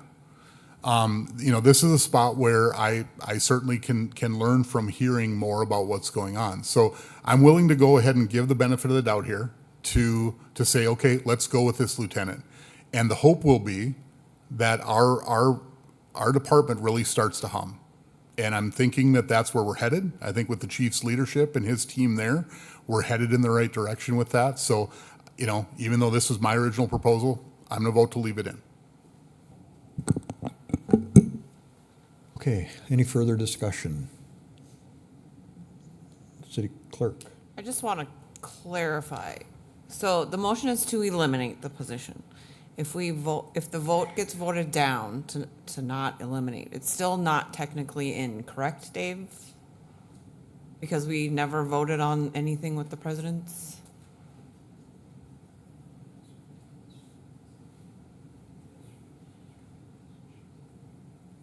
Mr. Mayor, members of the council, the budget ordinance that is attached to the agenda includes all of the items that were recommended in the president's message, as well as the items that were discussed in the September 9th special city council meeting.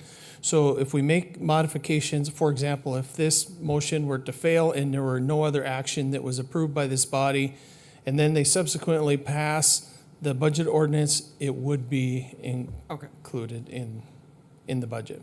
Everybody Just to clear clarify. on that? Because that's kind of an important. Well, and kind that's of my an point important here. piece. That's actually why I'm bringing these motions. Yeah. Because they are in, and Yeah. if we don't take action, they remain in, Right. as written, so. Yep, okay. Well, we're all clear on that then? Okay, so we have this first motion about the police lieutenant. Is there any further discussion on that? Alderman Samuelson. Thank you, Mr. Mayor. I guess I'm going to support the chief's position on this, just because that wasn't part of how I understood it before. And as a new chief, I think at least I'm going to give him the benefit of the doubt on what he needs. Our former city manager didn't get that information from. So on this item, I guess I'm not going to support the motion and fill the position or keep the position. Okay. Alderman Hayes. I'm going to support the chief in the fact that he has to have the tools to be able to recruit people. If you were anybody in the public going looking for a job and there's no opportunity for advancement, you're not going to put that high on your priority list to apply for that job if you have no room for advancement. And I think being the lieutenant position is a key ingredient to his recruitment or retention. Okay.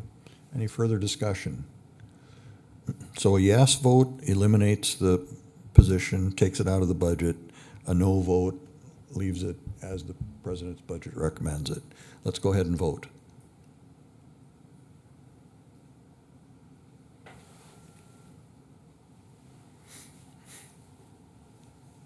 The motion failed unanimously. Okay, that moves us on to the next separate item, which is the full-time advanced analytical administration position in PD. Is there a motion? Motion on the floor It's is to to, eliminate it. Oh, I'm sorry. Say again? Motion is to eliminate it, Yes, the motion is to eliminate it. to not create it. not create. Not created, right? Okay. So if I can continue. Alderman Blessam. Yep. So again, this one, revamping it, again, we may end up in the exact same conversation again. I don't think any of us wants to doubt each other on our support for the chief, right? We want him to have what he needs. At the same time, we've got to consider this as we go here, because if we went department head by department head, we got a bunch of other department heads sitting in the room, and each one of them would say, well, no, I need something here too. I need a member of my crew to get done what I need to for the people of this city. So I want to be careful, okay? That's why this discussion is a good thing. At the same time, this second bullet, my one major hang-up on this one is we just revamped and recreated a different analyst position that's already in public safety, and we're doing another one now. So you're looking at, the numbers we're talking about, we were within $250,000 of a flat budget with 2025. The two that we're talking about so far would have already eliminated that. And keep in mind, that's kind of where my mind's going here. This one's worth about $120,000 a year, all right? So doesn't say we'll never have it, doesn't say it's not important at some point. What we're deciding right now is, does this fit the bill for our 26 budget as we sit today? Knowing that we've already put another employee in place that is in charge of doing some of this type of work for public safety specifically. So again, that's my starting point. I got persuaded last time, I might again, but that's where I'm starting.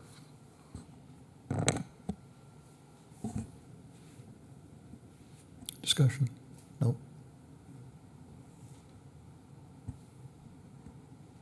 Alderman Pittner. I'll give Chief Fry another opportunity to come up and speak, and I'll speak on this. I know it's your first budget process to go through. But again, I think this falls in line with, we've asked someone to come in and change the culture of an organization. We've asked someone to come in and revamp what we've been doing, because what we had been doing was sending us down the wrong path. So again, I think this is about giving the tools to be successful, especially in this department that does need a lot of healing, does need a lot of assistance. I'm not going to support the motion to not create it. I would like to see the PD have this position. Chief.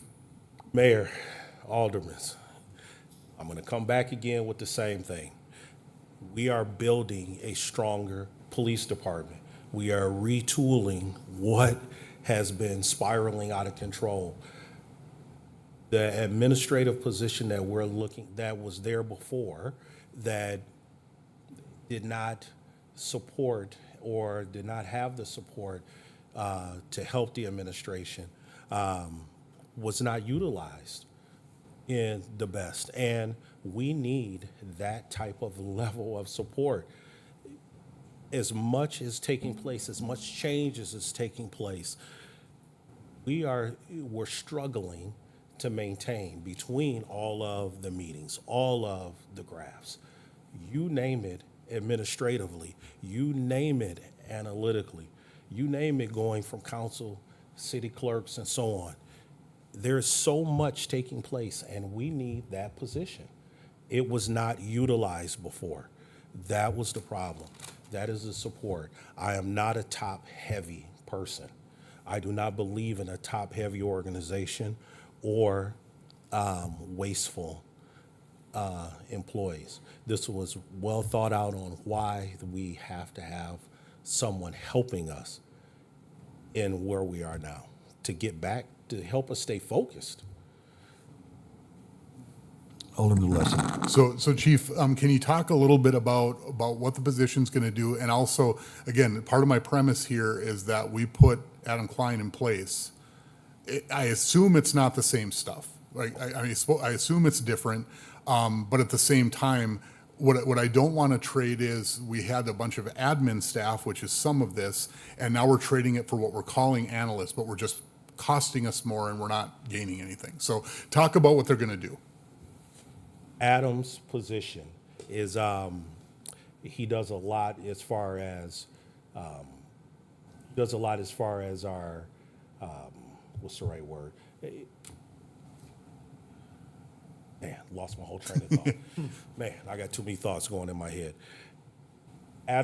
He doesn't do a lot of our administrative stuff. It's more of fundraising and things like that and helping us out and working through some of, we split him with fire, so that makes it a little more difficult for us as far as administratively. He does a lot of our fundraising and going out, and so that we don't have to come for budget things. And so, quick example, and I'll get back to the analyst. Quick example, he's been negotiating and talking with Shields and whatnot on, because we have to replace all of our guns. It's that time. That's a huge bill, but we understand that it was built in. So he's out negotiating different prices for red dots and lights and stuff. And so there's a lot of things that he does for both police and fire that help us justify his position, and gas cards, stuff like that. So this position will, not only is it going to help us administratively, they're also going to support they're going to support Sergeant Casey with our CSOs. They're going to help us with our Minot State University students.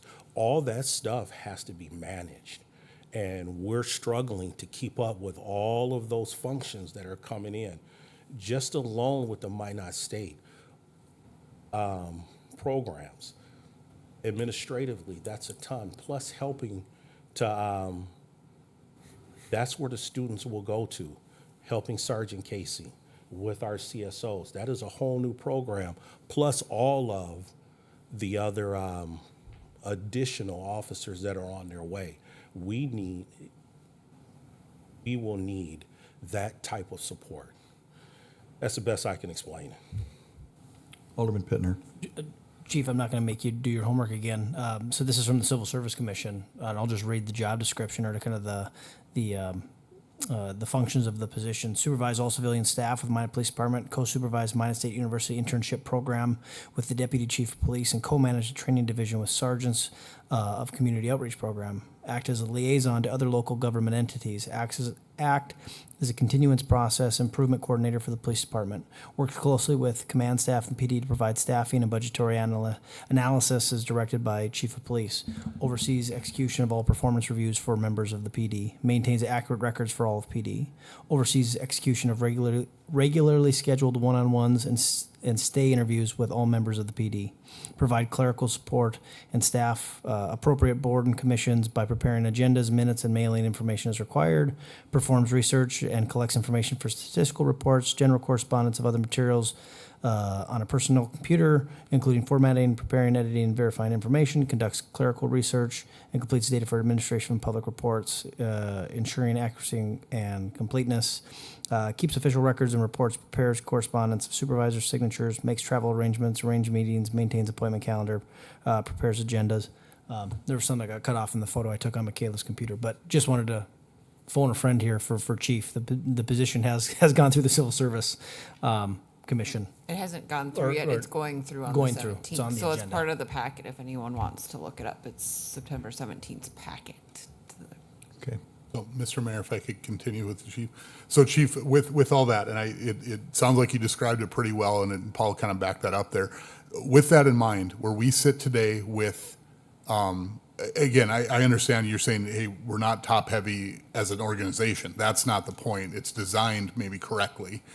Where we're sitting for the next, let's say, 18 months, are we in that position though? Are the duties that were just laid out, are those better handled by command staff or at the lieutenant level for this interim as we're going through this budget cycle, and 27 is the right time to bring this position on? And again, this I don't want it to feel like I'm picking on you, Chief. These are things that are in front of us, so we go through them, right? I want to do well for the people of our city, to provide them the service they're looking for at the right price. And so is there a timing thing with this that makes sense? I'll say this. Each of the lieutenants, as you had described it, they each have 4 or 5 duties that they are doing. Right now, I have my lieutenants that are, again, they're overseeing not only patrol and trying to maintain. It would be extremely difficult to add more onto everyone's plate right now. With the amount of shortage that we have, and then even if we, let's just say we hire all up to 85 bodies, okay? Can you imagine the amount of paperwork and administrative and all the other things that go along with that? It's so, plus the MSU projects, plus the CSO projects. It's so much at one time, and now I'm going to try and put even more on the plate of people that are already stressed out.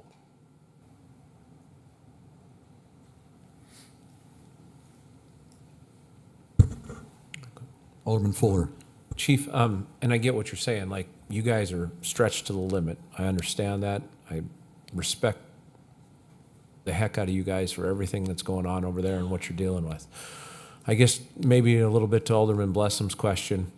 Part of these duties are already being handled, though, within the department, correct? Like, I mean, we, other than the Minot State program and maybe a little bit on the CSO thing, because those are just kind of getting rolling, the other stuff is kind of already being handled, is it not? No, okay. It's not. And I'm going to give you a quick example. We haven't done in 2 years, I found out, that we haven't done employee evaluations and whatnot. Why? There ain't the bodies. We don't have enough. The more that gets pushed and the more that gets pushed, that's the more that gets left behind. The evaluations are huge. Those are things that are supposed to be. At some point, you hit a tipping point to where the water comes out of the cup. And so we're there. And then even if as I start to manage us out of this chaos and trauma, we are going to still have to have support. There's no getting around it. But if you vote to not give it, we'll manage. We will manage. But I will tell you, there will be things that fall. And then you'll ask the question, why did they fall by the wayside? Why didn't this get done? We're trying. But you can only do so much with so many people for less. It doesn't work all the time. At some point, the less becomes you're losing.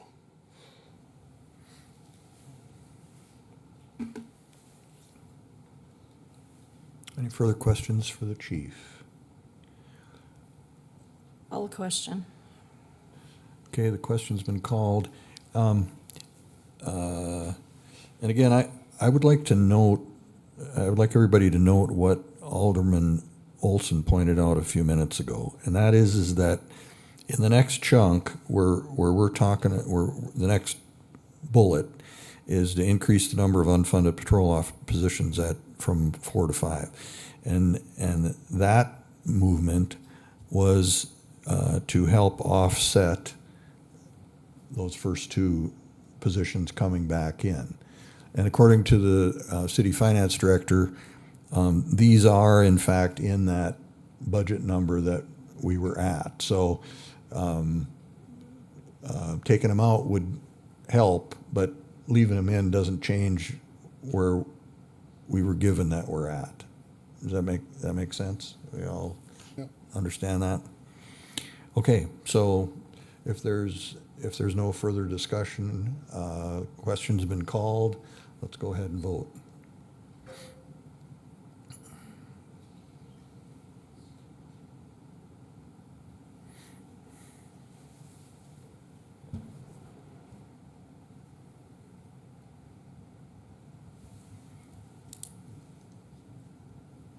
The motion failed 3-4 with dissents from Hayes, Janser, Olson, and Pittner.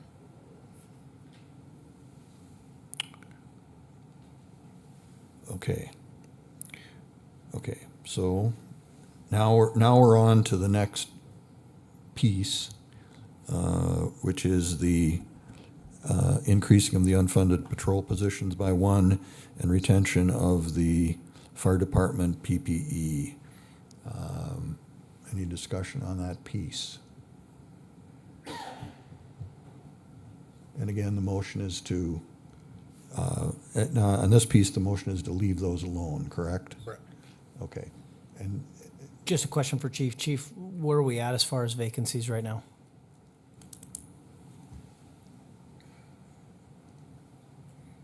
Right, approximately 16, with the projection of, we just lost one. One will be gone Friday. We have we have 1 or 2 that'll be leaving in October. And then projection of 2 to 3 more by the end of the year. For sure, one is leaving in December. There's others that have already said that they will be possibly leaving. So that's where we're at.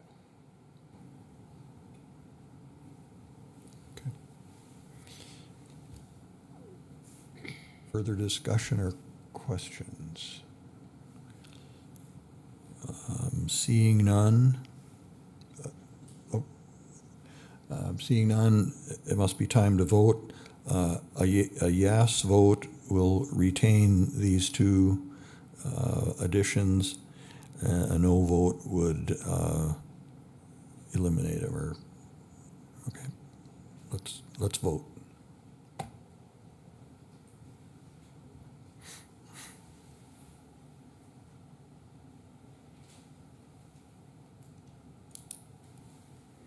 The motion passed 5 to 2 with dissents from Fuller and Hayes. Okay. Mr. Mayor. So continuing down the list, I would make a motion to, same as before, to not retain the executive secretary's position in the city manager's office. Now this, so I'll start there and then go to discussion. I'll second. So if I can continue, Mr. Mayor. Again, this is a recommendation from our professional city manager on someone who worked in his office in his budget. I think the difficulty with this one is it's not as easy as the other 2 because now we are dealing with someone who's in the position. And that's not lost on me whatsoever. It's not a great place for us to be. At the same time, I'm going to reiterate to everyone, if we don't ever take advantage of any of these ever, all we ever do is grow the city organization forever to unworkable numbers that we can't work with. So if we can't trust our professional city staff to tell us places where we can adjust, then we're sunk. Alderman Olson. Thank you, Mr. Mayor. The reason, and we had a lot of discussion on this related to this bullet point, the city of Minot is a professional organization. And we just, after a lot of discussion, agreed that an executive secretary is necessary in a professional organization. That person or that position manages a lot for not only the city manager and the mayor, but other community activities. And if that position is not there, the duties are not going to disappear. And it was not, we had to consider that very seriously too, that other employees were going to be picking up those duties. And these are employees that are busy already. They have a full workload, and we're going to ask them to do more. And so after a lot of discussion, that was why it was our recommendation to retain that position. Further discussion. Alderman Pittner. I guess if this were to pass, where would the duties that Alderwoman Olson, I maybe looked at Tom Joyce, city manager, where would these duties fall? Mayor Janser, Alderman Pittner, I think As Alderwoman Olson said, obviously there's work that needs to be done. So we'd have to do some sort of organizational transformation. Off the top of my head, I would just look at other administrative services and you know, no kidding, I'd probably look at all of these administrative type positions collectively. We've used the term motor pool around here before, but you know, we have quite a few of these type of positions throughout the city. We have you know, administrative positions. Obviously, we've created some analyst positions recently, so we'd have to look at some sort of repurposing to get at, you know, I'm just making up a number now, right? But if we currently had 11 positions and it went down to 10, we'd have to figure out how we do 11 FTEs worth of work with 10 people. And we'd work our way through it. It's not a preferred course of action, but it's certainly a course of action that we could work our way through. Further discussion?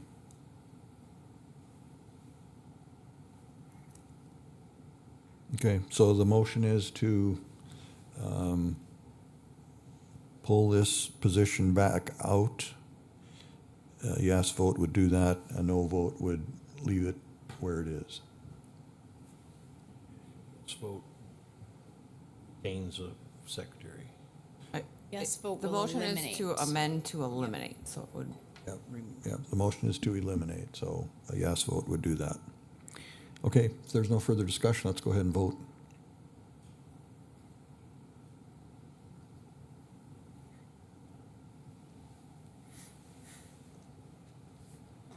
The motion passed 5-2 with dissent from Hayes and Olson. Mr. Mayor. So continuing on with the bullets, let's just finish up with the last one. So this is creating the the full-time heavy equipment operator position. Again, this was not something contemplated in the city manager's budget, and that was in a world where it's not impacting the property tax. So in my understanding, there's something there that he recognized that either said timing isn't quite there or whatever that is. So I would move again that we not create the heavy equipment operator in this year's budget. I'll second. Okay. Moved and seconded. Okay, I'll let Jason explain how this rolled out. Mayor Janser, members of council, so as the city manager was developing his budget, basically he took the direction from council of no new FTEs. He had recognized that the HEO that I needed in the sanitation part was important, and that I would have to advocate for that on my own outside of his budget. So that's why I had worked with the mayor and the president, and that's how it ended up getting added to the budget. So. Alderman Fuller. Thank you. Jason, real quick, I guess, what are we lacking that you guys need to create this position? Help us understand it a little bit if you could. Sure. Mayor Janser, Alderman Fuller, so I talked about this a little bit during our budget presentation. So over the last 7-8 years, we've essentially added an entire route to our garbage collection system, and we haven't added any additional drivers.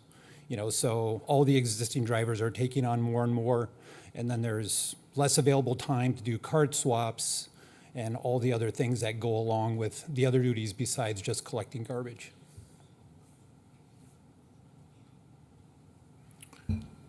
Okay, any other questions for Jason? Seeing none, discussion by the council? Discussion by the council? Alderman Fuller.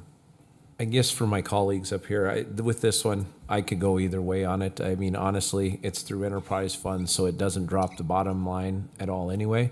But as Mike said, the city manager recognized that this wasn't something that we needed or needed to move forward on this year. He had cut it out of the budget. So I guess my question is, you know, we go ahead and we do all this work, and we've cut things out of the budget to get it down, and, you know, then tonight we go ahead and vote, which we knew we were going to have to fund some vehicles, but we vote to go ahead and fund all the vehicles that we cut out of the VERF, or a good portion of them. We just keep adding back everything that we've been doing. We take something out, we pay for it another way. We add a position in, or we take a position out, we add it back.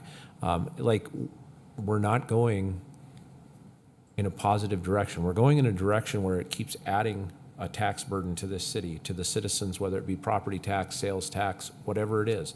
We just keep adding to that. And again, as much as I understand Jason needs this position and we need these things, I don't know how we continue to add to our city when we know that the people that are out there that are telling us, no, we don't want any more property taxes, and yes, I understand this is enterprise funds, but we're not doing anything that I can see to tilt the needle to the going down. We're still maintaining, just maintaining, and that's hard. I mean, that's a tough one. Do you have something further, Jason? Yeah, Mr. Mayor, so I'd be remiss if I didn't just add that, so we have rate models and we've designed our rate models, so adding this position doesn't add any additional burden. We can fit it into our budget, and our current rates cover the cost of this person. So just wanted to make sure everybody's. Mr. Mayor, if I could. Alderman with that. Blessing. One of the things that I think we got to be careful with, and Jason, I appreciate that. I think it's good information for us to have. But man, we really don't want to create the haves and have-nots in our department heads. This should not be an easy equation simply because it's covered by an enterprise fund. And so, I think I've said this before, but if I remember the numbers exactly right, in 2013, the city of Minot had about 320 employees. Okay, we were already at about our population base that we have now. Very close. We are now approaching 500 employees at the city of Minot. 500.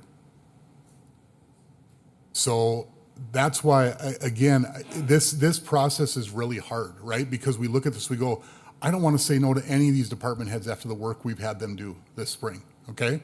I don't. But at the same time, if we never say no, we'll be at 750 before we even blink. And that's unsustainable, and we all know it. So we have to discuss each and every one. Again, this one doesn't hit the levy at, whatever that is, but man, we're just on the runaway train here. And I guess I just have to be the bad guy every time on it, I think. And, I guess Alderman Fuller's willing to join that chorus sometimes. This stuff is hard for me. I spent my entire career, 30 years in leadership and management positions working on exactly this kind of stuff to figure out how not to have this happen in private industry. And the city hasn't figured that out yet. And I don't know how to get us there. Further discussion. Alderman Samuelson. You don't always have to be the bad guy, Mike. How I look at this is the same way. When you look at the number of the employees, the other thing, if I remember right, Brian said that we have 579 vehicles. So that is going to tie in with this all the time too. As we get more employees, we're going to have more vehicles. Right now, we have more than one for each employee that we have, by far. And I know that includes trailers and buses and all that, but it all correlates with that. So I'm going to support Mike's motion.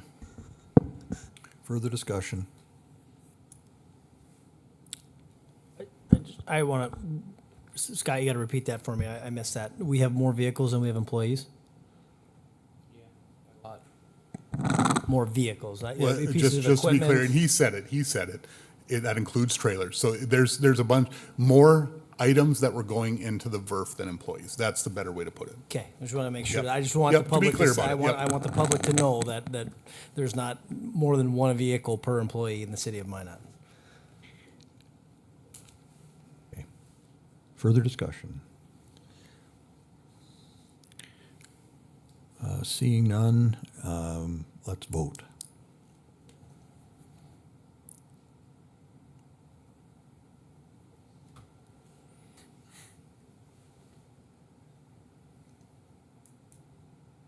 The motion passed 4-3 with dissent from Hayes, Olson, and Pittner.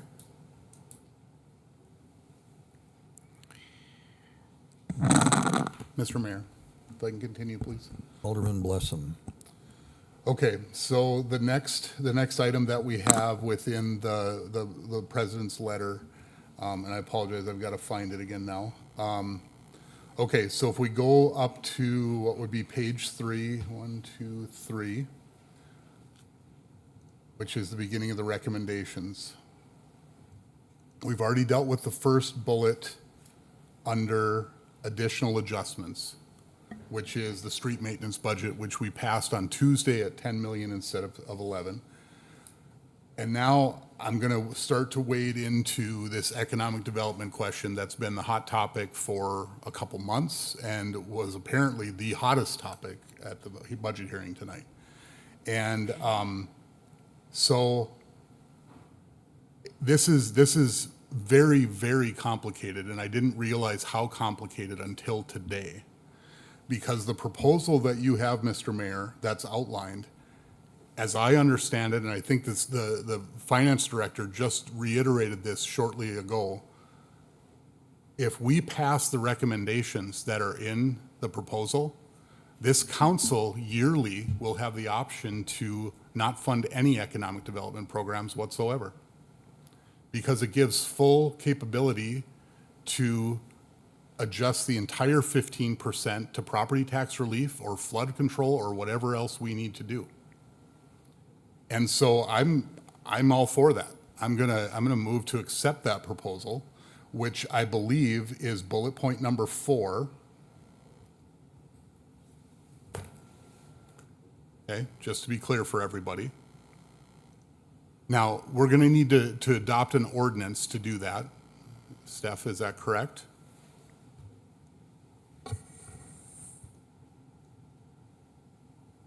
I'm looking at bullet point 5, reduce the percentage of sales tax dollars for economic development from 15% to 10%.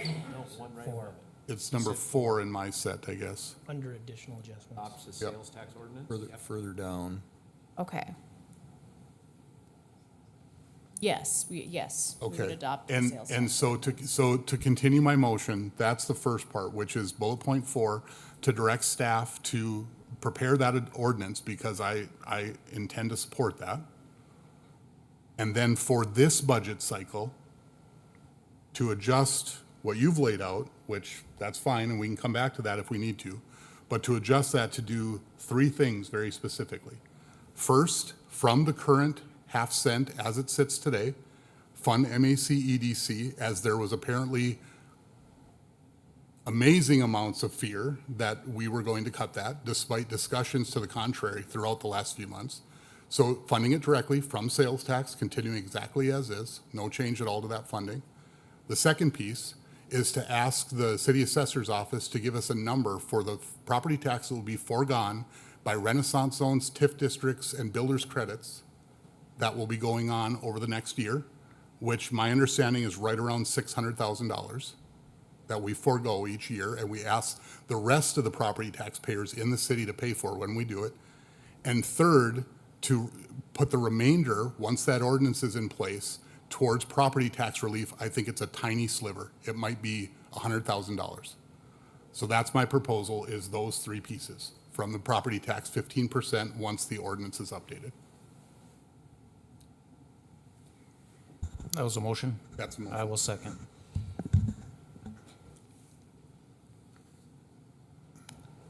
Mr. Mayor, Alderman Olson. I believe that we do have an ordinance that had been suggested to us a number of weeks ago, following Alderman Fuller's recommendation that we reallocate the dollars. So I think it was one of the options, and maybe if city attorney can find that, it was one of the options. As we were discussing this letter, that was something that we were looking at. So we may already have the It was actually the verbiage. third option, I believe. I believe it was, It yes. didn't get a whole lot of discussion at the time, but it was Right. offered by staff as a, So if we're able to see that, to hear that and see that, I think that would clarify some of this right now.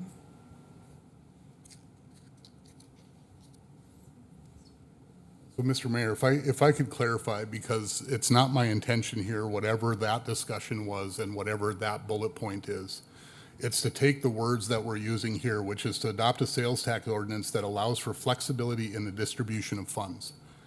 as needs change on an annual basis. So in my mind, this set of meetings that we're going through right now on the budget is where we would determine how the 15% allocated under the sales tax penny would be allocated each and every year. That is my motion based on that bullet. So whatever that is, that's fine, and we can hear from it. But my motion is based on this bullet, allowing us to make that allocation during this period.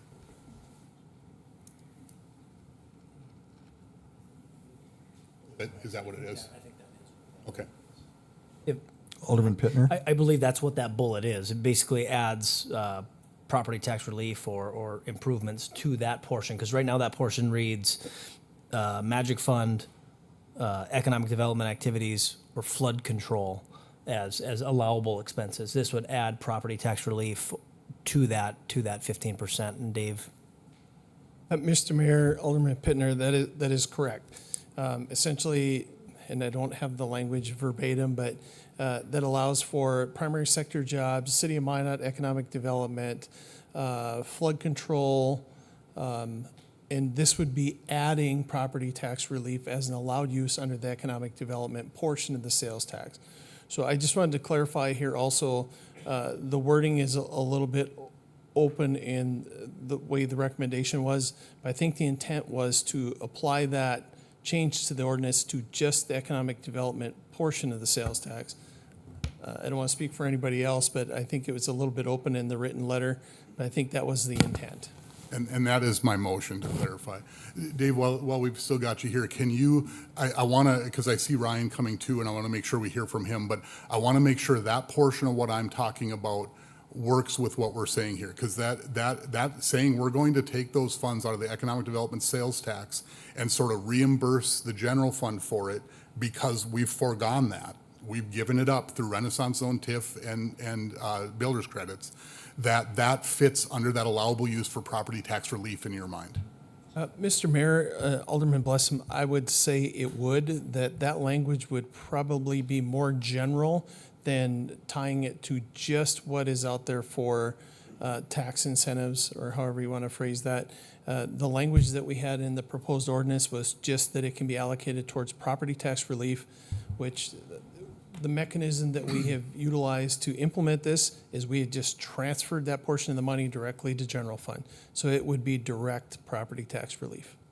Yeah, if I could just comment that the reason for saying it that way was that we wanted to add some flexibility, but also because right above there we had actually said that we were taking the 5% that was being reduced and using it for property tax relief. So that was kind of where that came from. I appreciate that. If I can continue, Mr. Mayor. So Dave, I think the way that I'm thinking of it then is that with the motion, which takes that portion for the ordinance, which we're asking staff then to prepare if we do this, and what I'm saying I want to allocate now for 26 budget, starting with MAC EDC as the first point, all of the rest of it would then be property tax relief under this definition, the way that the ordinance would be updated. And I'm just saying then that my justification for that and taking that approach is that the money we're foregoing already justifies that perfectly. Those are economic development programs, and using sales tax dollars to offset those is a perfect use of those dollars. Does that fit your mind for what we're talking about here? Mr. Mayor, Alderman Blessum, I think that would fit. I would have to do the math to see how the numbers worked out, because one of the other things that was contemplated in the president's message was funding the flood control maintenance from that portion of economic development dollars as well. So I would just have to do the math to see how it worked out, to see what was left, to make sure there was enough to cover that.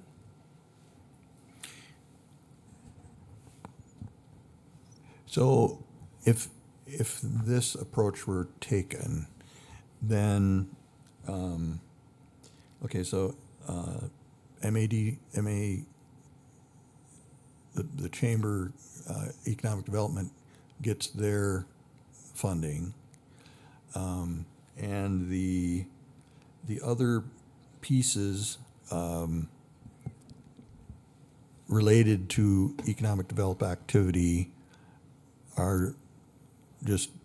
disappear. Is that Yep. where you're Michaela, at? can you get that? up on the screen? Which is the layout? Or I can plug in if we want to. Look into, you let Jennifer know that your dais number.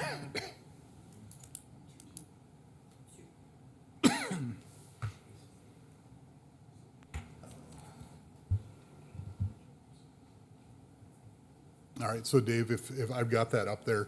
So I think, Mr. Mayor, what this would do in this layout is MAC EDC at the top does not change. Really, everything else from there becomes property tax relief from these funds. And we don't need to worry about bulleting these out. In a future year, we could bullet them out again if we were going to do something specific.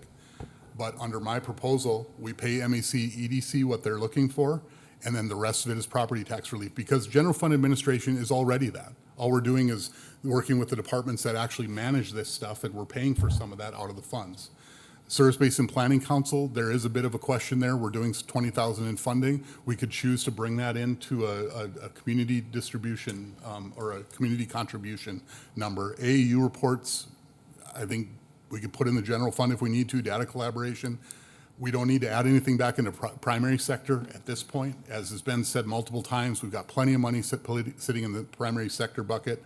State program matching funds, if we think that we need to supplement that, let's do it out of the general fund.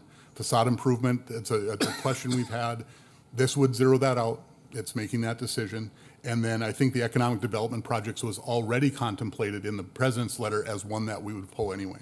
So the actual impact to anything that's real is very, very small, and any of it that we feel is important can easily be handled in the general fund discussions. I have one question on Finance Director. Am I remembering you right that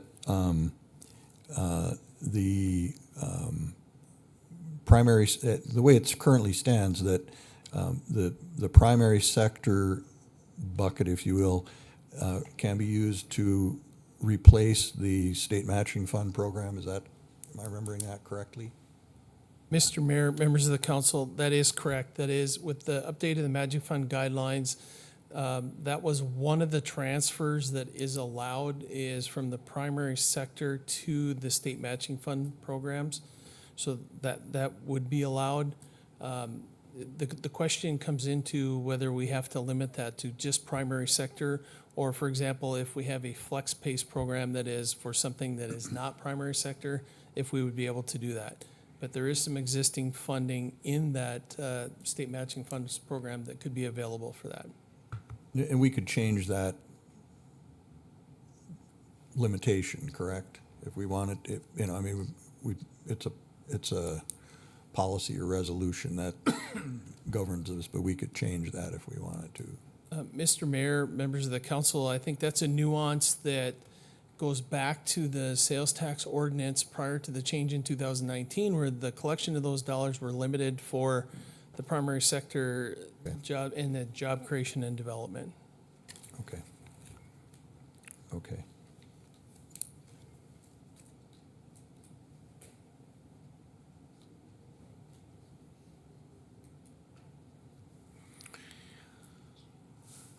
Further discussion? Alderman Pittner. Yeah, I can get as far as adding the property tax relief to the ordinance to zero out all the projects and to zero out all the commitments to this point, especially the facade improvement program. I sit as the liaison to the Renaissance Zone Review Committee. Again, we have people that have their applications in and or are working with architects on these projects. I think to underfund that or to not fund that program is a no-go for me.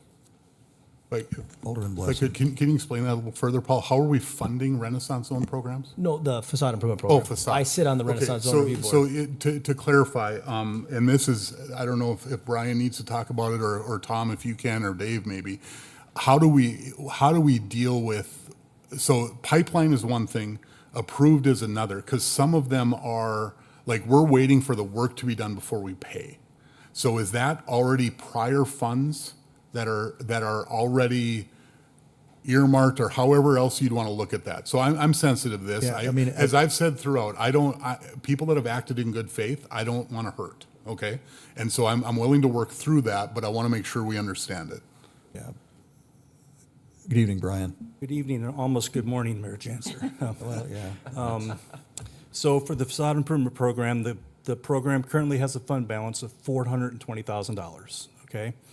Right now, I'm working with 4 clients that are working with architects right now, and I believe that they're gonna spend all that amount. I'm also working with other clients that have expressed interest. I'm not sure if they're working with architects right now. We took the advice of the Economic Development Plan Review Committee and brought that to the Renaissance Zone Board at their August meeting. And at the August meeting, the Renaissance Zone Board actually came up with a recommendation. Jen, can you place it on the screen? Okay. Can you go up to Proposal A? So this table identifies every project that has been approved since 2021. Proposal A, we would change the match amount from 65%, or 65-35, and we would lower the cap to $80,150. Today, the program has a 75-25 match, and the cap is $100,000 and $180,000. So there'd be significant decreases there. And the savings to the city for each project would be $22,000 on average. I also brought a second proposal, which is on the next slide. Thank you. That would further reduce the match down to 60-40 and lower the cap to $75,000 and $140,000. By doing that, we would have a savings to the city of $30,000 per project, and that the share would be roughly about 50-50 between what the applicant would pay and the city would pay on Proposal B. So the Renaissance Zone Board at their meeting in August put forward a recommendation, which is on the next slide. The recommendation is at the end of this year, we would reduce the match from 25, or actually we'd increase the match from 25% to 35%, and that the cap would go down to $80,000 and $150,000. So it would be Proposal A for years 26 and 27. In years 28 and 29, we would go to Proposal B, which would make further reductions. And then in 2030, as per the advice of the Economic Development Plan Review Committee, we would sunset the downtown program. Mayor Janser, in his budget recommendation, recommended a reduction from $300,000 to $200,000. I believe that we can make that $200,000 work if we were to adopt Proposal A for 2026 and keep it there for 27 as well, and then make further reductions in 28, 29, and then shut down the program. But we would need to budget $200,000 in next year's budget. Okay, so, Mr. Mayor, if I could, there is, because I'm the ones that are in progress, they've got architects working. Is there a sort of application process that's a part of? Is that the idea? Yes, there is. Okay, so that all makes perfect sense to me. What I would say to the council, to me, this doesn't change the proposal whatsoever. We may have to spend that $200,000 out of the general fund. That's all this changes. When it comes before us, we make that expenditure because we took the money that would have been that and put it in the general fund. That's just where the funds are. So to me, this proposal, I think, is the right path forward, Brian. I might accelerate it, I might do it faster, but I appreciate the work, because that is what the committee, it got thrown out earlier that the committee didn't have anything come out of it, and I've trashed everything that was done. No, this is the committee's work right here, right? And so I think this makes sense to head that direction, but the funding source isn't the only part of the equation, and doing it out of the general fund works exactly the same way. Mr. Mayor? Alderman Fuller. Just real quick, Brian, just so I understand, so you have 4 applications currently in process working with architects, and they'll probably zero out the account this year. Mm-hmm. You have a couple others, but you're not sure where they're going. What was the $200,000 for next year? Is that for funding this down over the next 5 years? Is that? Mayor Janser, Alderman Fuller, yeah, it's for funding it down. And obviously, if we're going to be changing the match and cap amounts and making it more in the city's favor, we'll probably see a reduction on applications anyhow, too. So I think we can get by on $200,000 next year by doing this. The one thing that does concern me is sunsetting the program in 2030, because I think that's going to send a message to downtown business owners and property owners that they want to take advantage of this program. They got 4 years to do it. So you may see a spike in applications. It's very possible.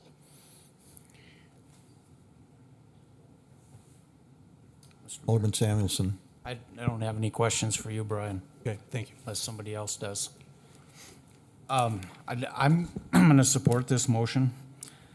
I want to make, I thought of this as all this was going on. There's so many things that bounce back and forth tonight. I heard Visit Minot. They talked about an investment for the destination grant. The state contributed $1 million, and private funds is $4 million and possibly more. The Facade Improvement Program, if we have private investment of $1 million, the city is putting up $3 million. That's what a lot of other people were talking about cost of investment. If the Facade Improvement Program was flipped the other way, I could probably get somewhere close to that. But that the taxpayers of Minot are doing 2/3 of it, that's just not right. And what they want to change it to, I mean, to me, it should be more like the destination grant. You do a fourth, or you do 3/4, or 3/4, and we'll do a fourth.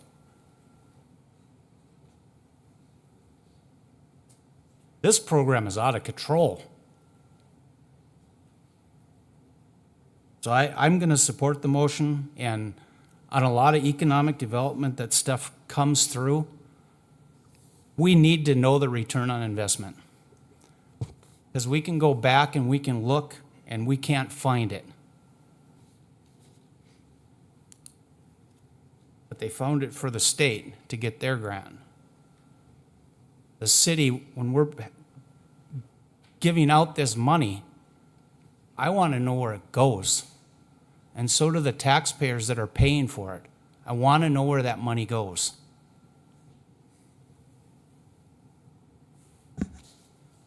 Alderman Pittner. Just want to respond to that a little bit. And I agree. Changes made to the, from the Economic Development Review Committee, there were changes that they never fell on deaf ears, the discussions that we had. Hence you see the adjustments to the program in front of you. Another thing that came out of that program, or out of that committee review with our state partners, with the state chamber, state tourism, economic development is not a dollar for dollar. And we had this discussion, these debates at great length during that committee review. We'd love to see this spreadsheet that says you invested one, you got two out. Economic development, tourism, and workforce, it goes down to quality of life. It goes down to a more holistic approach on how we do these things. When we have young airmen that come to Minot that want to stay here, it is bigger than just a return on the investment. It's about quality of life. And again, maybe it's a generational thing, but again, that was the crux, and that was the resounding voice from that Economic Development Review Committee that was comprised of a swath of very diverse people and walks of life across our community. So again, economic development, we have different definitions of it. It is not this. It's not something that can be quantitative in a spreadsheet as much as we'd like it to be.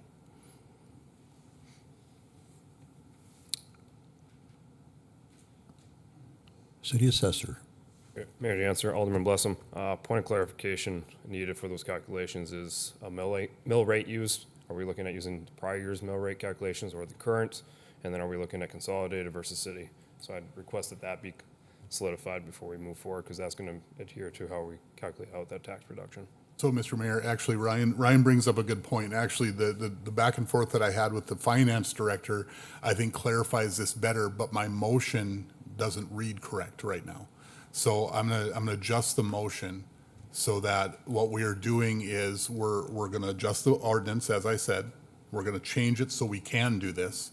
And then second of all, we're gonna take $665,900, I believe is the number for MAC EDC, and we're gonna fund that directly out of the 15% sales tax.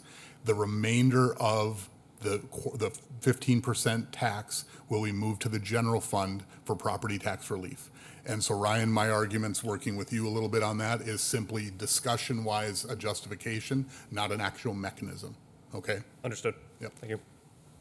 And so to that point, I'm plugged into Dia 7, and I can share an ordinance that we had drafted earlier that contemplates amending the 15%. Now, keep in mind, this was drafted to maximize flexibility here, so it keeps in some existing language in regard to permanent flood patrol projects, creation of jobs, city council economic development activities, and then we have 4 up here at the top of the page. I'm gonna zoom in here just so you can see that portion and read it a little bit better. 4 is the catch-all, to provide for property tax release, or 5 for any combination of 1, 2, 3, or 4.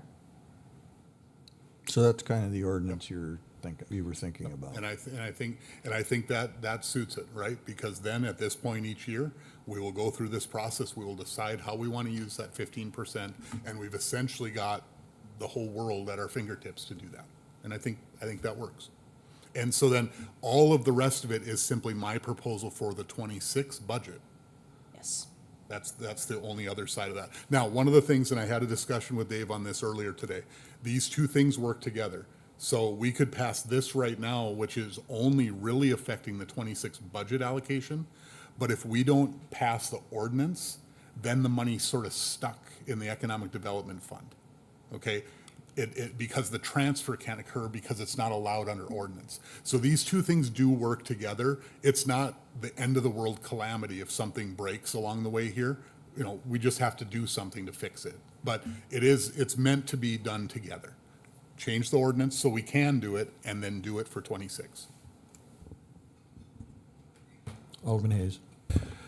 I'd like to, I have some sympathy to the citizen that come forward about what the funds are used for in the economic development. If there's that much funding, approximately $1.5 million about, what tangible item do we get for that money? And each year after year, if it's that same amount in those same buckets, what do we get in return for that funding?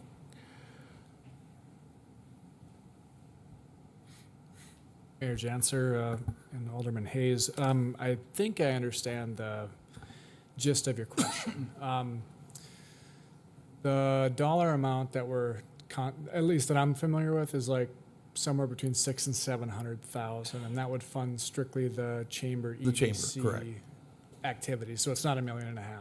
The deliverables that are basically delivered to the city are all spelled out in the contract. There's a bunch of them, and I don't have that information like at my fingertips or at the top of my head, but that's a contract that's been basically negotiated between our CEO and the city manager over the past several years. So. I don't mean to jump in here. I think he was asking about the remaining money, not the money that goes to the chamber, Ryan. He was asking about the remaining economic development sales tax dollars that come out and what we've gotten for those, which you guys don't do anything with, correct? Okay. Thank you, Alderman Fuller. I misinterpreted, I think, what Alderman Hayes was asking for, but correct. So the if it's 1.5 million that comes out, basically there's a portion that goes toward our administration, right? That's between 600,000 and 700,000. Then there's other portions that go toward community development projects that are led by the City of Minot staff, right? So those things the Chamber EDC is not involved in, so I can't speak to that. Okay. But Brian Billingsley may be able to take a stab at it for you.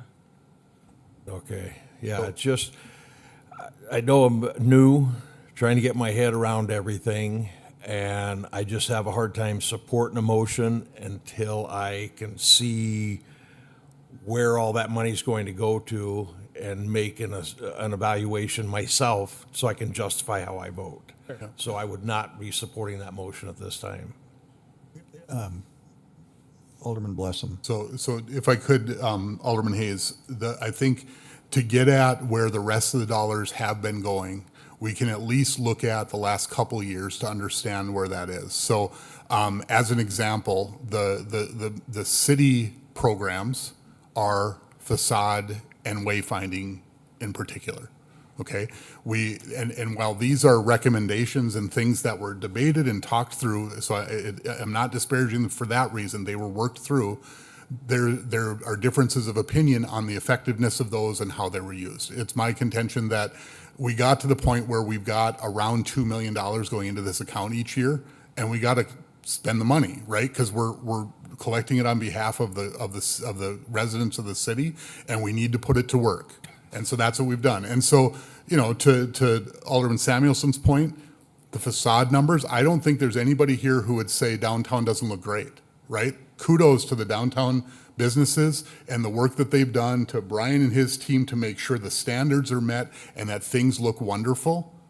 But here's the example I always give of this. The last time my wife and I were looking for a house, we walked into a few that were probably $200,000 over our price range, and she loved them, right? If you spend the money, it better look good. That, you know, we were talking about a survey a couple months ago of the Facade program, and the recipient said, heck yeah, that's a great program. Well, yeah, they got checks for $100,000 or $180,000. Of course they love the program. Okay, so that's where the rest, that's only one portion. Don't get me wrong, there's other pieces, okay? State matching funds, flex pays. We are taking funds out of the sales tax dollars, and we are buying down interest rates for entrepreneurs, small businesses that are trying to expand.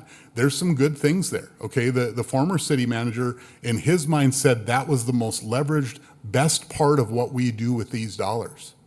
That was a good thing, okay? We can, by spending $50,000, we can help an entrepreneur expand their business and do more with that money and get a lower rate. And so he was an advocate of those. Again, those are the better versions of this stuff.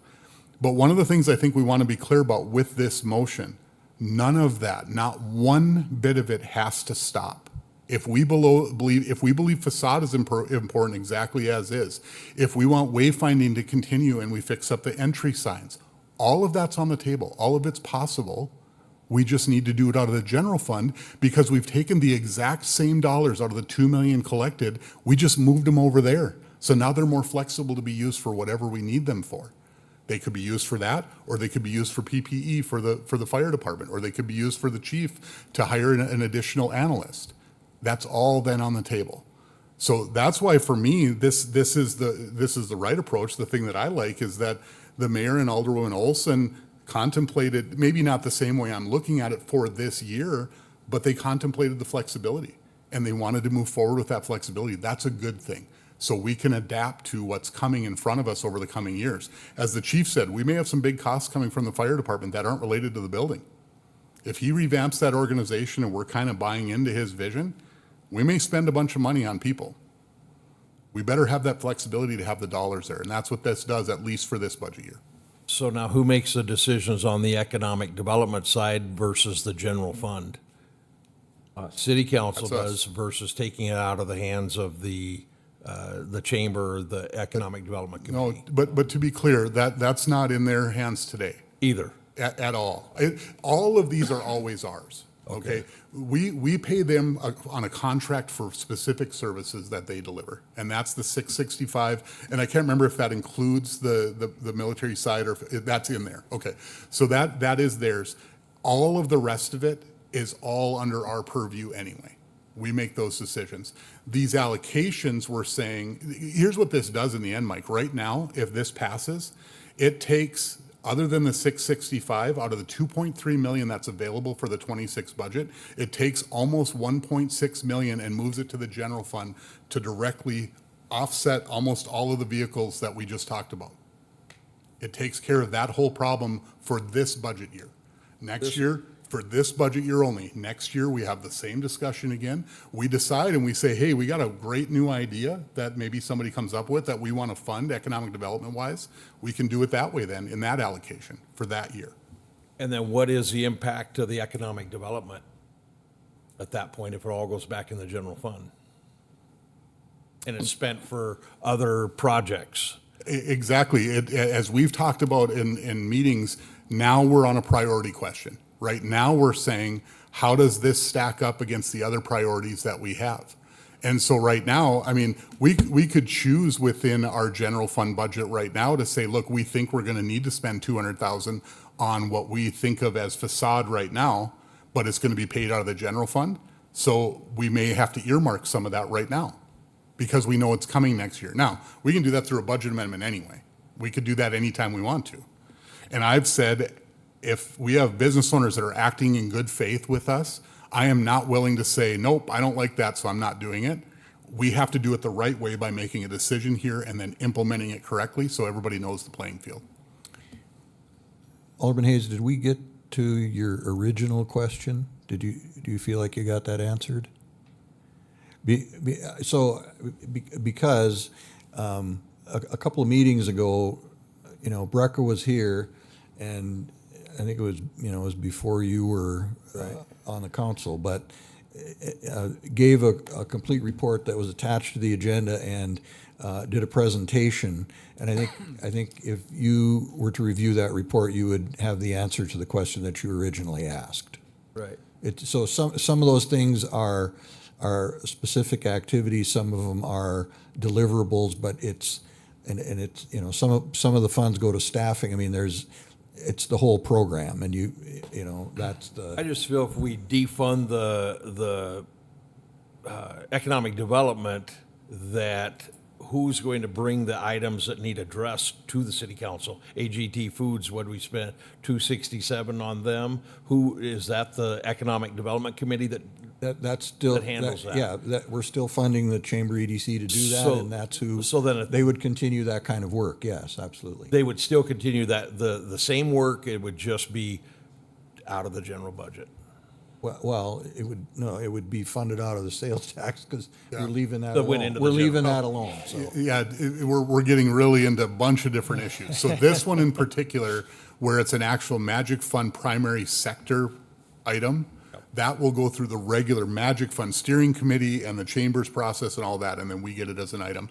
So yes, it changes a little bit how we'll end up seeing it, and a funding source. That's the key. It doesn't stop anything from happening as it has. I just don't want to see the funding go away. It gets put into a big black hole with everything else, and then they come for a project and there's no funds available. No, because Alderman Pittner. And again, that's why I'm going to vote against this. I can get maybe behind the principle of the allocation. Again, it goes back to the foundation of lying to ourselves about what government costs, and I think it's appropriate to have these dollars expended out of sales tax dollars, which yes, we can say they are, but once they go into the general fund, then we're competing with Chief Fry on. Do you need a lieutenant position, or do we have a builder credit that we can apply for, or an infrastructure grant for housing, or childcare? Some of the work of some of these different committees, and in all fairness to the Economic Development Committee Review Committee, some of them were here tonight. Some of them haven't had a chance to even speak on the topic because we said we would give them that opportunity. So I don't want to take that away from them. I will vote no on this tonight. I would not be afraid to have this discussion on the ordinance change at a subsequent meeting. But again, this goes back to the idea of subsidizing our budget with sales tax too heavily for my taste. Mr. Mayor. Alderman Fuller. Thank you. I guess just two real quick things. One, Mike, just to your questions. When we take the 2.3 every year out of sales tax, Correct. 665,000 of it goes to the chamber, and then they control. With the chamber, they do their work, and they handle some of the Magic Fund stuff for us through the primary sector and all that stuff. The other 1.6 million that Mike is talking about putting back into the general fund to alleviate property tax is what we've used over the last few years for wayfinding signs and to fund the facade program and some of the other things that we do here in the town. But it's still generated from the sales tax. Yes. It is, yes. So my one thing, though, that I did want to say with regard to the economic development, we keep talking about this. One of the things we never talk about is what has been the economic benefit to the citizens of Minot through using this money. Now, I'm not talking about the Chamber's economic development, and I'm not talking about Brian Billingsley as our economic development director, but I'm talking about the 1.6 million that we spend on various things every year, whether it be facade, wayfinding signs. I think if you went out and asked most people what was the economic development to them in this city, they couldn't tell you. There's no economic development to the wayfinding signs to most of the people in this city. It doesn't increase the growth of Minot. It does not increase the sales tax, the spending, or anything else. Now, I know, Paul, you're going to jump up right away and say on the facade, oh, it's going to get us more property tax. But all these people sitting out here and all these people sitting up here that we talk to, their property taxes have been going up year after year after year after year until last year when we finally said enough was enough. So why we're making everybody's buildings prettier and fancier and we're getting more sales tax from it, we're still raising the property tax. We're still raising the property tax on everybody else in this town too. So they are not seeing the economic benefit from the economic development that we're doing. I can promise you that. Alderman Pittner. I wasn't going to go to property tax or sales tax, but what I will say is when you look at these programs, when you look at the facade improvement program, there's been about $3 million of investment into downtown. That's $3 million to local contractors. That's Height Construction, that's craft builders, their employees that have had work because of those programs that allowed our downtown to have more investment in it than it has in the past 50 years. We had a couple speakers that said not only downtown, Minot in general was the place you left when you grew up. And now we're seeing that tide turn. Again, and we can debate on whether or not what level we should invest these programs. Wayfinding signage, $200,000, people didn't like it. Okay. I take pride where I live. I try to beautify the place that I live. I think there's, and this wasn't something that anybody at the city level cooked up either.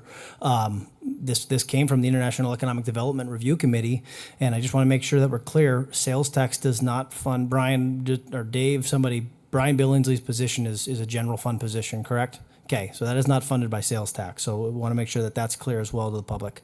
But again, I mean, there are trickle-down economics, as they say, when you have a level of investment and dollars going into downtown or some of these programs.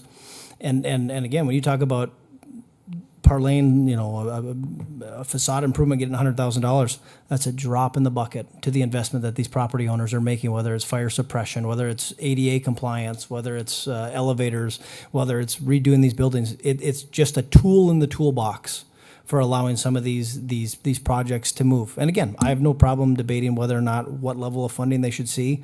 I'm not going to support the motion at this point. Again, I don't think it's healthy to completely subsidize our budget. Alderman Olson. I'll just echo what a number of people said tonight, and that is that if we're not in the game, if we're not competing, other communities are. And other communities are going to offer these incentives, and people are going to go there. So we have to keep that in mind. And I think we always are keeping the property tax payer in mind. That everything that we do, every decision we make, we keep them in mind. But we also have to consider what we want our community to look like. And if we want to see growth, we have to have some of these incentives available. Alderman Fuller.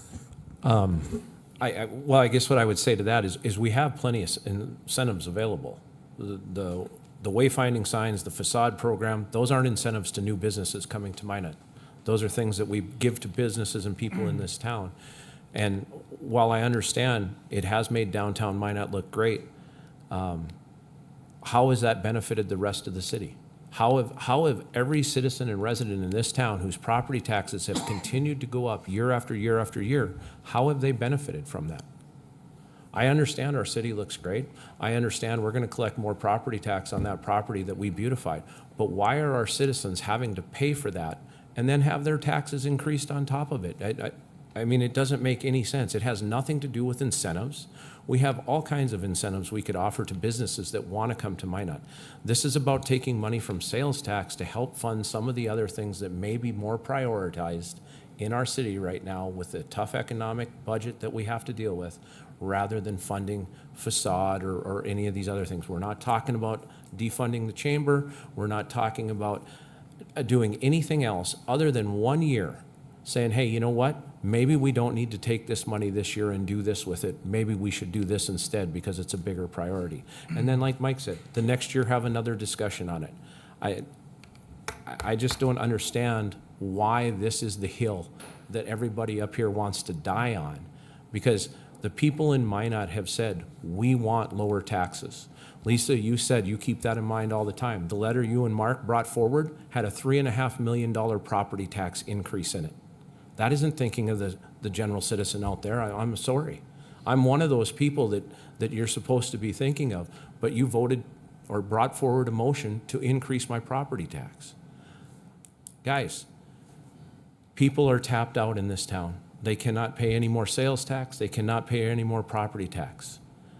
And all that this motion is doing is giving an alternative right now to help buy down that property tax just a little bit. But we want to continue to fund and make somebody's building pretty or put up other signs or fix the entrance signs. And that to me is absolutely wasteful spending when we could use it to help the citizens of Minot buy down their property tax. Mr. Mayor, one thing I'd like to add too, the thought process that leads you to things like Renaissance zones and facade programs is the same thought process that if you continue it, suddenly the city decides, well, wait, maybe we'll just start buying buildings, we'll renovate them, we'll get them ready, and we'll flip them and put them back on the market and get the money back, right? That's where this goes. If it's about beautifying downtown using public funds to do so, we could do that right now and actually make a profit probably, and it'd be better overall than it is today, and we'd get the property tax benefit. But we don't go that far because I think there's people up here who would go, oh, that feels kind of socialistic, right? Like that, we're going a little too far there. But we do this part of it, and it's the same exact idea, especially at the funding levels that we're at. So, I don't quite get it. And Rob characterized it that way. I actually don't right now. I mean, we can, to me, it's not about saying, hey, can we replace it back in there? To me, this is about getting us based on something brought forward in the president's letter that puts us on a better footing long-term to get the right language in the ordinance so we have the flexibility that we do. And then I'm suggesting under this year's budget with where we are, this is the right allocation. And then next year we look at the allocation again.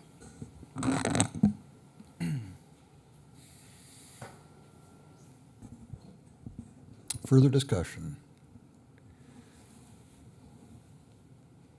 Mr. Mayor, Alderman Samuelson? One last bit of information. There's so many things that go back and forth, but the one thing that everybody keeps talking that we're going to be at a disadvantage because we don't have it. We have entrepreneurs in this town and people that want to come here. And I think for some of them, they look at the fact that there's a couple businessmen that they can get some tax dollars and we can't. Or they don't want them. And we have plenty of people in town that have done that have lots of businesses. I see Mr. Lundin is still here. And I know his family has supported a lot of different businesses in Minot, and they do a fantastic job. And I'm guessing they probably didn't come to the city for any type of tax incentives to do that. And I think that's fantastic, and most people don't. We're picking winners and losers, and it's not fair, no matter how you look at it. Yeah, we're supporting with the facade improvement program, we're supporting some local contractors. We're subsidizing local contractors.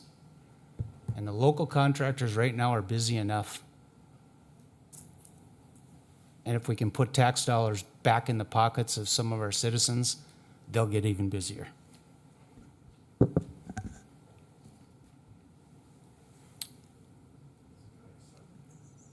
Mr. Lundin. Hey, I just want to make one comment.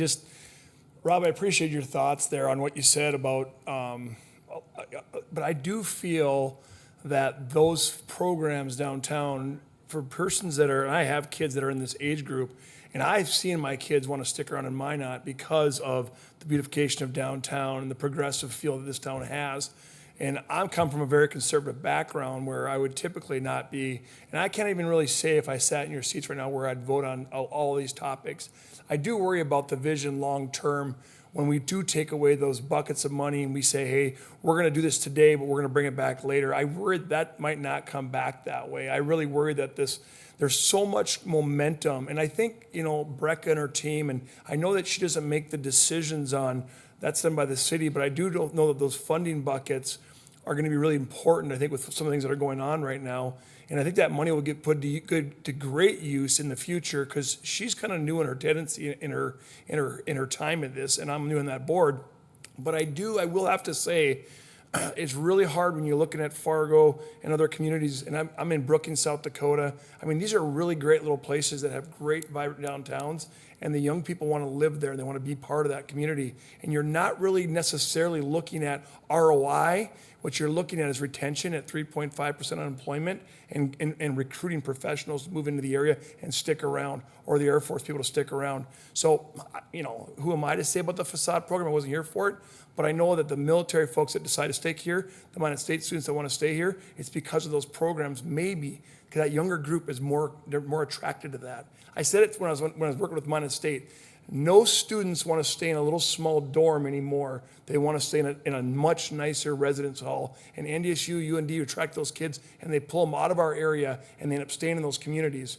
And we talked about working with a private partnership at the university to upgrade our dorms.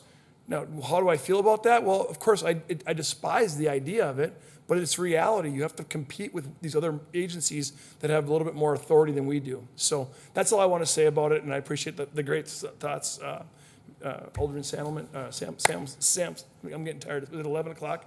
I'm going to sit down now, Scott. Thank you. Okay. Any further discussion? Okay, we have a motion. You want to Do you want it read? restate the motion? Yeah, please. We've had a lot of discussion gone around in a lot of directions, so Okay, please. so it's to direct staff to prepare sales tax ordinance that allows for flexibility in the distribution of funds as needs change on an annual basis, along with funding MAC EDC from sales tax, with the remainder of the 15% economic development portion of the penny to go to the general fund. Just for 2026, correct? Yeah.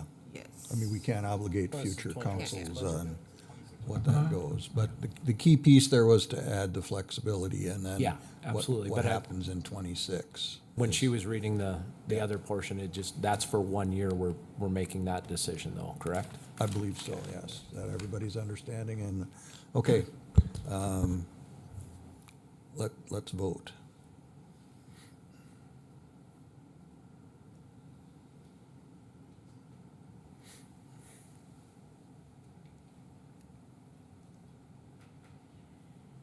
The motion passed 5-2 with dissents from Olson and Pittner. Okay. One more, I believe, for tonight, if that's okay, sir. Okay, I'm going to say this. I've had a request for a bathroom break. Okay. And I was waiting until we get this vote done, but let's do that now and make it quick, like 5 minutes. All right? We're adjourned for 5 minutes.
Okay.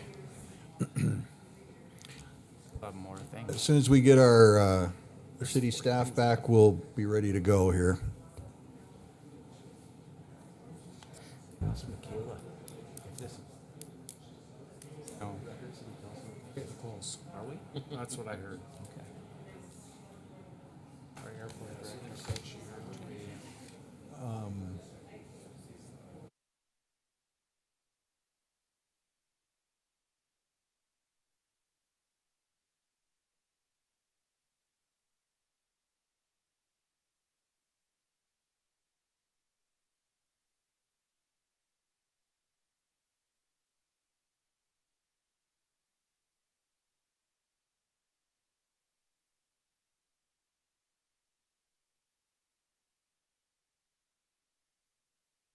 Come inside. Yeah, if you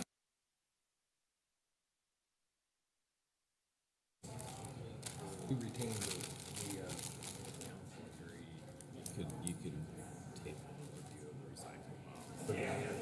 Let's go. I'm just saying, you can take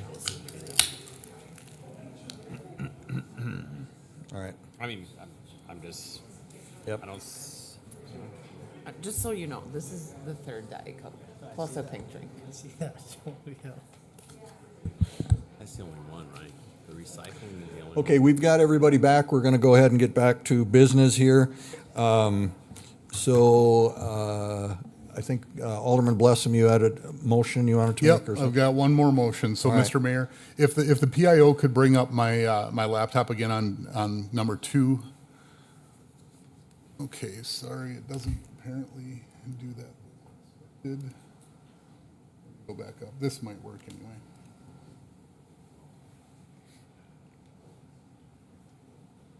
Oh, I see what it did.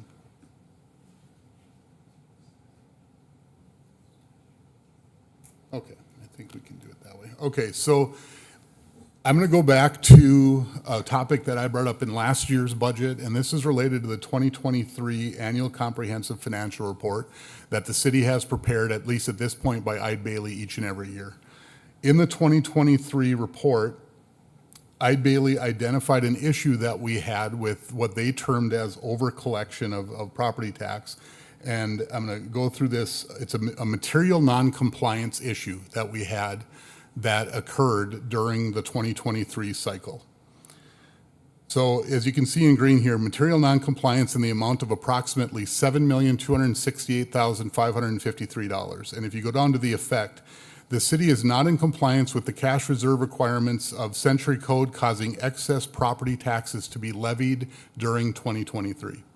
So all of the work that we've done until this point has all been focused on 2026. I'm going to bring us back to something that we can need to continue correcting for our taxpayers based on our auditor's findings that told us we were out of compliance by over $7 million.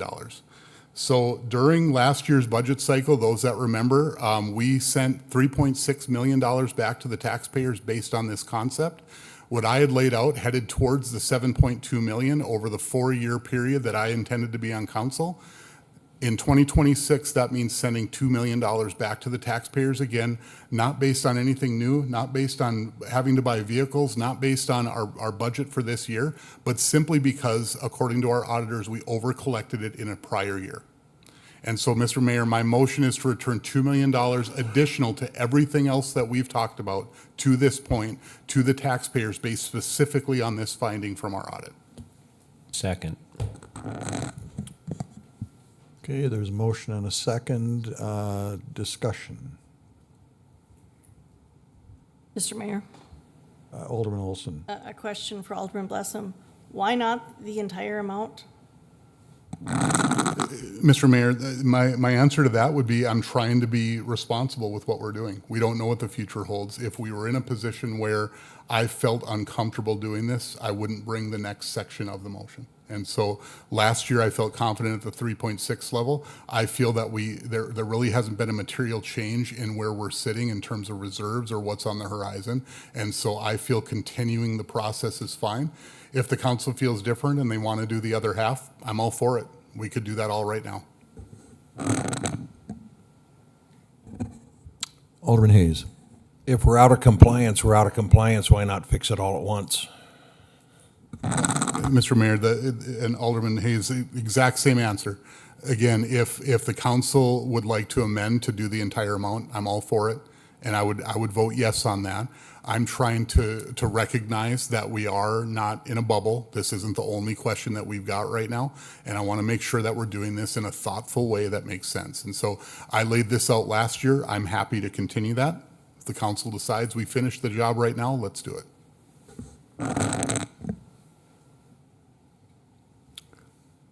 Further discussion.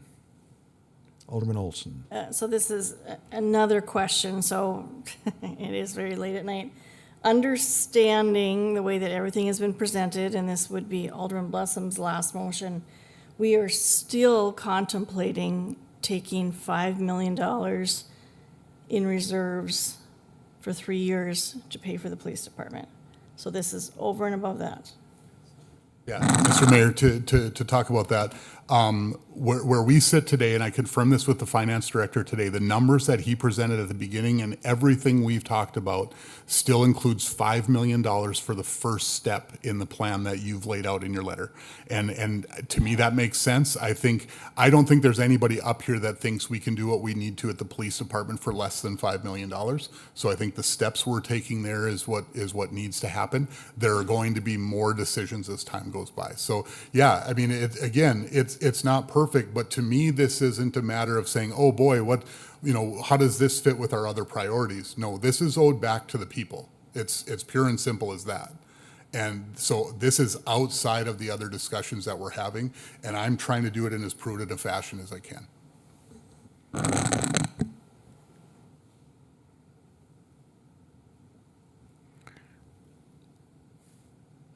Okay, further discussion. I guess I'd like to ask the city finance director to sort of talk to this, and maybe it's just to sort of get the explanation that you got, or can you talk? Okay, so this finding from 23, was it you said? Yep, it's in the 23. Okay, and so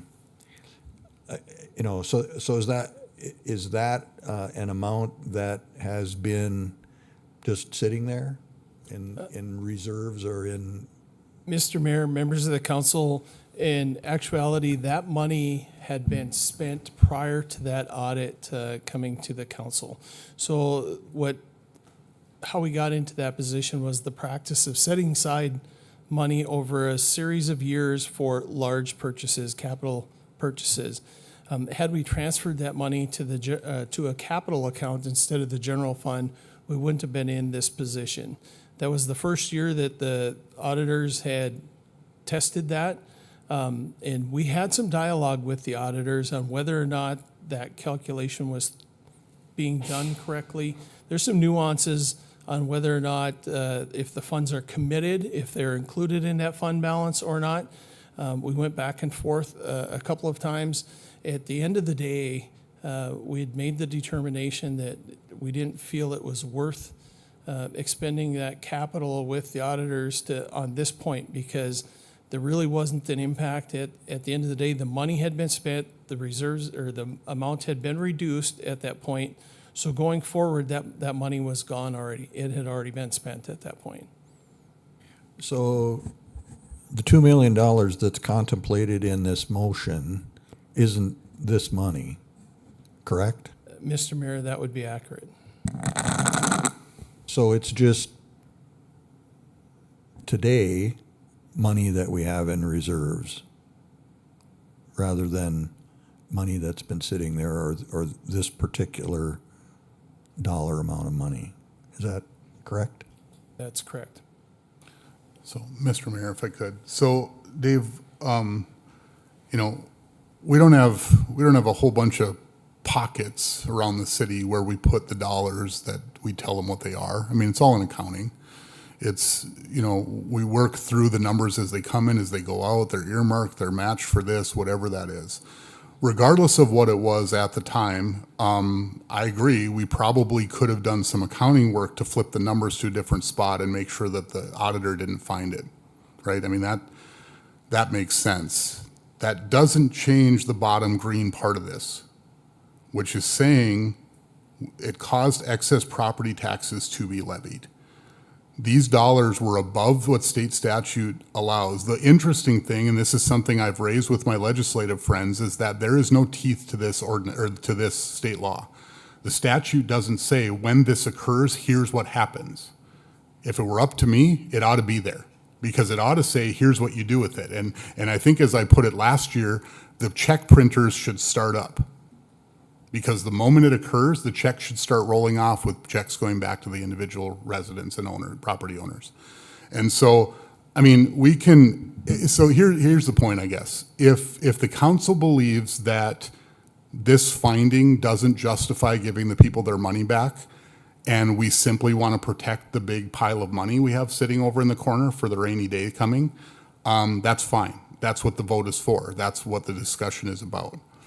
We started down this path last year, and it was a 7-0 vote on this item. If there's a difference of opinion about whether this is the people's money to go back to them, then that's where the debate should start. But the concept hasn't changed. It's this.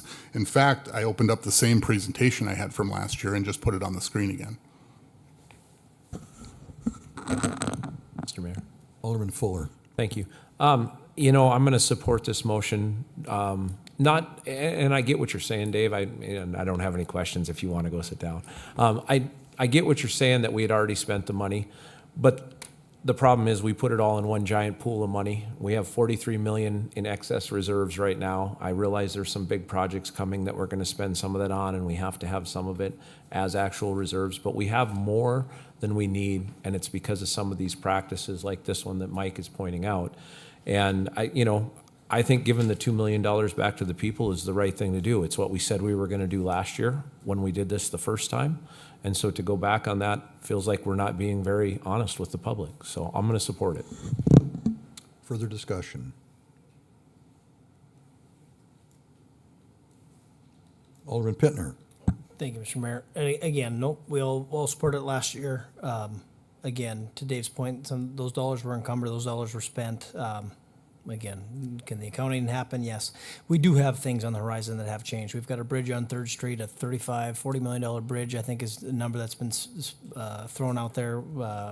Maybe we could put more of this, the $2 million, further towards the police station renovation, which is going to have to happen, and not tax people for it in the future for some of these projects. I would rather see if individuals were taxed under the premise that these dollars would go to work for them, I would rather put them to work than subsidize our budget. That's my opinion. Further discussion? Alderman Samuelson.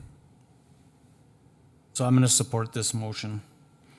And this is not subsidizing the budget. This is giving the people their money back. I don't know why we keep saying that we're subsidizing the budget.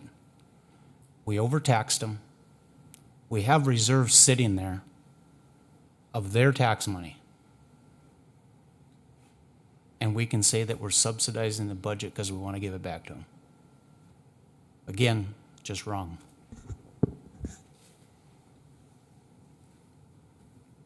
Further discussion? Seeing none, it appears we're ready to vote.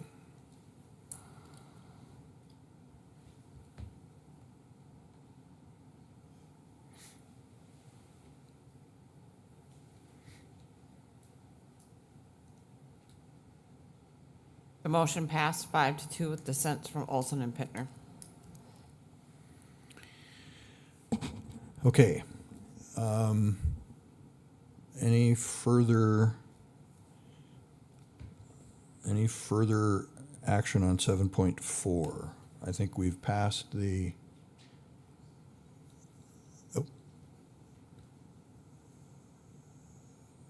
Public Works Director. Mayor Janser, so in the back, we've been talking about maybe what's in, what's out. So about 2.5 hours ago, we had discussed VERF equipment So there's a motion made, there was a list that was presented, and then a motion made to fund that list with reserves.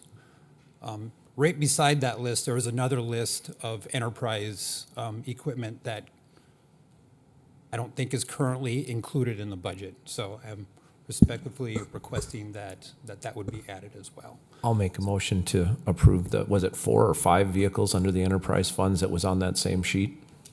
Yeah, so under landfill sanitation be 395,000 for a garbage truck and a mower. In water and sewer it'd be 545,000 for a front end loader, a pickup with a utility box, and a dump truck.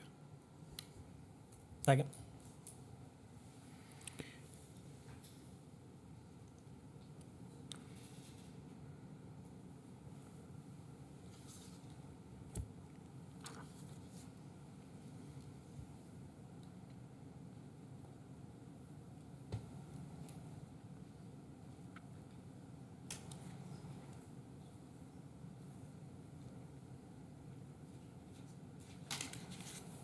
This would also include, for the cemetery, the John Deere 410, as well as the vehicles Jason just noted earlier. And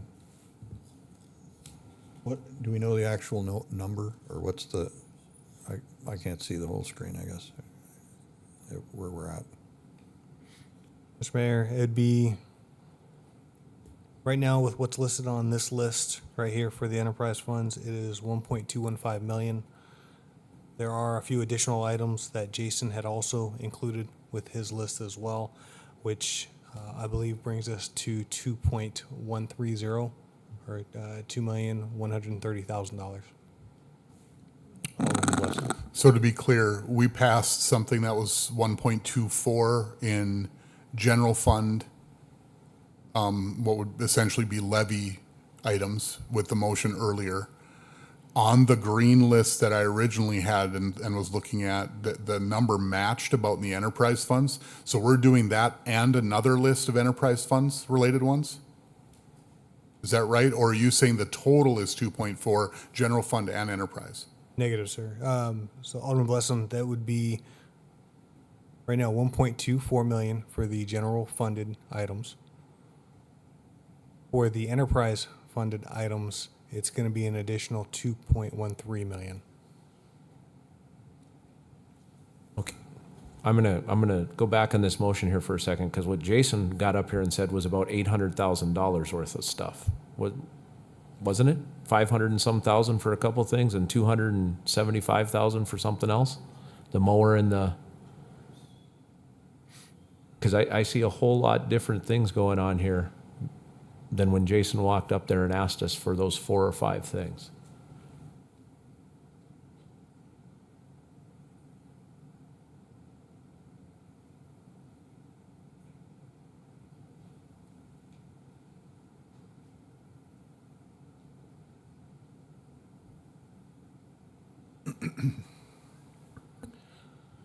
Off the primary list, it is $965,000. The additional items, which are actually maintained separate from this list only because they were not within the fleet management plan process, we identified those via the department specifically for requests. Those either are new items or replacements that they have deemed necessary outside of the fleet management process itself. Mr. Mayor, if I could. Alderman Blessing. So Brian, if I'm looking at what you just had up there with the other list, okay, so the weighted column, I understand some of them are outside of it, right? So you didn't put them in the process, they weren't weighted against everything else. But are all the ones with 1s and 1.6 above it, were all those contemplated in the fleet plan? Mr. Mayor, Alderman Blessum, yes. Every vehicle that's on this list was contemplated on this specific list right here, was contemplated under the fleet management plan process and review process. So, Mr. Mayor, if I can continue. Continue. Aren't we headed into a really weird spot then when if we're going to fund zeros, we got a whole bunch of other stuff that's got higher ratings. Alderman Blessing, we're not funding anything with zeros. The line here that's on this page that you're seeing right now, The green section is what we're looking to fund this year. The ones that are not highlighted are the ones, I believe it starts at 1.6 for a weighted score, down to 0. Those are not being requested for being funded this year. Okay, so if I can continue, Mr. Mayor. So, Brian, in the original list, so there must be another list. Because in the original list that I brought up from the agenda, we had in green, we had about 1.2 million roughly in general fund, and we had about 1.2 million in enterprise funds. So there must be another list that I'm not looking at. Is that right? Because I highlighted everything in green, and that's about 2.4 total across both funds, both sets of funds. Alderman Blessing, let me go ahead and reorganize this chart. It'll be what you were looking at earlier. I separated it out because we were discussing general fund only items, so I can go ahead and put it back into the format you've seen.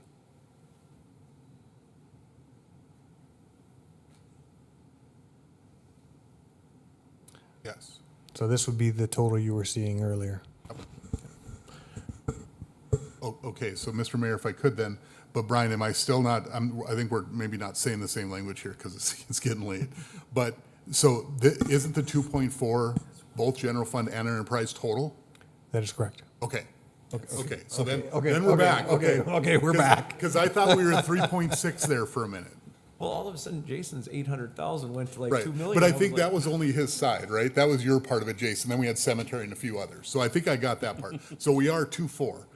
Total. 1.4 rough, or 1.2 roughly general fund, 1.2 roughly enterprise fund. So in the end, about what the VERF was. I mean, really. Right. And just to your point, Mike, I think we always knew we were going to fund the the enterprise fund vehicles through the enterprise fund anyway, right? And we knew Yeah, that this was is good, coming though. We back. need to address Yep, it. this is what was coming back, so we knew that. Yeah, I'm glad they brought it back, because I wanted to avoid coming back with a whole bunch of like $400,000 budget amendments for equipment that I need. Probably a good idea. Yeah, so I think, I think the list that he's showing here probably gets us, although the top 3, those are leases, those are already in our budget. Then it would be the bottom, it'd be the bottom 4 with addition to a mower for the landfill. That's not on this list because it's not self-propelled, so it wasn't part of the VERF. It should have been budgeted separately under capital. So with the back and forth of being in VERF, out of VERF, and it got lost in the shuffle. So it'd be, mine, for my general, or my enterprise budgets, it'd be these 4 plus the 15,000 for the mower. Okay.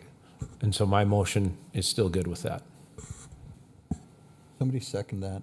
Who, oh, Paul did, okay. Okay, So just for clarification, it's to approve the enterprise fund vehicle request for 1.214 million? Just because we've gotten around with numbers, I want to make sure we're all including all lists. I think that's the concept, but do we have to have the dollars in the motion? I think it would be the ones on this list. The ones It'd on be the this list enterprise. plus the additional 4 on the other list plus the slope mower. Okay, So now we're talking. Hold on a second, over Mr. 2 Mayor. So million. now we're back again. So now, are we at 3.6 among this entire? Alderman Blessing, hopefully this clarifies everything. There are 2 different lists right now. This list that you're looking at right now was strictly the list from the fleet management plan process. The secondary list, the list that I'm showing right here, was the list that was taken out of department wish lists, okay? So we're trying to treat these as 2 completely separate lists. The ones that we're making recommendations on for both the general fund and the enterprise fund are starting from that first list because it's following the fleet management plan. There are 5 additional items that Jason is also requesting above and beyond that first list. That's where we're going to start getting into a little bit higher dollar figure. So you have 915,000 here. So yeah, the first list is 965,000. The second list is 915,000, and then 15,000 for another mower. Is that okay? So that's a little bit different than what I had originally thought it was going to be, right? I mean, I get that we need new vehicles and we need stuff, but instead of $2 million, Jason, is it possible to pare it down to 1.2 out of those enterprise funds? Or are these things that we just absolutely have to have all of them this year?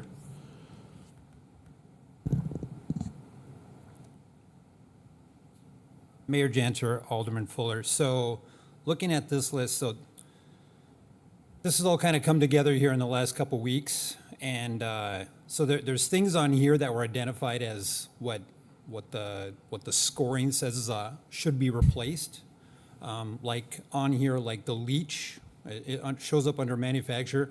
That's a rear load garbage truck that we use 2 weeks a year. I'm not going to put that anywhere near the top of my list of things that should be replaced. So the other list, the 4 plus the mower, that's my basically what I think is my must-haves for us to operate next year.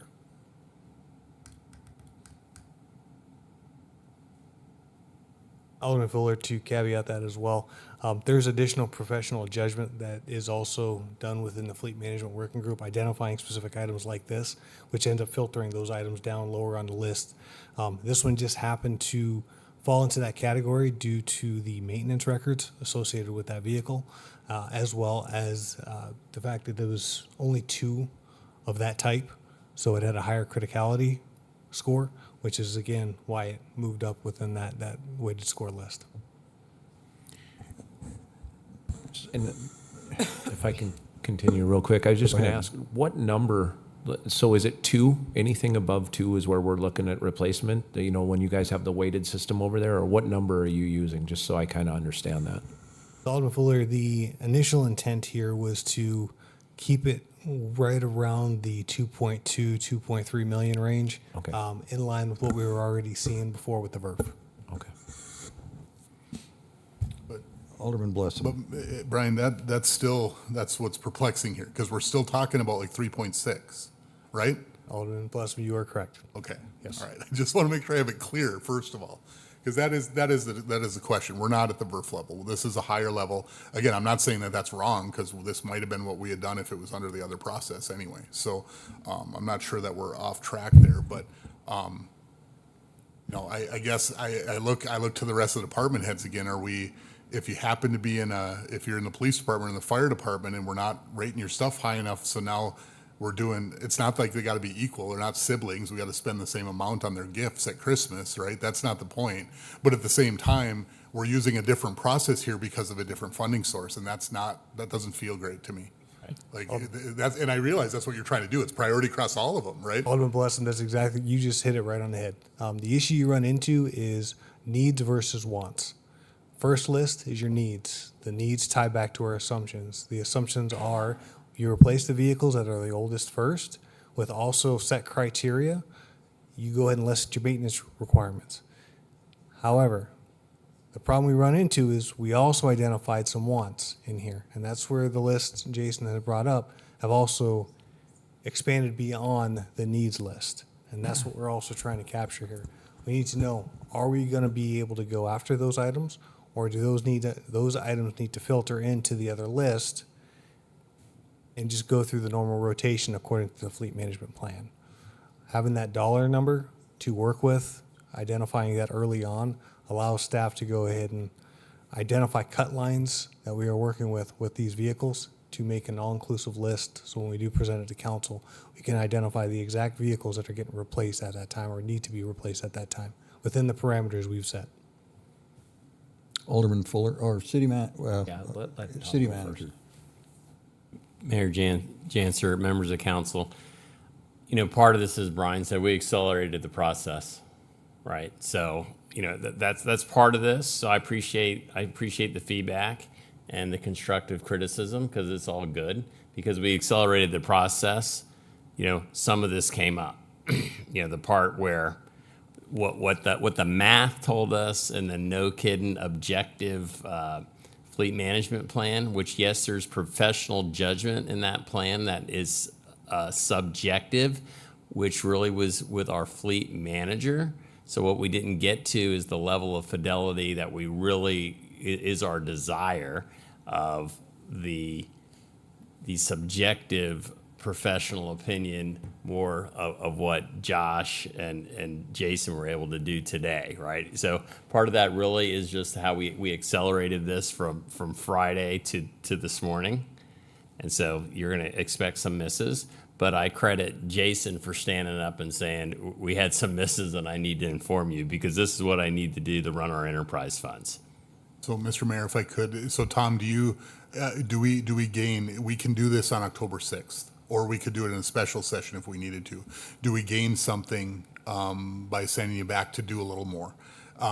Again, I don't know that we're necessarily saying we wouldn't fund exactly what's been said, but I think we're passing each other in the night in the conversation a little bit right now, and I think I want to make sure that we're clear on what your intent is. Mayor Janser, Alderman Blessum. Yeah, I think if we can wait, I think it's worthwhile. So let us scrub it again. But again, this is part of, it may come back exactly the same. Yep. But if it changes a bit, then it changes a bit. Okay. Yeah, and I think it's helpful to us to have that fidelity of, exactly the whole rack and stack and come to a number. And from my part, I don't know about the rest of the council, but for my part, I think we're in the, this is what we have to have, and that's a cut line. And whatever the wants are beyond that, we can look at it, but I think we need to know what that cut line is. So would it be appropriate then for me to just withdraw my motion? Yeah.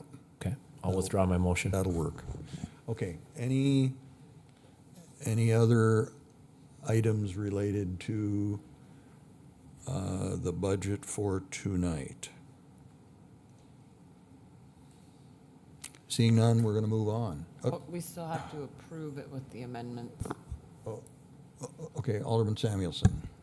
Thank you. So I would like to make an amendment to the budget, and it's under city council line item for memberships and associations. And I would like to reduce that amount by $25,000 and discontinue our membership with the League of Cities.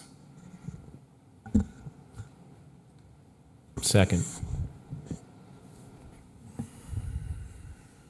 Discussion.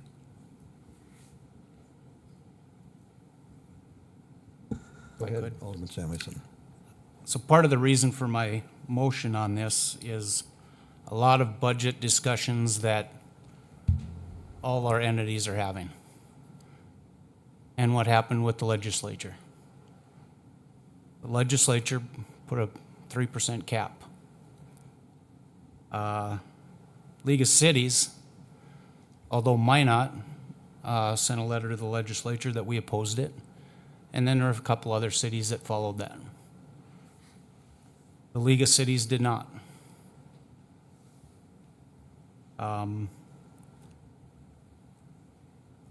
Their stance on it was that they thought that they would work through for a more workable cap.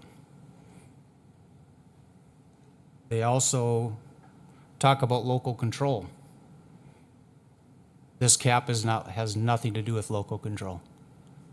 It's the legislator putting their thumb on us.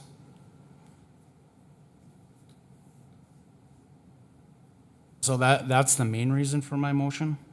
For the most part, I look at the League of Cities as being a lobbyist group.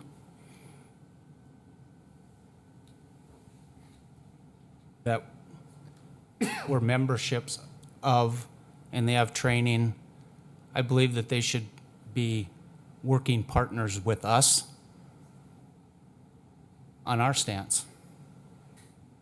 It always seems like some of the partners and stuff that we're with, they don't look at where we're coming from. That's the main reason for my motion. Okay, any other discussion? Alderman Blessum. Yeah, so just really briefly, just to expound a little bit on Scott's discussion there on House Bill 1176. I want to be as clear as I can about how their interaction, particularly with the committee in the House, went when this bill came up. So the bill came up, the governor spoke, Leader LaFour spoke. I believe Senator Hogue spoke. There was a few others that spoke. The League of Cities, Association of Counties followed directly after saying, we are in support. They weren't neutral. They didn't say, hey, we want to talk about this. They said, we are in support. Yes, they said we'd like a seat at the table in the discussions. The seat at the table in the discussions did nothing to move the needle whatsoever on the cap. It stayed exactly at 3 throughout the process. They advocated for a couple other things, but it didn't move anywhere. As I've said multiple times, the only voice in the House committee against this bill and this structure was me. One person, one piece of testimony saying exactly what's happened across this state. Every single local entity is going to set their budget at the absolute max to start with. And then it takes hard work like we've all done over all these hours to pull it back because that's the new expectation. So, I'm reluctant to do this, to be honest with you. I think I don't like to have these kind of public statements, essentially with a partner like this. But unfortunately, this one didn't help us. And so just like everything else, we've got to evaluate whether this membership and the costs associated are furthering our interests at this point. And I'll leave that to the rest of the council to decide. But unfortunately, my vote will be yes. Further discussion? Alderman Pittner. I won't support this. Again, this is personal politics. This is personal beliefs that are bleeding into our making political statements up here. We saw it last year with the Chamber EDC and the attempt to defund them. It's not a good look for Minot. Further discussion? Alderman Samuelson. Paul, this has nothing to do with politics. You can believe what you want to believe. I don't play politics. And I'm not going to start today. Mr. Mayor, Scott, you tried to defund an whole organization because they didn't align with your political view. So we've been playing it for a long time. Mr. Mayor, it was because they used taxpayer money. They were getting taxpayer money. It would be no different than this city council standing up against Measure 4, in my opinion. And it's not politics. You can believe what you want, Paul.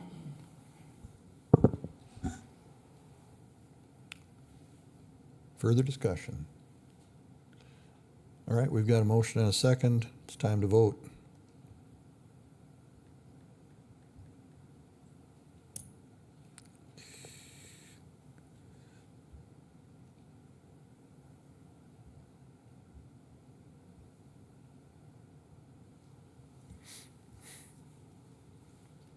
The motion passed 4-3 with dissent from Janser, Olson, and Pittner.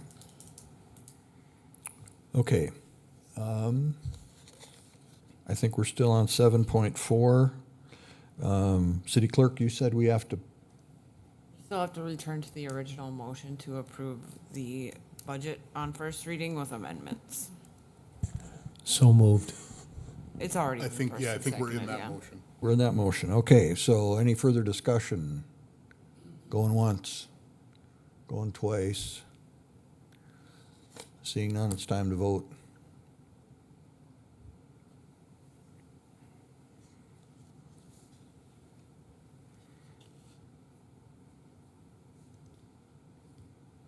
The motion passed 6-1 with dissent from Alderwoman Olson.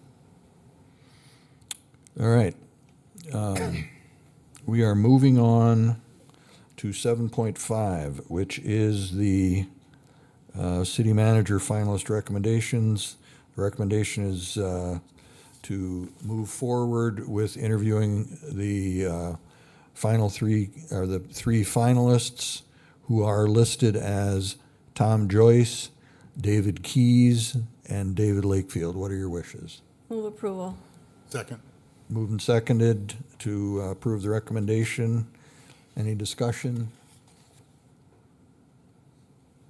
Any discussion? Seeing none, let's vote on the motion.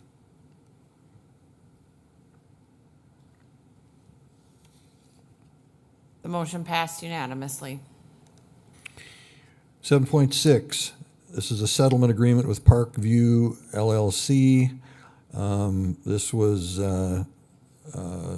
worked through with attorneys and negotiations with the party. What are your wishes? Move approval. Second. Moved and seconded. Any discussion? Any discussion? Seeing none, let's go ahead and vote.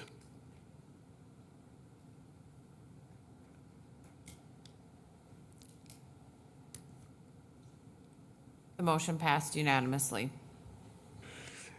Next item is number 7.7. It's a review of the recycling policy. There's a memo attached, and I don't know, maybe Jason or some analysis attached. I guess, Jason, would you want to speak to this? Kind of what you ended up with in doing what we asked you at the special meeting last week to come up with a recommendation as to what we might do. Sure. Mayor Janser, members of council, so the memo's attached. We've laid out, from direction of council, kind of the direction of allowing an opt-out or basically making recycling voluntary across the board. The cost analysis shows what effects that has on the people that remain in the program. And then additionally, like, our recommendation would be to, instead of just allowing opt-outs whenever they come along, we would just soon as people call an opt-out, we would want to add them to a list and then have one period a year where we basically do like almost open enrollment, similar to like healthcare and things like that through people's employers. So then we're kind of concentrating them. We get the work done either in April or October.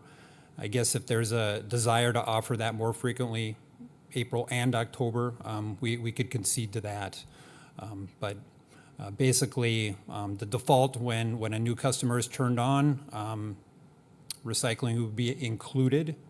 If those people call right away, we could take it off right away at that point, since it's something that they weren't necessarily aware of.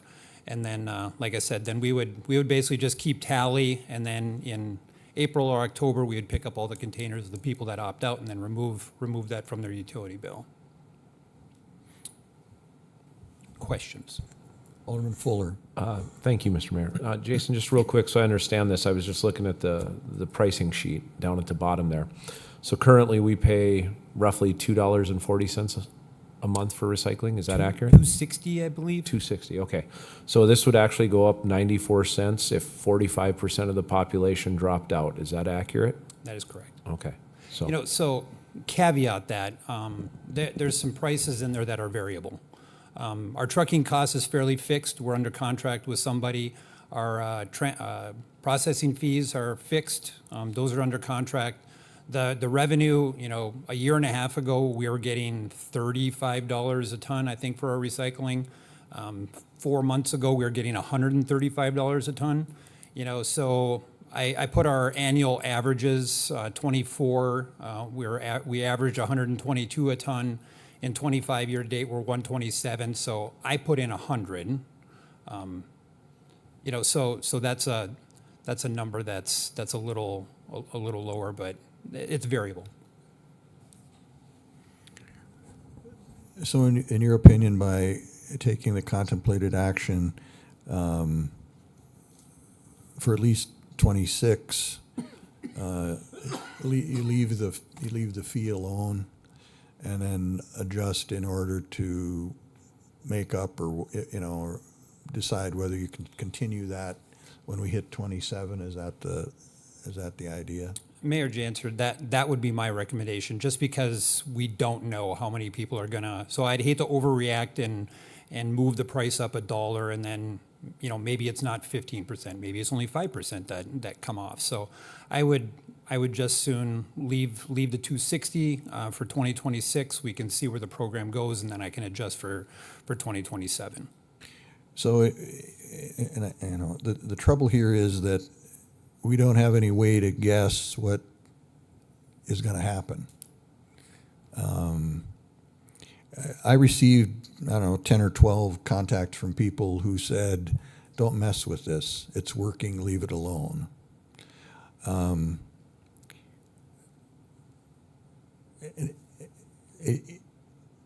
In doing this,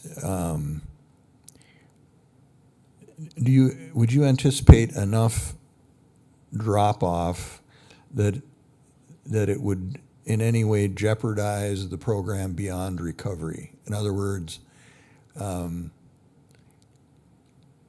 maybe that's an unfair question, but Mayor Janser, so I think you had mentioned it at the last meeting, but if we go back and we use that statistically valid survey that we did, even at the lowest level of participation with was the highest dollar amount, I think it was $3 to $4 or $4 to $5, per resident. According to that survey, 54 or 55% were still interested in participating in the program. So I don't think if we get down to only serving here, I can't read that number. Is it 55 or 5,600 people? We're down to about half of our total collection customers. So we've spent a lot of money on a transfer station and containers to just serve a relatively small segment of our population, but probably the benefit of allowing the people to opt out is as less trash is generated, then less costs are generated. So that's why the costs don't appreciably increase when people come out of the program, because we're processing less, we're trucking less.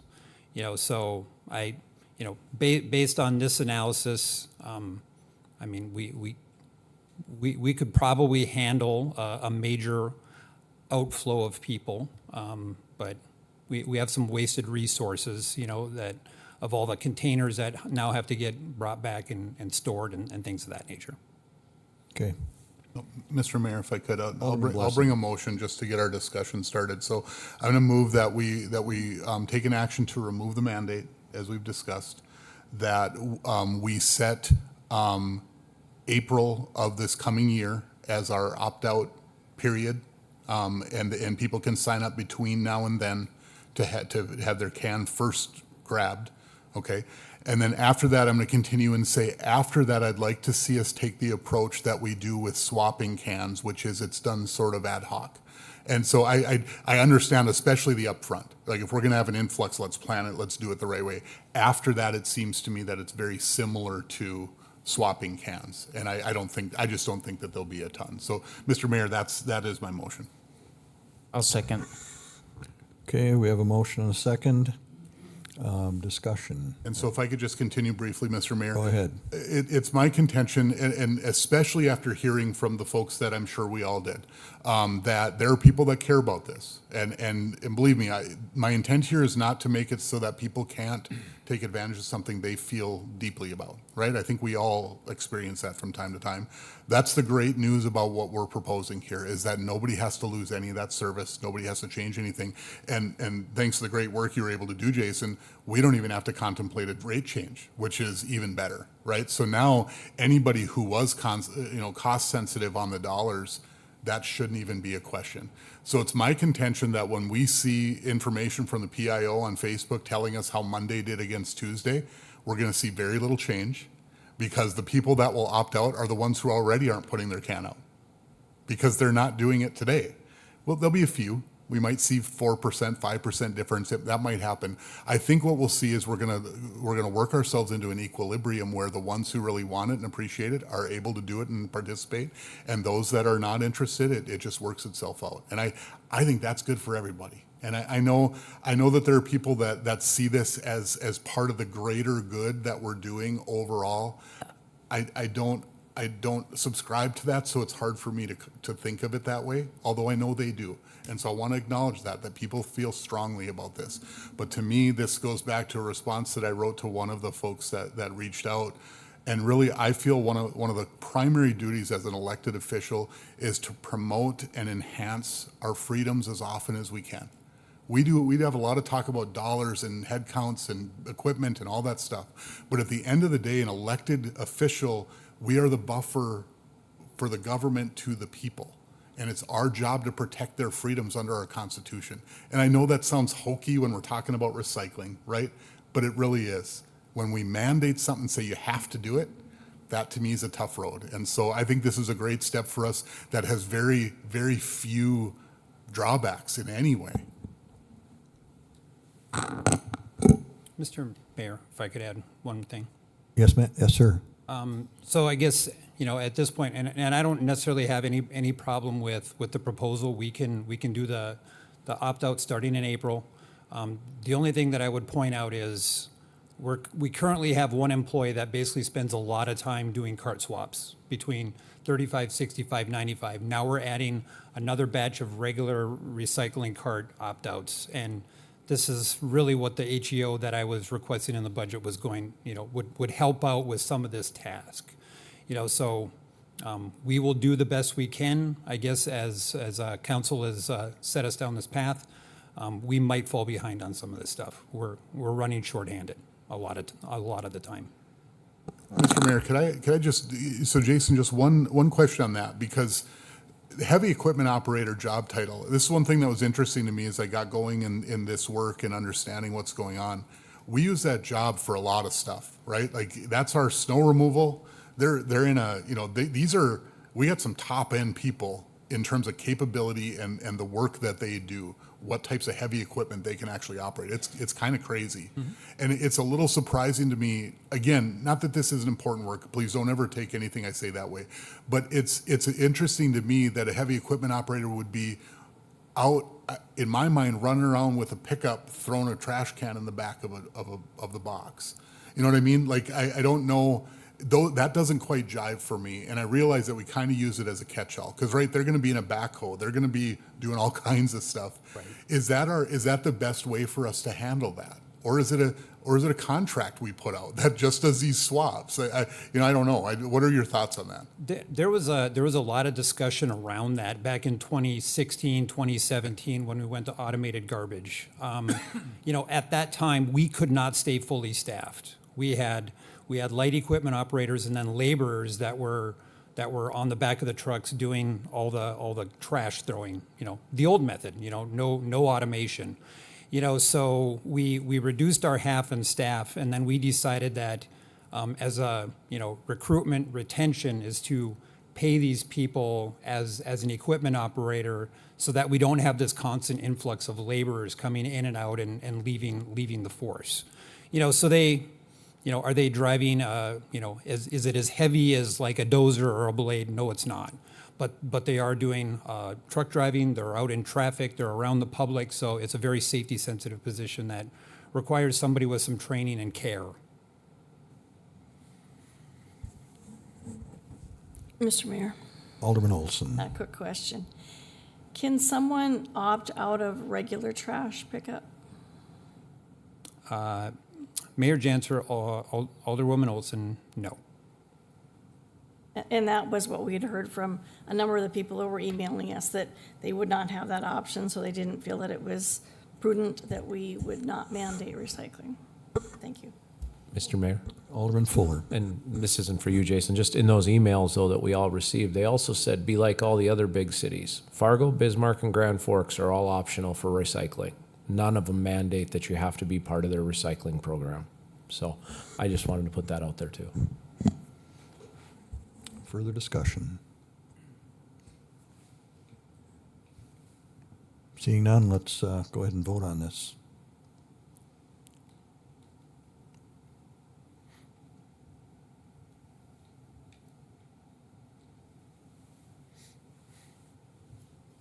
The motion passed 5-2 with dissent from Janser and Olson. Okay, we have come to the section of the meeting that is personal appearances. I think I'm going to pass on. I think I'm going to pass on.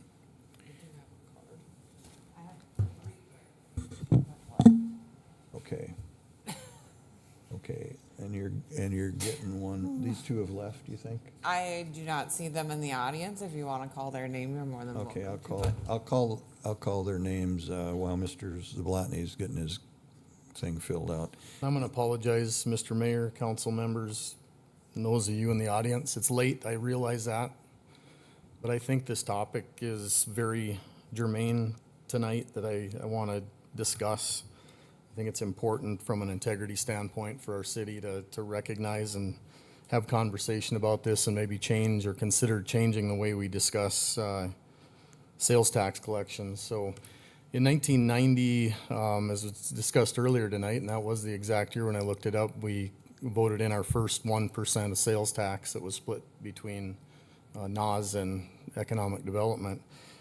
I could not find what year we divided that up, decided to take 10% of that and apply it to property tax relief. I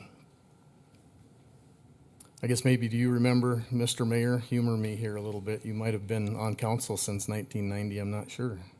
Maybe not. No, I didn't get on the council until 2008. Gotcha, okay. So anyway, it's not that relevant, but I do, 1% sales tax in the last, since 16, has generated somewhere between 10 and $13 million in revenue. 10% of that is $1 to $1.3 million in revenue. When you look at the current information in our budget this year about property tax collections, in 2010, we were collecting 9.8 million. In 2024, 24 million. What I have a problem with is our conversation about property tax relief from sales tax. There's only one way to generate property tax relief. That's to spend less. And my point with that being is that we have not, in a single year, lowered property tax for the citizens by $1 to $1.3 million, with the exception of potentially last year, which in that case we were given back over collections, and we may do it again this year because of over collections, but we're not giving property tax relief. So can we please be factually correct about that with the people and tell them that we're just not going to tax you quite as much because you're paying in sales tax. But there's no relief. That's not relief. It's right in our own numbers. So I know that's just the way it's been for years and years and years, if that's the way we talk about it, but it's not factual. We have not given property tax relief. So I would request that we find another way to have that conversation and say that we're spending that money one way or the other, and we're not providing it as relief. I do want to remind my good friend, Councilman Blessum, that Darrell Lease would want him to refer to himself as a public servant, not a public official. So anyway, I just want you to consider that issue when we talk about it in sales tax, that we are not and have not been providing property tax relief with those sales tax dollars. Thank you. Travis, you want to hand in your little thing when you get it. Okay. I believe John Coughlin is no longer here, and I believe that Peter Hugret is no longer here.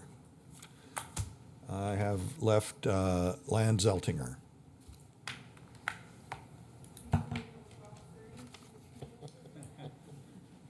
I'm sorry, I didn't hear you. I'm sorry.